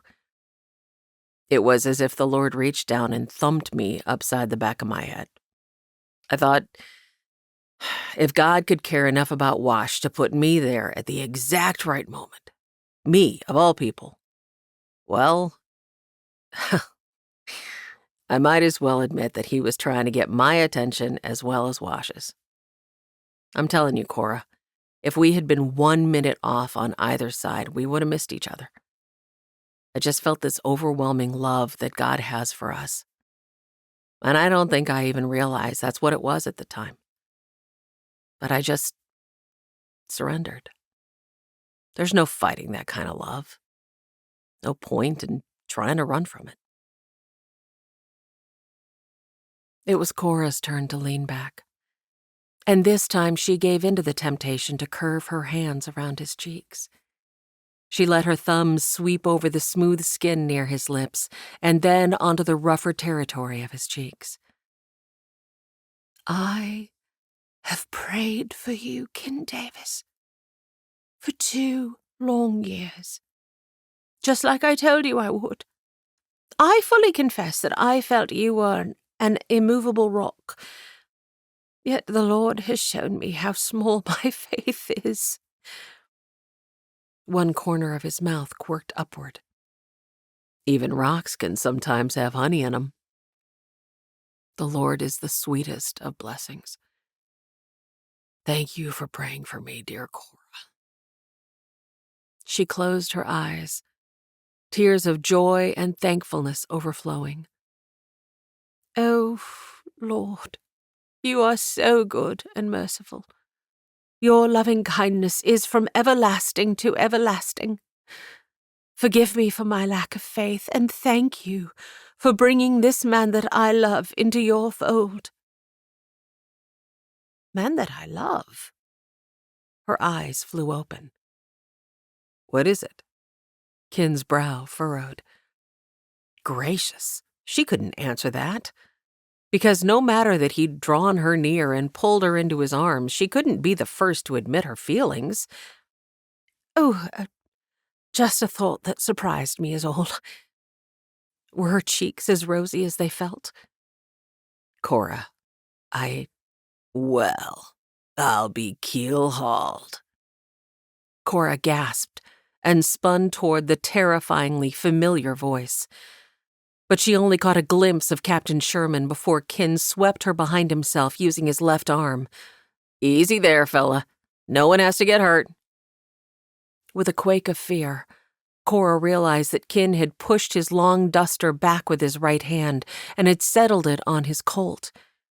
The strength of her legs threatened to fail her. "Kin, do you have a care?" She peeked from behind his shoulder. Captain Sherman stood in the middle of the track just up the hill, gun already drawn and leveled on them. He took a swig from a small metal flask and staggered a couple of steps. "Well now, here she is. Goes missing for days on end, and where do I find her? But consorting with the one man who has just cost me everything." "I think you have me mixed up with someone else," Kin said, his voice level and calm. "I don't even know you." "Oh, you know me," Captain Sherman exclaimed, squinting one eye to sight unsteadily along the barrel of his pistol. "Leastwise, you will." Kin bumped into Cora, and she realized he wanted her to back up. She glanced behind them and saw a large wild rose bush not too far down the track.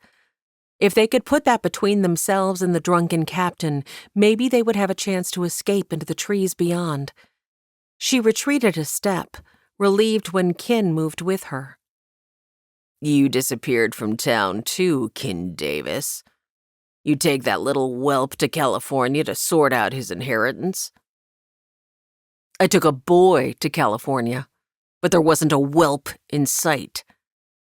Kin ground the words with such venom that Cora laid a hand against his back, hoping to remind him to remain conciliatory. She retreated several more steps, tugging him with her. "Stop moving." The sound of a hammer ratcheting froze Cora in her place. "Dear Lord, dear Lord, dear Lord." It was the only prayer she could muster. Was she going to lose Kin so soon after finally allowing him close? "We're not moving," Kin offered soothingly. "Batten your hatch and get your hand off that gun," the captain snapped. Slowly, Kin raised his hands. "Listen, friend, I'm not trying anything. See? My hands are right here in plain sight." It was the tremor in his voice that sapped the last of Cora's hope. Why? Oh, why had she insisted that she needed some fresh air? "Cassandra there is mine. Already lost her to one man, and don't intend to lose her to another." His words were slightly slurred, and the next few steps he took were so faltering that Cora felt certain he might trip himself at any moment. Kin adjusted his stance, his heel nudging her toe. Cora took another step back. It was the wrong move. "I said, don't move." The captain's voice carried the threatening quietness of a man used to having his orders followed. It was as though Cora watched the next moments from a place very far away. As he spoke, the captain thrust his pistol to arm's length, the barrel pointed right at them. Kin hunkered into his shoulders, pushing Cora further out of sight. His hand dropped toward his gun. Cora leapt back. The grass in the center of the road hampered her skirts, which encumbered her ankles. With a cry, she realized she was falling. Kin's feet tangled with hers. He grunted, tried to catch his balance. A loud shot ripped through the morning. Then Cora collided with the embankment, and all the air left her lungs. Chapter 28. Alex Polson never made it back to town. He ought to be at Sunday services, but he no longer had the gumption. Instead, he'd trekked off into the forest until he'd found a little hill overlooking a pretty valley. He sank down at the base of a large cedar to sulk and lick his wounds. He'd known asking to escort her to church had been a long shot, but it galled him to know she was at the Callahans with that rapscallion, Davis. Of all the bad luck, why had a charming interloper like Kin Davis arrived in town just when Alex had worked up the courage to ask that pretty woman to dinner? Truth was, from the way she'd reacted the first moment Davis had walked into the boarding house, Alex had known that he'd already lost. Today had simply been the final nail in the coffin. Cora Harrison was not the woman for him. Maybe he wasn't destined to be a married man. That wouldn't be so bad. It would give him more hours to dedicate to his work. But maybe he ought to do that work in a different place? This town was not what he had thought it would be. Perhaps he ought to start sending out feelers to other, larger areas. The pay would certainly be better, and likely with much less of a time commitment. He picked up a dried cedar cone and chucked it down the hill. It cascaded through the brush, sending a flock of quail launching into the air. Startled, he lurched back so violently that he whacked his head on the trunk of the cedar. Ow! He rubbed at the spot morosely. Proof right there that he wasn't a country lad. He would do much better in the city. He would leave to head back to California today, if it weren't for his concerns about Dr. Griffin's health. He really did hate to leave the man in the lurch. They needed more doctors in this area, not less, and they needed a clinic. Dr. Griffin had confided that he would love to build one, but he simply hadn't had a spare moment to set it into motion. Twice on their rounds this past week, the doctor had handed the reins of his bright red wagon to Alex and caught a few moments of sleep between logging camps. The poor man was simply exhausted. With an expecting wife and a young daughter, it probably wasn't only medical calls keeping him up at night. No, Alex's conscience wouldn't let him leave. But maybe he could find his own replacement, and then he'd feel free to move on. A gunshot ripped through the morning. He was on his feet, looking around, heart racing, before he even realized he'd moved. Where had that come from? Another shot had him ducking behind the cedar. From the valley. Was it just someone hunting? Wait. That was the direction Cora and Kin had been heading when they left the yard. He was running down the hill before he could think better of it. Cora rolled to her hands and knees, fighting for oxygen. Her mouth gaped, but no air would enter. Several poppies lay crushed and lifeless in the place where she had fallen. An odd thing to notice, when her lungs were refusing to give up their stranglehold on her airway. She tried for another inhale, arching her back to aid the effort. The loamy soil broke easily where her fingers gouged into it, but cut painfully into the tender areas beneath her nails. Darkness invaded the edges of her consciousness. And then, finally, blessed air streamed past her lips. She collapsed into a coughing fit that shook her long and deep and painfully. After several moments, she lay spent, staring at her hand where it rested on the broken, dirt-marred grass in front of her face. Dark half-moons of soil were packed beneath her fingernails. Beside her, someone moaned. "Kin!" She forced herself upright. He lay beside her in one track of the roadbed. Blood already pooled beneath his head, turning the dirt a murky black. Cora scrambled forward on all fours. "Kin!" Other than his profusely bleeding head, he didn't seem to have any other injuries, but he wasn't moving. She shook his shoulder gently. "Kin!" Captain Sherman grabbed her arm. "No!" She tried to fight him off, but the man's fingers were as strong as a bear trap. Got you now, dear Cassandra. Got you now. Don't worry. He didn't feel any pain. Captain Sherman hauled her to her feet. The stench of sour whiskey made her want to retch. Anger flared, and she planted her hands against his chest and shoved him. "You monster!" The captain only took a bracing step as though riding out a storm aboard his ship. "He didn't do anything to you!" She tried to push him again, but this time his reaction was swift. His palm cracked against her face with the force of a mule kick. Pain exploded as Cora shot backward, arms flailing. She crashed once more against the embankment. She blinked at the sky, her ears rang. Black spots danced in her vision, circling against the blue overhead. And then Captain Sherman leaned into her line of sight. "Now, you ready to behave yourself? Or do you need another dose of that discipline?" He spat just to the side of her. Cora worked her jaw from side to side. He reached down a hand, and on instinct she accepted it, immediately wishing she hadn't. He yanked her to her feet. "Good. Now, you're coming with me." He prodded her with the point of his gun, toward the trees in the distance across the poppy field. "Walk." With no recourse, she inched up her skirts to keep from tripping on them and did as she was told. One glance over her shoulder revealed that Kin still hadn't moved, and the pool of blood beneath his head had expanded. Facing the trees once more, Cora bit off a whimper of despair and another of terror. Her dearest Kin had just been killed, and she was all alone with his murderer. A man who thought she was someone else.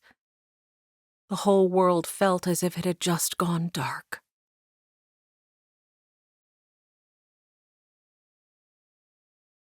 Alex burst from the brush that covered the hill he'd been on, and since there was no cover, he crouched low to assess the situation. Far off, on the other side of the road and moving quickly into the distance, he could see two figures. "Cora!" She was immediately detectable by the color of her dress, just as he had feared. The other was a man, but not Kin, based on the bow-legged way he was walking. What had happened to Davis? Those shots. He shook the thought away. That didn't matter at the moment. He must save Cora. Keeping low, he ran forward. He had no idea what he would do once he reached her, for he had no weapon, but he would take that field when he came to it. The embankment fell away down to the roadbed, and he jumped down. He dashed across and crouched to peer just above the grass, assessing the couple in the distance to see if the outlaw might have heard the sound of him landing in the road. It didn't seem so, for the man didn't look back. He would have to be more careful from here on out, keep low and out of sight. He started into the field, but the moaning of a man behind him made him freeze. He glanced back. Just around the bend in the roadway, a cowboy boot lay in sight.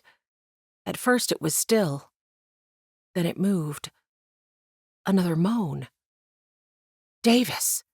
It had to be. Unless someone else had been part of this altercation. Alex ground his teeth, looking to where Cora was still being prodded across the field. To help Kin might cost Cora her life. However, Cora was still in good health, and Kin, it seemed, was not. Besides, Kin had a gun. He retreated and scrambled to Kin's side. Kin lay in one of the tracks of the roadbed, a deep gash splitting the skin at the side of his forehead near his temple. His hat had tumbled into the grass, and his left shoulder was oddly misshapen. Alex could tell that even through the leather of the duster Kin wore. Kin rolled his head from side to side, drawing attention to the amount of blood he'd lost. His feet moved erratically, a sign of the agony he must be in. Alex eyed Kin's pistol, still in the belt around his waist. It looked huge and heavy. He could take it, but even if he did, he'd have no idea how to use it. However, if he could patch Kin up, maybe together they could save Cora. He leaned forward and pushed Kin's duster away from his shoulder. Grabbing his shirt near the buttons, he gave one quick jerk. Buttons flew. He pushed the material back from the shoulder so he could see what he was doing. His fingers palpated the protrusion. "Kin, it's me, Dr. Polson. Hold still, I'm seeing what I'll need to do to put your shoulder back into place." With another groan, Kin cracked one eye open. "You? Where's Cora?" He tried to sit up, bracing himself with his bad arm, then cried out and fell back. "Lie still." Kin at least listened to that command this time, but he insisted, Where's Cora? Alex took a good grip of his arm and prepared himself. That other fella took her, he said. Just as he suspected, Ken surged to a sitting position again. Alex used the momentum to give his arm a good twist. A loud pop made Ken gasp. Blazes, Doc! He rubbed gently at his shoulder. Alex waited, crouched away from the man. Had it worked? If it had, Ken should be feeling much less pain now. But if not, he'd need to try again. Ken's lips thinned into reluctant humor. It feels better. Thanks. Alex blew out a breath. Good. Now I need to look at your head.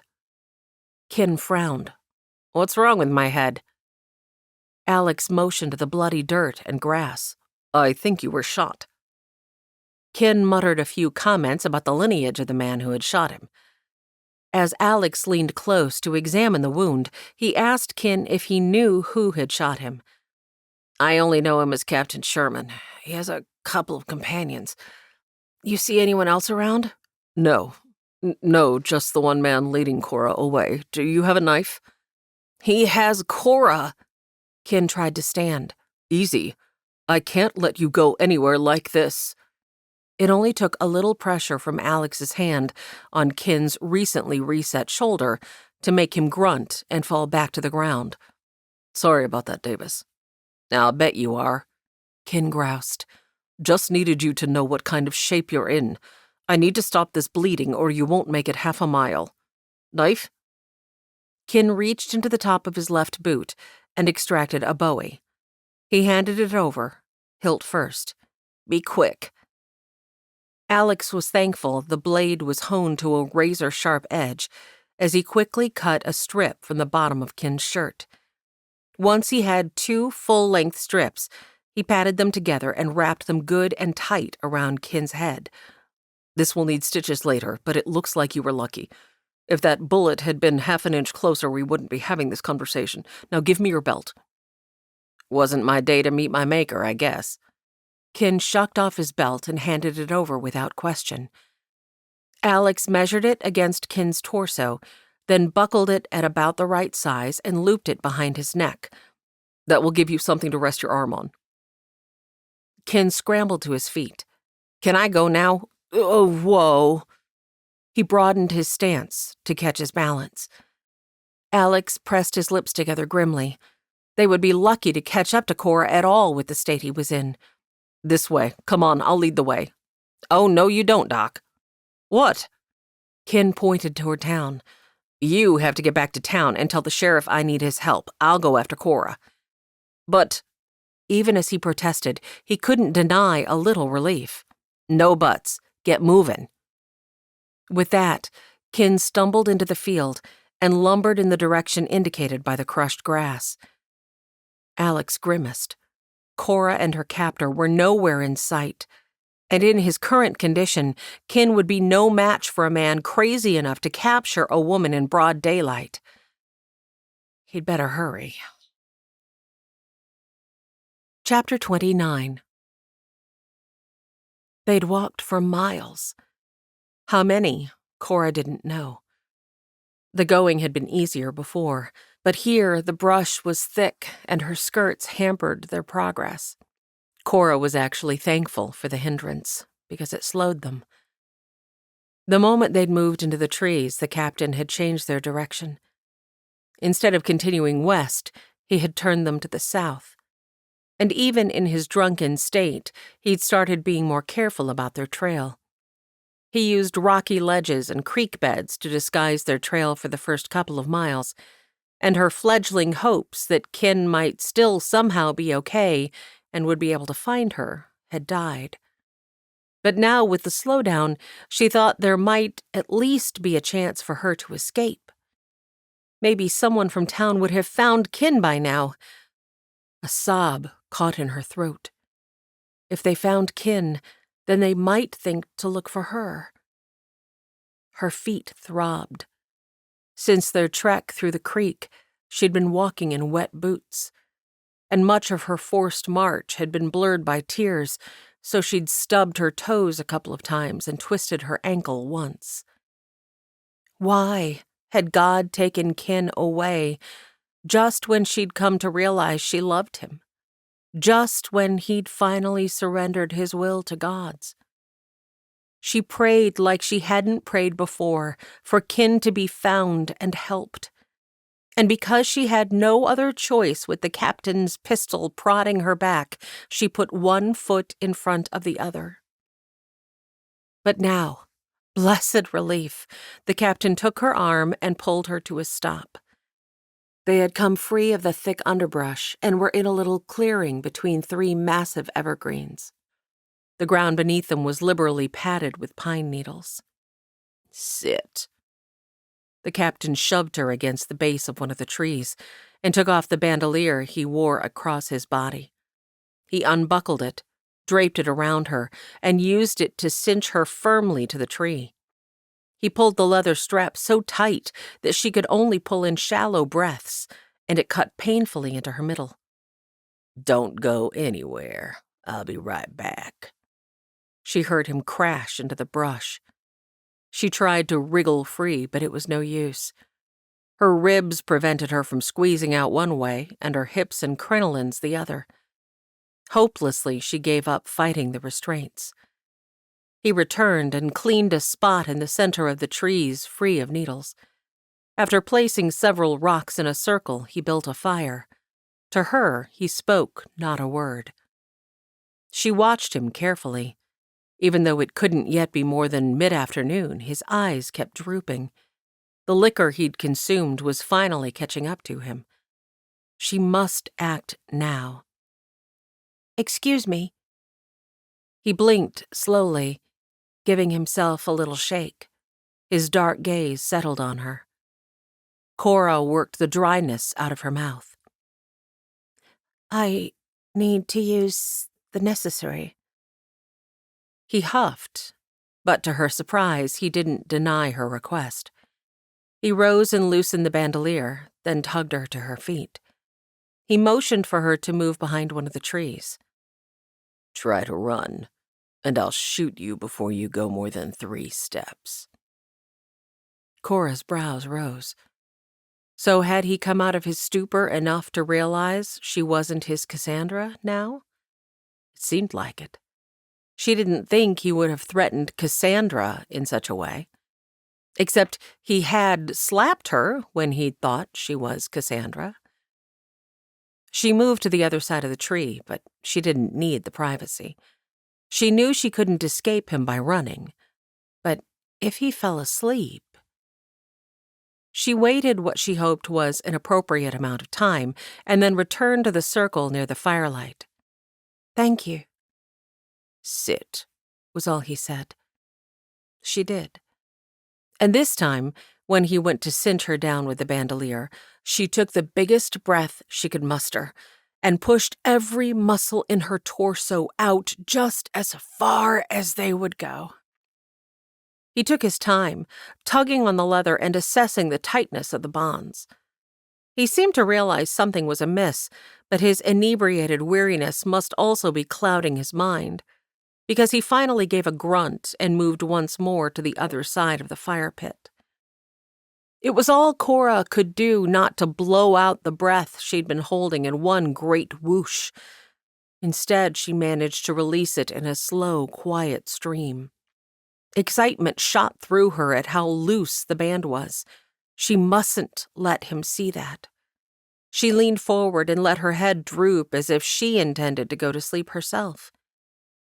A few minutes later, when she lulled her head back on the pretense of finding a more comfortable position, she noted that the captain had slumped into the pine needles by the fire. He was sound asleep. However, the moment she stirred, he sat up with a start. Glancing around and seeing her still tied to the tree, he slumped over again and went back to sleep. Cora twisted her lips in despair. She was going to have to wait for him to fall more deeply asleep before she tried to escape again. She didn't relish the idea of taking a bullet in the back. He wouldn't hesitate to dispatch her now that he was sober enough to realize she wasn't his beloved. Kidnapping a woman was still a hanging offense in these parts. If he thought killing her would help him escape, he wouldn't hesitate. She felt certain of that.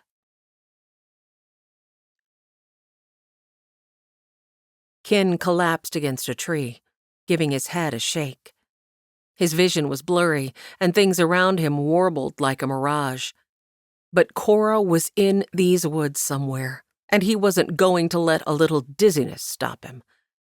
A few steps farther in, he came to a small creek. It cackled over stones and sand, cascading downhill. He fell to his knees and drank thirstily from one of the little pools, then splashed a double handful of water against his face. His head still throbbed, but the cool water helped. He swiped most of it away and looked both directions. Which way had they gone? The ground didn't seem to hold any clues. He hunted for several feet in both directions and found nothing. Discouraged, he came back to the creek for another drink. As he bent to scoop a handful, his focus honed in on one of the rocks in the bottom of the bed. Moss had been scraped off of it. There, another, and still another a little farther on. The captain was smart. He'd made Cora wade the length of the creek bed. Kin sent up a prayer of thankfulness and headed downstream. After what Cora figured must be 15 minutes, the captain started snoring. She set to work on the buttons of her jacket. If she took that off, the silk of her blouse beneath would help her be able to slide out from under the leather restraint. It would also give her an extra half-inch of space. She had one arm out and was working the jacket off the other arm when the captain grunted and stirred. She froze, held her breath. He rolled over and started snoring again. But there wasn't a moment to lose. Who knew how long the man would sleep? He could wake fully at any second.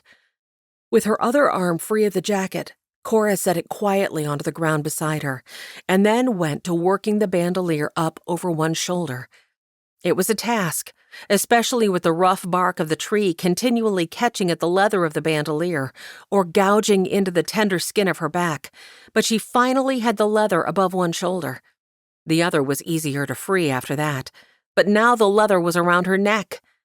She turned her head to the side and tried to push the restraint up over her head, but it was so tight. Her hair caught in the bark and came loose. Several strands caught and pulled. She clenched her teeth against the pain. Her right cheek scraped against the sharp bark, but finally, the bandolier slid off. She was free. She froze and glanced across the fire. He was still asleep. Taking her jacket, she stood as quietly as she could. Her first step crunched loudly against the dry pine needles. She winced, but he slept on. She backed slowly around the tree she'd been tied to, and only when it was between her and the slumbering man did she move more hurriedly. After pushing as quietly as she could past several bushes, she gave up being quiet and chose speed over stealth. It was only when she'd run to exhaustion that she realized she'd made two mistakes. She hadn't even tried to disguise her trail. And, because she'd only been concerned with putting distance between herself and the man, she had no idea which way town was. Was she moving away from town or toward it? What if some wild animal came upon her? She had nothing with which to protect herself. Cora paused, braced her hands on her knees, and looked around. Nothing gave her any idea which way to head.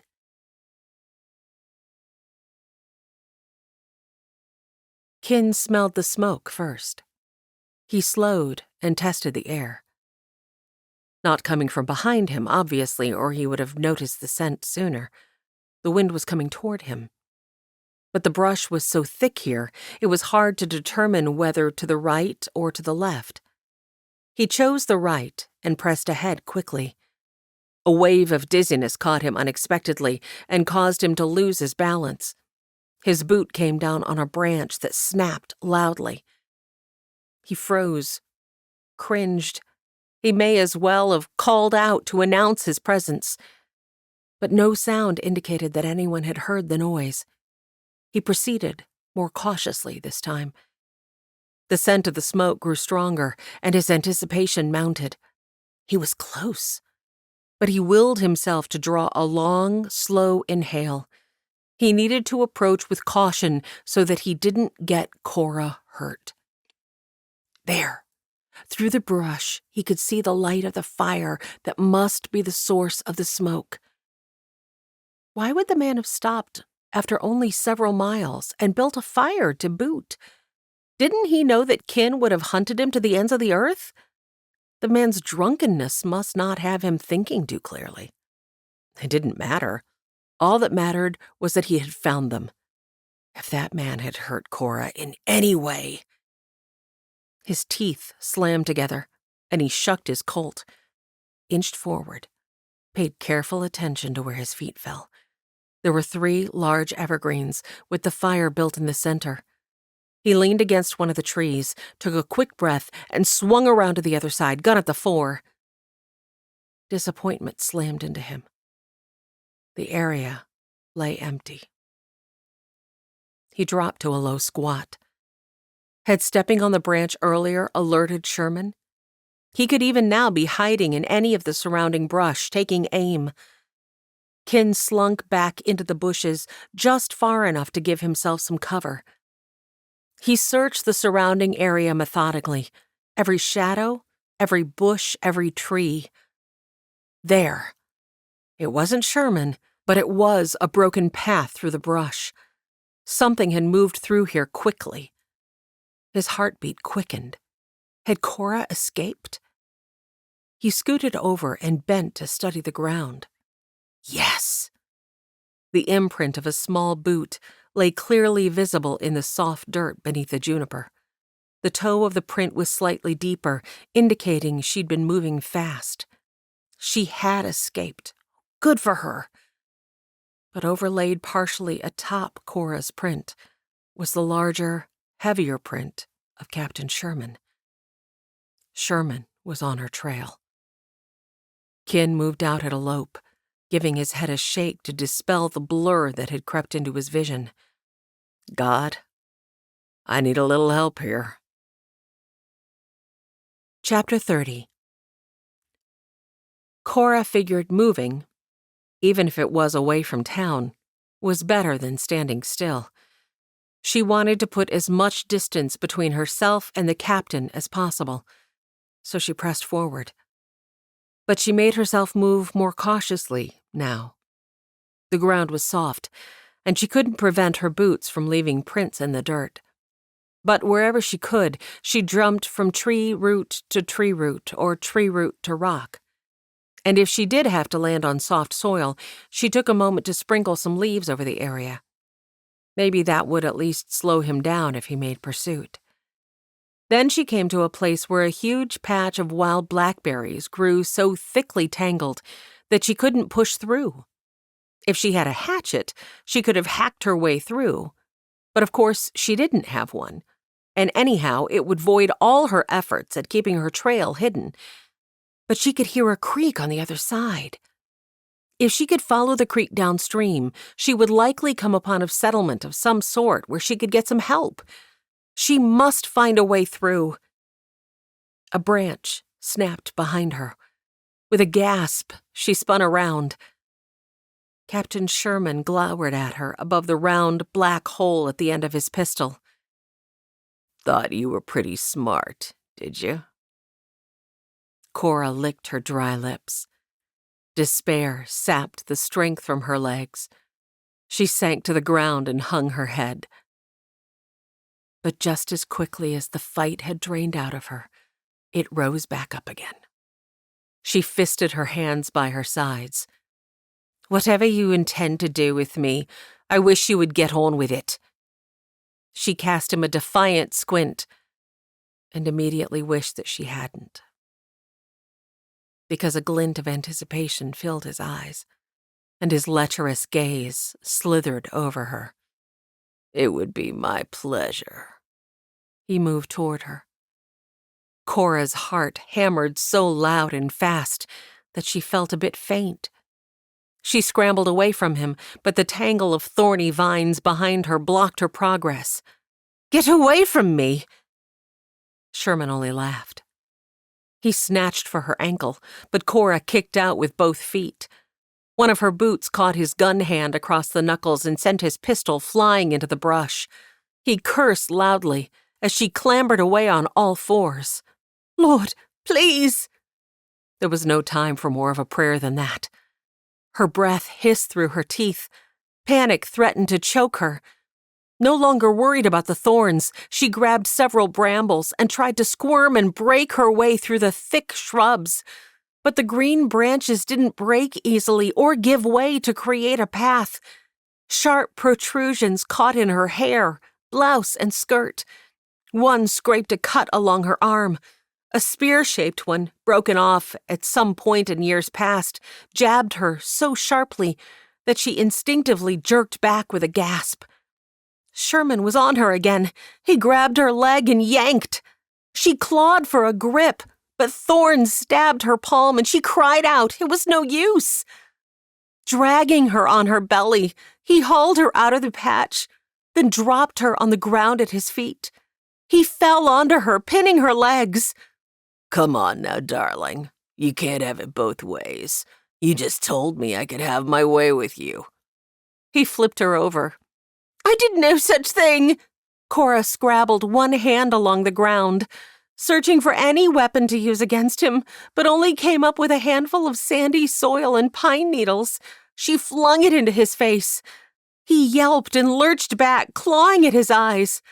Frenetically, she got up to run, but before she even got one step, he shot out a hand and clasped a handful of her hair. With a cry, she toppled backward. She grappled and kicked and clawed, yet try as she might, she could not get free. He took his time, clearing his vision. Holding her captive without a word, he blinked his watering eyes, rubbed them, blinked some more. "I'm going to kill you," he ground out. "Gah!" He growled in pain. Muddy tears streamed into his beard. He stretched his face, open-mouthed, eyelashes fluttering.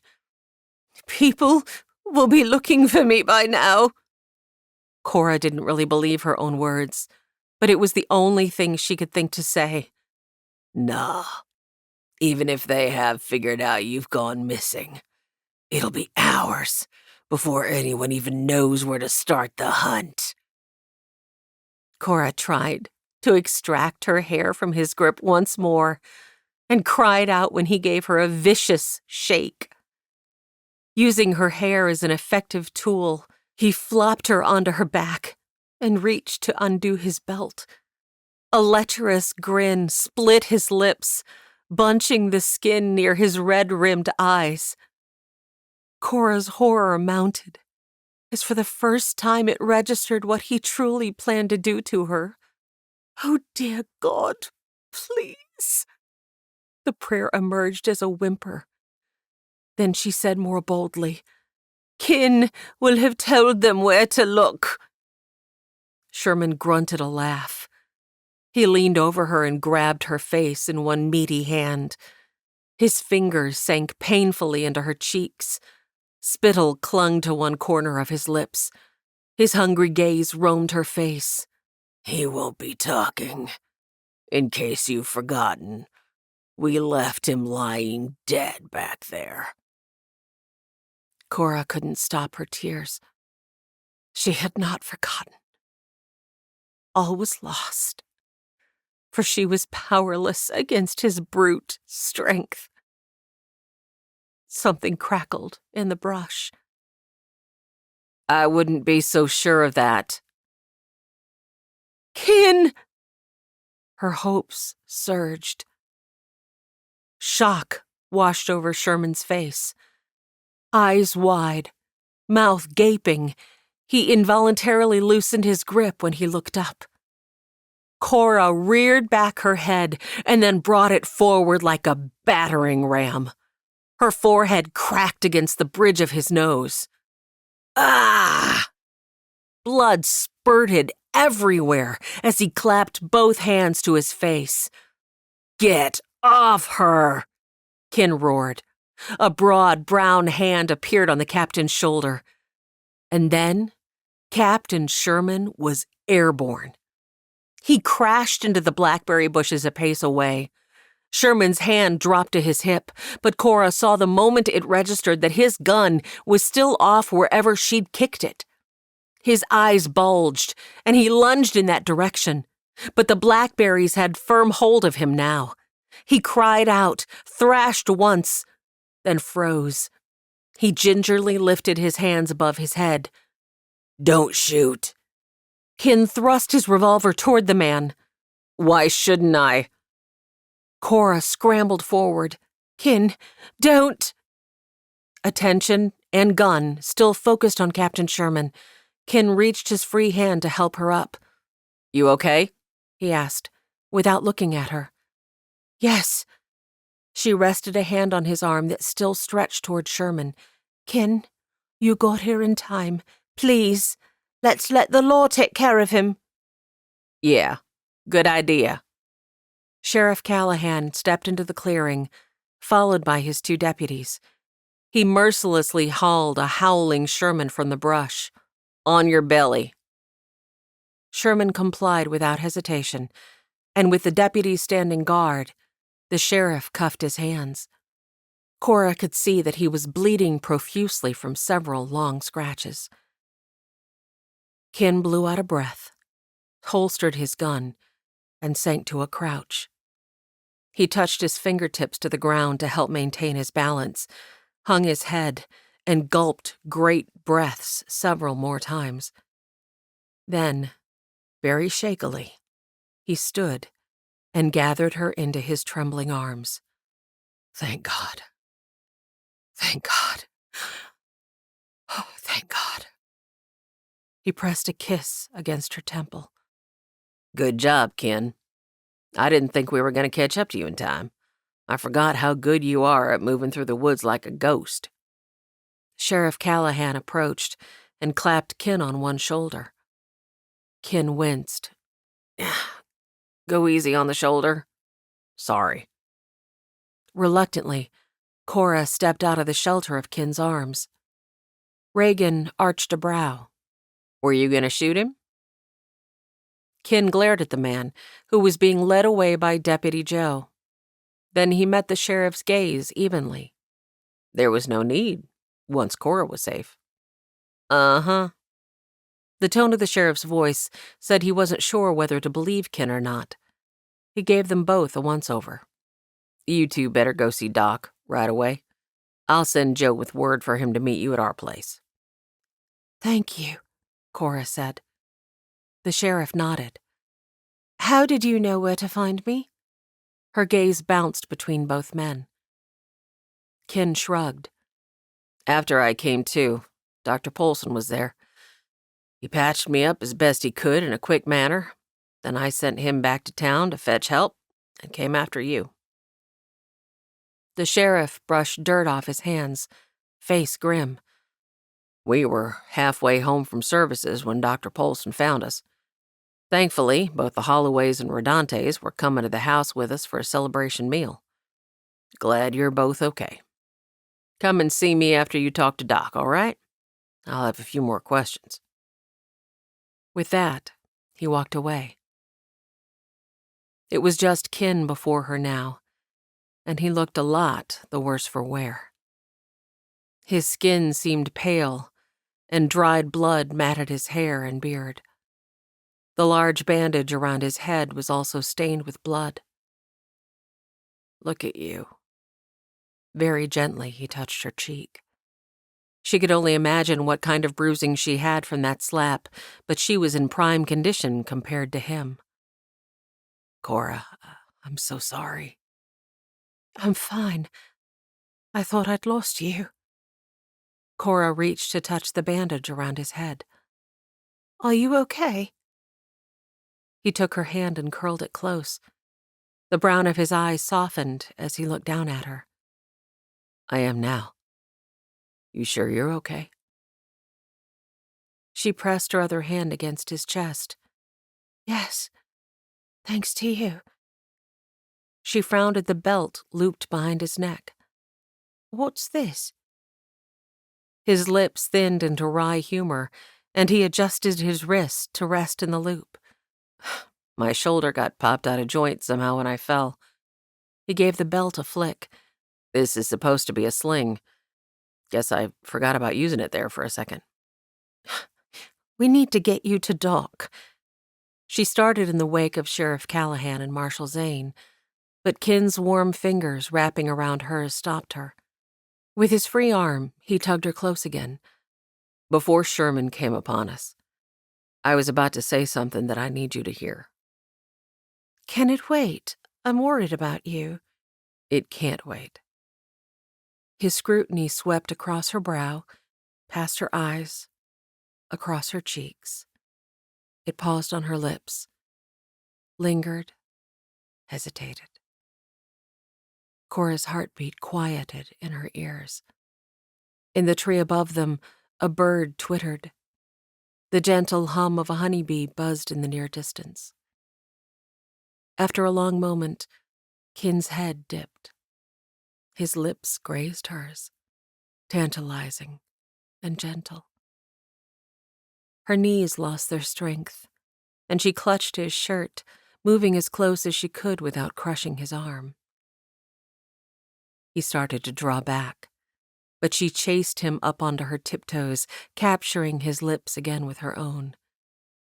This was bliss. This was love. This was home. Too soon, he pulled back. She let him go this time, relishing his nearness as he pressed his forehead to hers. I love you, Cora Harrison. I think I fell in love with you the moment you turned around in that Clay Elm saloon and looked at me. She grinned. Did you now? He nodded. I did. But I knew your faith wouldn't allow you to let me close. You were right. I'm going to do my best to grow in my faith, but I might need some time before, well, he cleared his throat, before we decide if we take this further. He dipped in for another quick kiss. I'm okay with that. I think it's better that a courtship is slow. Courtship, huh? One side of his mouth ticked up. I like the sound of that. I do too, Mr. Davis. I truly do. And as his mouth slanted over hers once more, Cora couldn't help but shoot up a little prayer of thanks to the Lord for turning her nightmare into such joy. Chapter 31. Cora was so happy on Saturday morning when she woke to see that it had dawned bright and fair. It was the perfect day for the final schoolhouse fundraiser. The whole town would be abuzz with activity. Even though Dixie had closed down the diner for the day, Cora had left her room at her usual hour to come help with the huge amount of baking. Dixie was donating 12 batches of her cinnamon buns, and all but the last 2 trays had already been pulled, brown and piping hot from the oven. Cora was just finishing with her job of slathering on the icing and about to fetch the last 2 trays. They only needed a couple more minutes. After she iced them, she slid them down to Belle, whose job it was to cut the buns apart and wrap each one individually in brown paper and tie them with a bit of twine. With 20 buns in each batch, Dixie's contribution to the fund would be no small amount. She'd planned to sell each one for 2 bits, but both Cora and Belle had told her not to offer them for less than 50 cents. It was for the best of causes, and hungry loggers would be more than happy to part with their hard-earned cash to get their hands on such a delectable treat, even at such an outrageous sum. You torturous fiends! It smells like the halls of heaven in here. At the sound of Kin's voice, Cora spun around with a happy smile. Top of the morning, you. He grinned and sidled closer, slipping his hands around her waist. The height of the morning will all depend on if you give me one of Dixie's cinnamon buns or not. I see how much I mean to you all of a sudden. Let me hasten to add that it will also depend on how many sweet kisses I can steal while Belle isn't looking." Cora chuckled and appreciated that, with a smile of parting, Belle suddenly seemed to remember something she needed to take care of in the dining room. Cora and Kin were left alone in the kitchen. "I like her," Kin said, just before he dallied a kiss across Cora's lips. Leaning back, he smacked his own. Sweet kisses indeed. I think you've been sampling the goods, Miss Cora." She giggled and licked a dab of frosting from the tip of one of her fingers. "Pecs of the job." He released her and reached toward the pan of newly frosted buns. Cora smacked the back of his hand. "That will be 50 cents, if you don't mind." She pointed to the blue mason jar with the 50-cent sign on the front. 50 cents is highway robbery to a man with hunger pangs cramping his belly." Cora only grinned. "We know." Kin laughed. "I'll take 2. He dug a silver dollar from his pocket and dropped it into the jar. Cora beamed. "Coming right up. Would you like the hot ones, just coming out of the oven? I might even be coerced into adding an extra dollop of frosting." "You do know how to sweet-talk a fella." Lifting the hot pads, Cora pointed him toward the coffee percolator on the back of the stove. "Coffee's there. Then have a seat at the table. We're almost done, and then I have the rest of the day off." She pulled the last 2 trays of buns from the oven, while Kin poured 2 mugs of coffee. She dropped her own 50 cents into the jar, then scooped 2 rolls onto a plate for Kin and 1 on another for herself. It wouldn't hurt her to sit for 5 minutes to join him for breakfast. She was already ahead of Belle anyhow. As she slid his plate in front of him and sank down across the table, she eyed him with concern. He likely didn't realize it, but he was rubbing his temples. The white bandage around his head filled her with angst every time she focused on it. While her bruises had faded and her scratches had healed, Kin was still fighting dizzy spells and headaches. With the judge passing through town on account of the fundraiser this week, Captain Sherman's trial had been a quick affair. Because he had shot Kin and left him for dead, the judge had sentenced him to 20 years. He'd tacked on another 5 for Cora's kidnapping and attempted assault, and another 5 simply because his intent had been to harm a child. Deputy Joe and Marshal Zane had escorted the man on the train to McNeil Island Prison. The captain's crew members had been rounded up and returned to Seattle on the same train. Word around town was that Sheriff Callahan had informed them that if they ever set foot in his town again, they would find themselves on the wrong side of a jail cell, though Cora wasn't certain how much of that particular rumor was true. She was only thankful and so relieved to have their dark threat removed from her life. "How's your headache today?" Kin straightened and tugged his plate closer. "A lot better, actually. But Doc said I could be fighting him for months yet. I guess it's a good reminder to be thankful and keep working. God must not be done with me yet." She reached across the table to squeeze his arm. "And I'm so glad he's not." They said a quick prayer of thanks, and then oohed and awed their way through Dixie's sweet rolls. Kin stuck around to help her and Belle finish the packaging, and if it was partly so that he could scoop out the last of the frosting and down it by the spoonful, well, Cora could only laugh because she enjoyed his company so much. After they'd all washed their sticky hands, they loaded up their arms with baskets and hurried, laughing and chattering, up the hill to the church. All the pews had been moved and stacked at the sides, and there was table after table laden with goodies and paraphernalia for sale. Cora laid out her lace rounds on her reserved space and smoothed them flat. She had managed to finish 10 of them. One was significantly larger than the rest and would actually make a lovely white tablecloth if anyone needed a fancy one.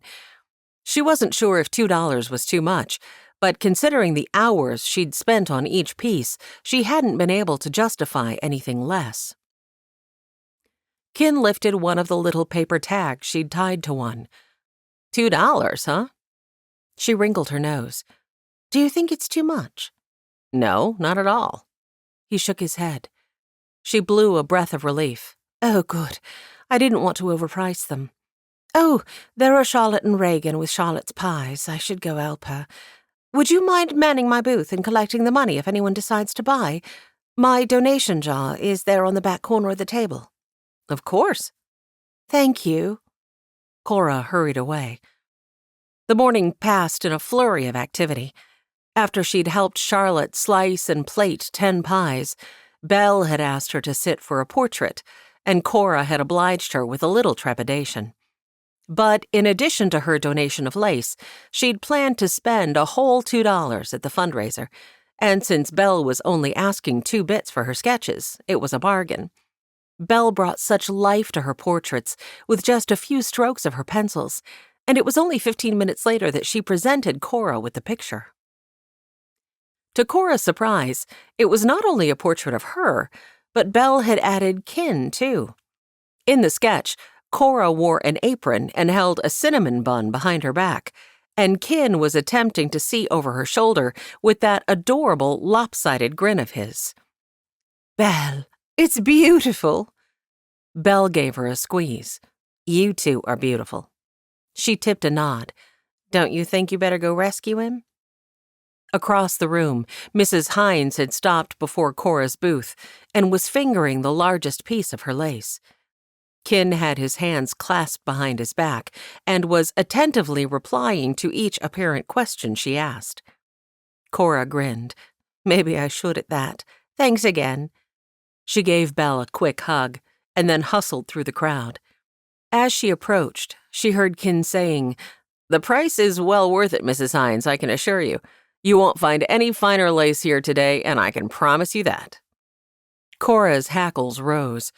That woman was haggling over the price of $2 she'd put on that? Why, it had taken her 3 months to get that piece just right. All right. I do believe you're correct, Mr. Davis. Mrs. Hines smiled. She patted the lace. I'll take it. Kin nodded. Excellent choice, Mrs. Hines. As you can see, there's only one small one left. You'll be glad you were one of the lucky buyers of these exclusive pieces. Cora's brows launched into her hairline. He'd sold all but one of her pieces? Why, that would be a lovely donation of $18 already. How wonderful! Kin carefully wrapped Mrs. Hines's lace in brown paper and handed the packet to her, accepting the money she offered. Thank you, Mrs. Hines. Good day to you. He tapped the package. No one will have a finer Sunday table than you will. The woman beamed. Indeed, I believe you're correct. With that, she scooted to the next table over. Kin turned and tucked the money into Cora's jar. Cora joined him behind the table. I'm so pleased to see that the lace has sold so quickly. If I'm honest, I wondered if it would even sell at all. But I'm very honored to be able to donate my few dollars to the cause. Kin grinned, nodded. What do you have there? Oh, you must see it. She's only charging 2 bits. Look what Belle sketched. She held the page out for him to see. He took the paper and studied it with a laugh. She does know us rather well, doesn't she? She's so good. I wish she would follow her dream to go to that art conservatory in Seattle. Cora's gaze drifted to where Kane Carver stood chatting with Belle while she sketched him. Her smile turned wistful. I think she's been waiting on a certain someone to see if he will get on with the program and propose. Oh, I see. Did you say she's only charging 2 bits? She should be charging much more than that. Hang on a second. I'll be right back. Kin handed Cora the sketch and strode across the room. She giggled as she watched him steal one of Belle's pens, cross out the amount on her sign, and scrawl something else. Cora couldn't read the amount from here, but she could tell that he'd increased the price by quite a bit, due to Belle's and Kin's giggles at the aghast protest Kane made with much good-natured laughter. My, this is lovely. A woman Cora didn't recognize stopped before her table. Perhaps one of the wives from the logging camps? Plenty of those women rarely made it into town. Thank you, Cora smiled. The woman turned over the tag and hesitated. Is this your only piece? It's the last one, I'm afraid. All the others have sold already. At this price? The woman lifted a surprised look. People obviously had no idea how many hours went into one piece of lace. Cora only smiled. She was too happy today to haggle over prices. Yes. The woman dropped the tag and held out one hand. My name is Rose Shipman. I own Shipman's General Store over in Clay Elm. I wonder if you'd be willing to sell your lace through my store. Oh, my, that's flattering. I'm just not certain that enough money can be made to make it worth our time. The woman's brows arched. I would only want 20%. Cora did some quick figuring. With the cost of the thread, that would leave her $1.50 from each piece. It would be nice pocket money, though she'd have to spend a great deal of time to get it. Still, on her breaks and in the evenings, she could crochet a little. Okay, that sounds lovely. The woman nodded. Excellent. I'll take as many pieces as you can make by the end of the month. Thank you. I'll see what I can do. Kin strode up just as the woman was leaving. Who was that? Cora explained, then added, I'll be making very little for the hours involved, but it's flattering to have her want the pieces. Kin grinned at her. Check the price tag. What? Go on, check it. He pointed. Feeling a surge of curiosity, Cora did as she was told. $12? She dropped the tag as if it had burned her. Kin's gaze sparkled. He tipped a nod toward her donation money. Cora opened the lid on the blue mason jar and gasped. Instead of the coins she'd expected, inside lay a jumbled mass of paper currency. She could see several $10 bills. What did you do? He grinned with the lift of one shoulder. It was easy to add a 1 in front of all your 2s, and a 5 after the 2 on that bigger piece. Cora gasped. Mrs. Hines paid $25 for a lace tablecloth. She sure did. He winked. It's all in how you sell it. Cora plunked into her chair, a hand pressed to her chest. Oh, my. Wait. How much is in there? She pointed to the jar. He chuckled. Over $120. Oh, that's wonderful. I can't believe it. Zoe's going to be so thrilled. I'm sure she will be. Speaking of Zoe, he searched the room. Have you seen her? No, I haven't seen her yet. I'm certain she's simply run off her feet today. Probably true. When is the groundbreaking ceremony? Supposed to start at 3, I think. But word is that Mr. Heath has a big announcement. He's supposed to give it at any time. Interesting. Quite. Jacinda Callahan approached then and exclaimed over Cora's lace. She declared that she simply had to have it and purchased the last piece. Cora felt a bit like a highwayman as she stuffed the bills into her jar. But it gave her such a feeling of accomplishment to think about how much she would be able to add toward the building of the school. Kin sidled close and lowered his voice. Does this mean that you're done with your commitments for the day? Cora searched the room over. I suppose it does. However, I could help over at Dixie's table, and we should wait to hear the announcement. Nah, that wouldn't be nearly as much fun as riding out with me to see a piece of property I recently purchased. Cora's gaze flew to his sparkling one. You bought property? Other than the piece here behind the church? I did. Want to see it? Yes. Excitement mixed with a heady curiosity swelled through her. The twinkle in his eyes told her he was up to something. Well, all right then. Let me fetch the wagon. We can go right after Mr. Heath has his say. Okay. As she watched him leave, she couldn't help but wonder what he was up to. Chapter 32. Zoe Castaigne stood on the path looking down onto the Nolan ranch and feeling like she might lose her breakfast at any moment. Smoke spiraled in a steady whirl from both the chimney on the Nolans' main house and on the new cabin further down the road. When she'd arrived at the social this morning, only to have Jackson tell her that Wash had once more refused to come, she'd known that she must go see him. Consequences be hanged. She was missing part of the festivities on a day that she'd looked forward to for months, but there were some things that were simply too important to be put off. Taking a deep breath, she rubbed her palms over her hips and strode down the hill. She moved past the main house, with her goal firmly set. Her knuckles rapped sharply against his cabin door. Wash, it's me, Zoe. She pressed a hand to her stomach and whispered to herself, "Do not get sick, Zoe Castaigne. Do not get sick." After a moment, she heard a sound like scraping furniture inside, but received no reply. I can hear you in there. Please, Wash, I only want to say hello. She curled her hands together in a tight clench. What would she do if he refused to answer the door? She'd begun to despair that would be the case when, finally, the door swung slowly open. Wash stood in the opening, legs wide, arms folded.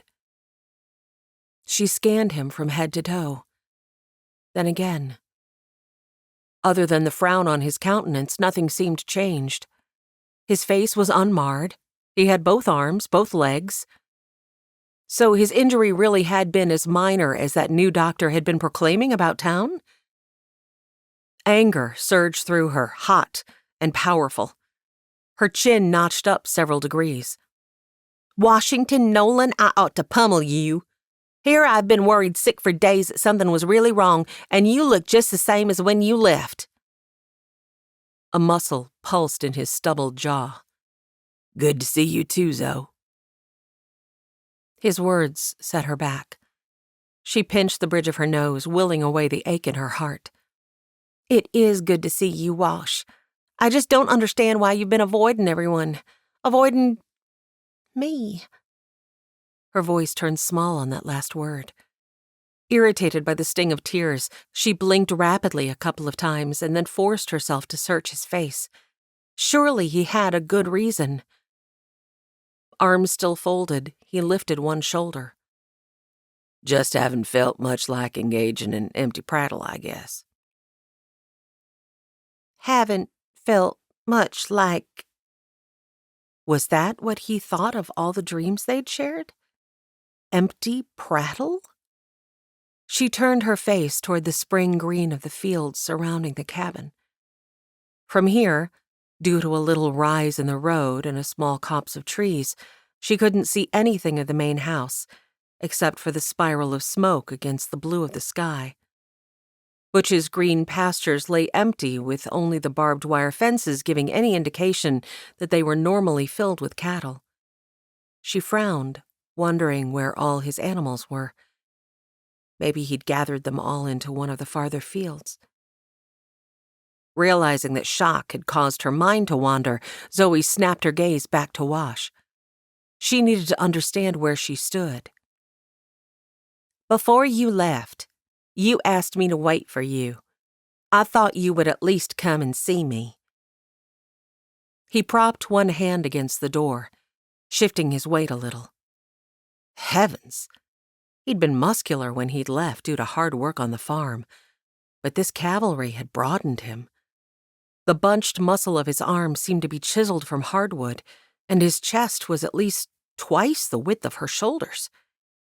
He cleared his throat and looked past her toward the fields. She realized she'd been staring and snapped her attention to the doorframe. The knuckles of his hand that gripped the doorposts turned white. After a long pause, he grated, "I hope you didn't take that too seriously. We were nothing more than kids, Zoe." She had to fight for a moment to get her thoughts back on track. Nothing more than kids? She felt like an echo, constantly repeating the shocking statements that were so unlike him. I see. She retreated a step, no longer certain of anything in her life. Okay. I just wanted to say, Well, welcome home, Wash. You have a good day. She turned and hurried away then, lest she fall into a blubbering heap of confusion at his feet. Tears streamed and she swiped at them angrily. Apparently, he'd been willing to engage in empty prattle all the way to the conclusion of his last letter, in which he'd told her how he planned to finish out his time in the cavalry and then build them a home on the farthest pasture of his father's land. He'd planned to work the land, raise cattle, maybe allow his father, who was getting up in years, to retire from his labors and rest for his final years.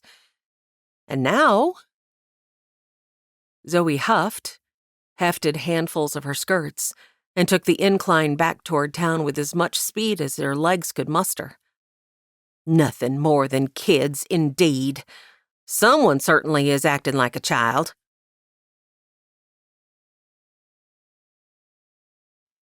Wash closed the door and immediately fell into the chair that he'd scooted out of sight behind it.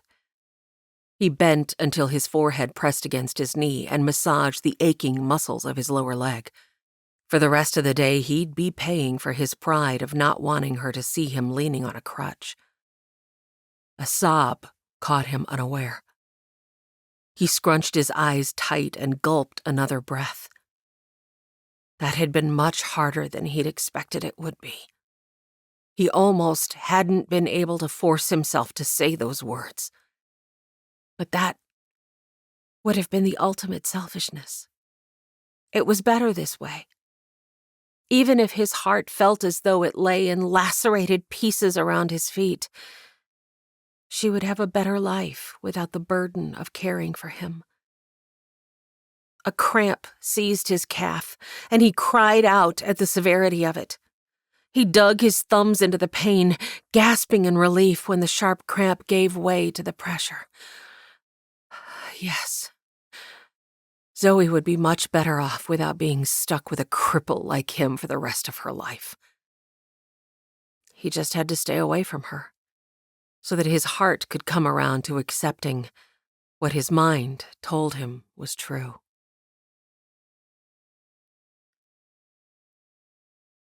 Kin pulled up in front of the church with the wagon. He was just about to dash up the steps when he saw Isaiah sitting in the shade of the building with his arms curled against his chest. He was looking out over the bustle of the town, methodically stroking something Kin couldn't see. A furrow pinched his brow. Kin reversed course and sank onto the ground beside him. As he did, he saw that Ike held a fluffy bundle of gray fur, the cute kitten he'd chosen. He plucked a stem of grass, then bumped Ike with his elbow.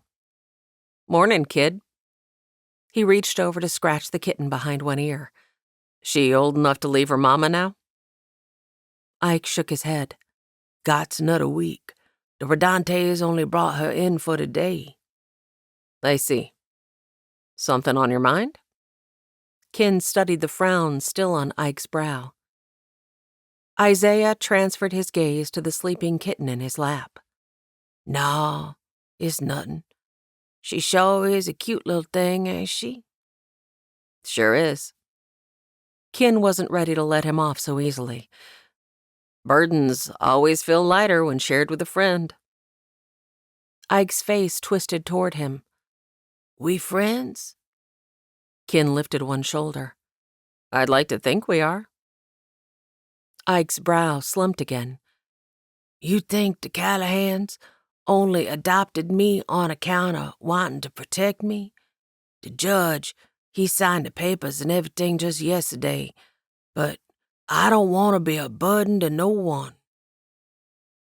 Kin felt his heart go out to the kid. How well he remembered having that same feeling with the parson as a kid. He reached over to settle one hand on the boy's shoulder. "I've known Sheriff Callahan most of my life, and if there's one thing I know, it's that he doesn't ever do anything he doesn't want to do." Ike shrugged. "Yeah, but maybe he only wanted to protect me." "I'm sure he did, but you pause and think about all the other things he's done for you. If he only wanted to protect you, would he have built you that swing? Or taken you out to pick out this kitten? Which I'm more than a little jealous about, by the way." Ike chuckled. "She is a beaut." Ken stroked her head again. "For certain." Ken jostled the boy's shoulder. "It's just that Mr. Reagan, well, he was a bit short with me this morning, and I just wondered, you know." "I have something to say, and I hope you'll be able to hear me." Ike looked over at him. "When I was a kid, Parson Clay adopted me. I think you know that. What you don't know is that I shared a lot of your concerns. I didn't want to be a burden, but I wasn't as, well-behaved as you are." He winked, pleased to see Isaiah relaxing a little as humor filled his features. "The parson, he was hard on me, and I thought maybe it was because he didn't want me. But I can see now as an adult that if that had been true, there were any number of ways PC could have ousted me from his life. He kept me because he loved me." He swallowed hard, realizing he needed to find the man and have a conversation with him. A word of appreciation would go a long way, he felt sure. And he knew PC and Aurora would be so thrilled with his surrender to the Lord. He tossed aside his grass and stood. He needed to get Cora. Today, there's a lot going on. The sheriff, he carries a big burden of keeping this town safe. Sometimes that might mean he's less than patient. But it has nothing to do with how he feels about you. I look back now on the times PC disciplined me, and I realize he was doing it on account of how much he cared about me. There'll be times you get disciplined too. Just let it drive home the point about how blessed you are to be loved by a good man like that." "Yes, sir." Ike's troubled furrows seemed a little smoother. "All right, then. I better. Isaiah, there you are, son." Reagan barreled around the corner of the building, holding a wooden crate in his hands. He lifted the crate a little higher. "Didn't I ask you to fetch these last few pies from the wagon?" "Oh, sorry. Link Nolan asked me to play catch, and then Mr. Rodante gave me Blue." He held up the kitten. "Then I was talking to Mr. Ken." Ken tucked his thumbs into his back pockets, giving Reagan a grin. Reagan frowned at his smile before returning his gaze to his son. "Well, when I ask you to do something, I'll ask that next time you not forget it." He thrust the crate out. "Take these into your mother, please. I need to make another sweep of the town." "Yes, sir." Ike scrambled to tuck the kitten into his shirt and then took the crate. He grinned at Ken over his shoulder as he carried the crate into the church. There was so much relief shining in the kid's eyes that they could have almost been the day's sunlight. Ken couldn't help but laugh. Could there have been any more perfect timing? He moved to follow Ike inside, but just when he reached the top of the steps, PC was coming out the door. "Ken." His brow was furrowed, and perhaps because of his conversation with Ike, Ken realized for the first time that the look on PC's face didn't mean he was angry, merely concerned. "You still doing all right?" PC's gaze bounced off the bandage on his head. "I'm fine, but I'm glad I bumped into you. Have a few minutes?" "Sure." Ken led him to one side of the porch. He leaned his arms on the rail. PC joined him, and together they looked down over the town. Ken swallowed, not quite sure where to start. "Got something to tell you that I think you'll be happy about." "Oh, yeah?" PC angled to look at him. "No, you'll be happy about." Ken grinned over at him. A hopeful lift filled the parson's expression. "I'm all ears." "That surrender you spoke about?" The parson straightened and searched Ken's face. "Well, I finally figured out what that was." PC had him wrapped in a bear hug before he even realized the man was moving. The parson clapped him several times on the back, making him wince when a pang shot through his still recovering shoulder. But it was a good kind of pain, the kind that was worth it, for the underlying joy that accompanied it. PC set him back at arm's length, and then yanked him in for another hug. "Kin, you've no idea how delighted it makes me to hear this news." "Well, there's more." Kin stepped back, adjusting his rumpled clothes. "I just wanted to say thanks. Thanks for taking on the task of raising me.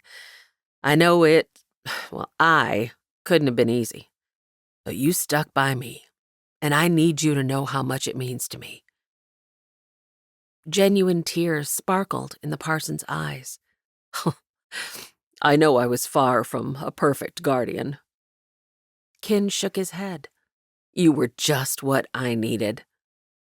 This time, it was Kin who pulled PC in for one more embrace. After a moment, they both stepped back, laughing deprecatorily as they both swiped tears from their eyes. "I better let you go," Kin said. "Just needed you to know." PC nodded. "Thank you. You've made my day." "Where were you going? Do you need help with anything?" "No." PC shook his head. "I'm just heading down to Zeb's place to pick him up. He has a big announcement to make, it seems." "What's it about?" "No idea. He wouldn't tell me. Only said to please pick him up when the crowd was full." Kin eyed the churchyard packed with wagons. "I think this qualifies." PC smiled. "Indeed. We'll be right back." "Okay. See you inside." He stood for a moment, simply relishing the joy of thankfulness, as he watched PC drive his wagon past the mill toward Zeb's house. Chapter 33. Zoe lost the steam of her anger when she was only halfway back to town. She slowed, moved to the side of the road, and sank down on a log. She must hold it together. She had a whole town gathered to celebrate her and her students. She pulled in a breath, then another. But it was no good. The tears came despite her valiant efforts. Alone, rejected, heartsick. It all welled up and seeped from her eyes, shook her with racking sobs. Her chest ached with the pain of it, and she couldn't hold back groans and outcries. Her breaths hitched and hiccuped. Her hands trembled where they covered her face. "Zoe, what has you so distressed?" She gasped and looked up, then gave a little shriek, shocked to find Parson Clay sitting on the log beside her. He held up his palms. "I'm sorry. So sorry." Zoe pressed a hand to her chest, hardly able to believe the parson's wagon sat on the road only a few paces away. Mr. Heath was sitting on the bench looking down at her sympathetically. How had she not heard their arrival? She brushed her hands over her eyes, hauling in a big breath. "I'm sorry. I'm fine, really." She swiped more tears and stood. "I'm expected back in town. I really should be on my way." She had only taken 2 steps when the parson said, "Running from our pain rarely solves anything." She stopped, shoulders slumping. "And what do you do when you've tried to face your pain, parson, and it has kicked you in the teeth?" He thought for only a moment before he replied, "Our Lord tells us to turn the other cheek, walk 2 miles, give away our cloak." Zoe felt her despair mount. How did one turn the other cheek when she hadn't exactly been slapped? Sometimes the pat answers from the Word made her want to throw her hands up in frustration. But she couldn't do such a thing with the parson and Mr. Heath looking on, now could she? "I will endeavor to determine what that means in this situation, parson. If you'll forgive me, for now, I really must get back to the festivities." The parson stood. "We're just heading that way ourselves. And if you'll allow me to give you a ride, I think you'll witness something that will truly lift your spirits." He and Mr. Heath exchanged sly smiles. Oh? Zoe couldn't fathom what he might mean, but all he offered was a hand to help her into the back of the wagon. You'll see. She accepted his help, and a few minutes later, when the parson had parked the wagon near the church, followed the men inside. Music was playing, and several couples swept by on the dance floor. Doc, with little Ellery on one arm and his other holding Dixie. Deputy Joe, smiling down at Leora as they twirled by. Kin, with his bandaged head, and Cora with her fading bruises, looked lovingly into each other's eyes, seemingly in a world of their own as their feet moved in unison. Zoe sighed, looked away. In her current state, such sights were too painful. Mr. Heath didn't waste any time, but strode to the front of the room, not pausing to chat with anyone. Once he was on the platform, Parson Clay blew a sharp whistle to gather attention. The music died down, and everyone came to a standstill, curiously intent on the front. The parson smiled. "Thank you. Please listen. Mr. Heath has something he'd like to say." Mr. Heath tottered to the podium, donned his spectacles, and then peered out at those gathered. News had spread quickly, and more people were crowding in from outside. "If I could have the school board join me up here, please." Mrs. Hines offered the room a simpering smile as she quickly joined Mr. Heath. Mr. and Mrs. Olin were not far behind her. Mrs. Olin took her husband's arm and beamed out at the gathering. Zoe felt a little sick to her stomach, seeing them up there. The Callahans, who had been at the back of the room, were slower to join the man. They looked more somber than the others. Zoe searched the room for Isaiah and found him standing next to Cora and Kin. His lowered gaze was fastened on a cute gray kitten in his arms. Kin had one hand resting on the boy's shoulder. Zoe gritted her teeth. If the board was about to receive a commendation for their part in these events, she just might have to retire. While the members had been gathering on the platform, Mr. Heath had pulled several papers from the inside pocket of his coat. He glanced over at the board members. "Thank you for joining me up here." Zoe was distracted by Parson Clay, who was placing 2 buckets on the floor near the podium, one on either side, and Aurora was handing out small pieces of paper and pencils. There weren't enough pencils to go around, but as she handed Zoe a paper, Aurora instructed, "The pencils will have to be shared, but there are enough that the wait shouldn't be too long." "The wait for what?" "I'm glad to see that so many have turned out for this fine fundraiser." Mr. Heath shot one hand above his head, drawing a cheer from the room.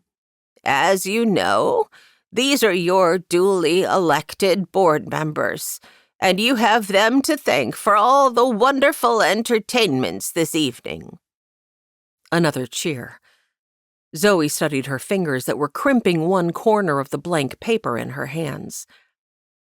When she looked back up, Mrs. Hines was clapping mincingly just beneath her chin, a huge smile on her face.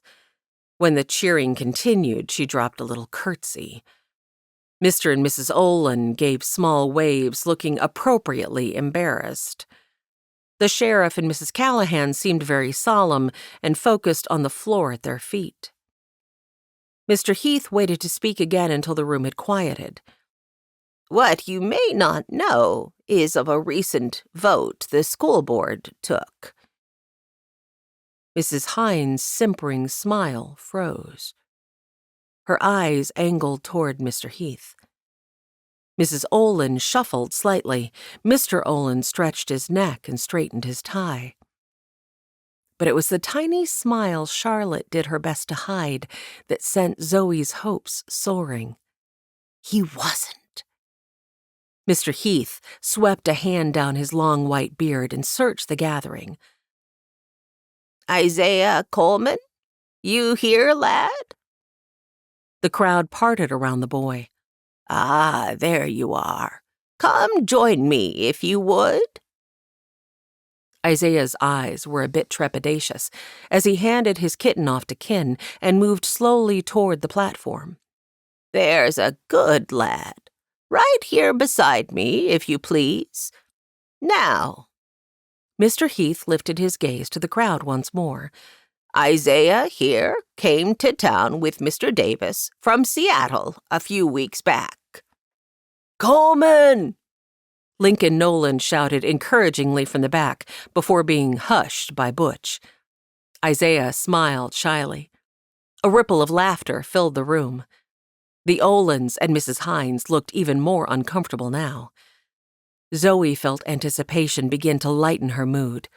"Oh, please, God, let this be a comeuppance, even if I will have to pray for forgiveness due to my joy over their demise later on." "Like any responsible pupil, Mr. Coleman joined our school right away." The room lay completely silent now. "I'm sure many of you have heard from your students that he's been absent, but you may not know why." Mrs. Hines looked near a full-blown panic now. "Mr. Heath, might the board and I have a word with you in private?" Mr. Heath thrust out a palm to silence her. "No, Mrs. Hines. The time for doing things in secret has passed." She visibly paled and pressed a hand to the base of her throat. Mr. Heath continued addressing the gathering. "You see, due to no infraction on this boy's part other than his coloring—" Isaiah's head hung, and Zoe was thankful to see Reagan scoot over and rest one hand on Ike's shoulder. The boy looked up at him gratefully. "An emergency board meeting was called by Mrs. Hines and Mrs. Olin, and a vote was passed by a margin of 3-2 in favor of removing the lad from school." "That's outrageous!" someone gasped. "He's just a boy!" Someone else chimed in. Mr. Heath held up a hand, once more calling for silence. "Now, I know that generally when the board decides something it is set, but I've called you all here at this moment because of a clause in our bylaws." He nudged his spectacles up onto the bridge of his nose and scanned the papers in his hands. "Our bylaws state that if the board rules on a matter that anyone in town disagrees with, we can call for a vote by the township, and if at least a 2/3 majority votes against the board's decision, it can be overturned." Zoe's eyes fell closed. Sheer relief and joy welled up within her. "Let's vote," someone called. Mr. Heath patted the air. "Each of you should have a paper in your hands, and someone nearby will have a pencil. We are voting here on whether to maintain the decision the board made to remove this lad from school. A vote of yes keeps the decision as is. A vote of no will allow the boy to go back to school. Please make your marks and drop your ballots into the buckets up here. Parson, would you?"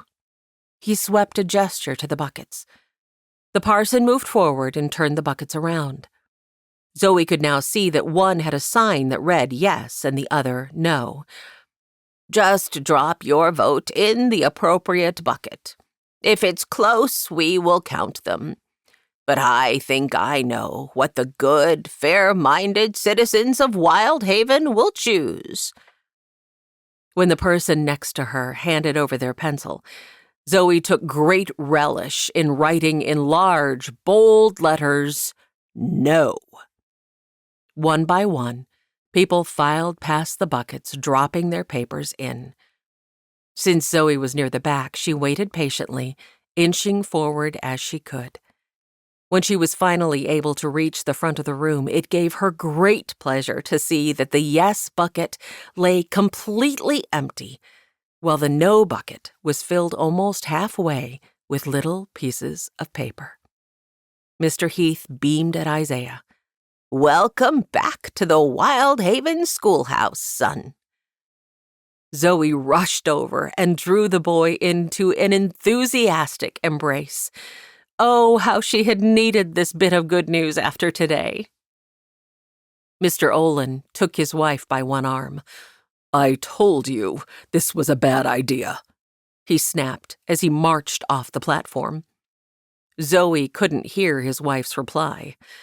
Mr. Hines stormed to a stop in front of the buckets.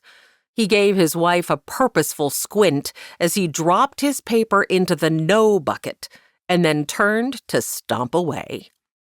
"Now, Jerry!" Mrs. Hines hefted her skirts and scurried after her husband. He, however, did not seem inclined to wait for her. When Zoe glanced down at Ike, it was to see tears of gratitude shimmering in his eyes. He peeked into the empty yes bucket. "Mr. Ken done tried to tell me that the Wyldhaven tree was filled with good fruit. I just wasn't sure I believed him. Till now." Zoe gave him another hug. "Ken is right.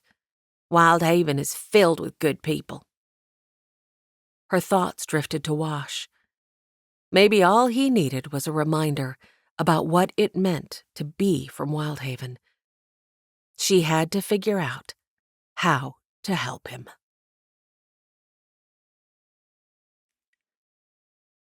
Cora stood chatting with Charlotte and Leora Rodante about how well the fundraiser was going. All of them were thrilled with how the surprise vote had gone. She'd already turned her donations over to the parson, who was the one in charge of collecting and tallying all the money. Later there would be an announcement about how much had been raised. "Ready?" Ken's voice spoke from just behind her. She spun to face him. "Yes." "Well, all right then." He led her outside and helped her up onto the wagon seat. "Are we going to see that land?" Cora called back to him as he made his way around to the other side. "You'll see." He grinned as he sank onto the bench beside her and clucked the horses. "Mysterious?" Cora teased. "A little mystery is good for the Constitution," Ken retorted. Cora smiled and let her mild curiosity fade into the background. They drove past Dr. Polson and Dr. Griffin's medical tent, where any ailment could be treated today for a donation to the cause of the school. Dr. Griffin appeared to be in the process of extracting a tooth from a bellowing patient who flailed on his table, but Dr. Polson acknowledged them with a mild salute. Cora gave him a wave, thankful that he'd taken her at her word when she'd told him her heart had been captured by Ken. It was a gorgeous day. A butterfly fluttered along beside the wagon, keeping pace for several seconds before careening off on a breeze to cavort with the wind. Far overhead, an eagle cried. Cora put her hand to her eyes and searched until she saw it circling with a keen focus on a field below. A ways out of town, the road slipped beneath the shade of tall evergreen trees. The cool of the forest interior felt lovely, especially with golden rays of sun slanting through the branches overhead. Not much further ahead, Ken pulled the wagon to a stop and came around to help her dismount. Wyldhaven Creek tumbled merrily beside the path he led her along. He escorted her to a low knoll that overlooked the creek and, through the trunks of a couple tall trees, a little green valley beyond. He stretched his arms wide. "What do you think?" "It's beautiful, but surely you don't plan to build your office all the way out here?"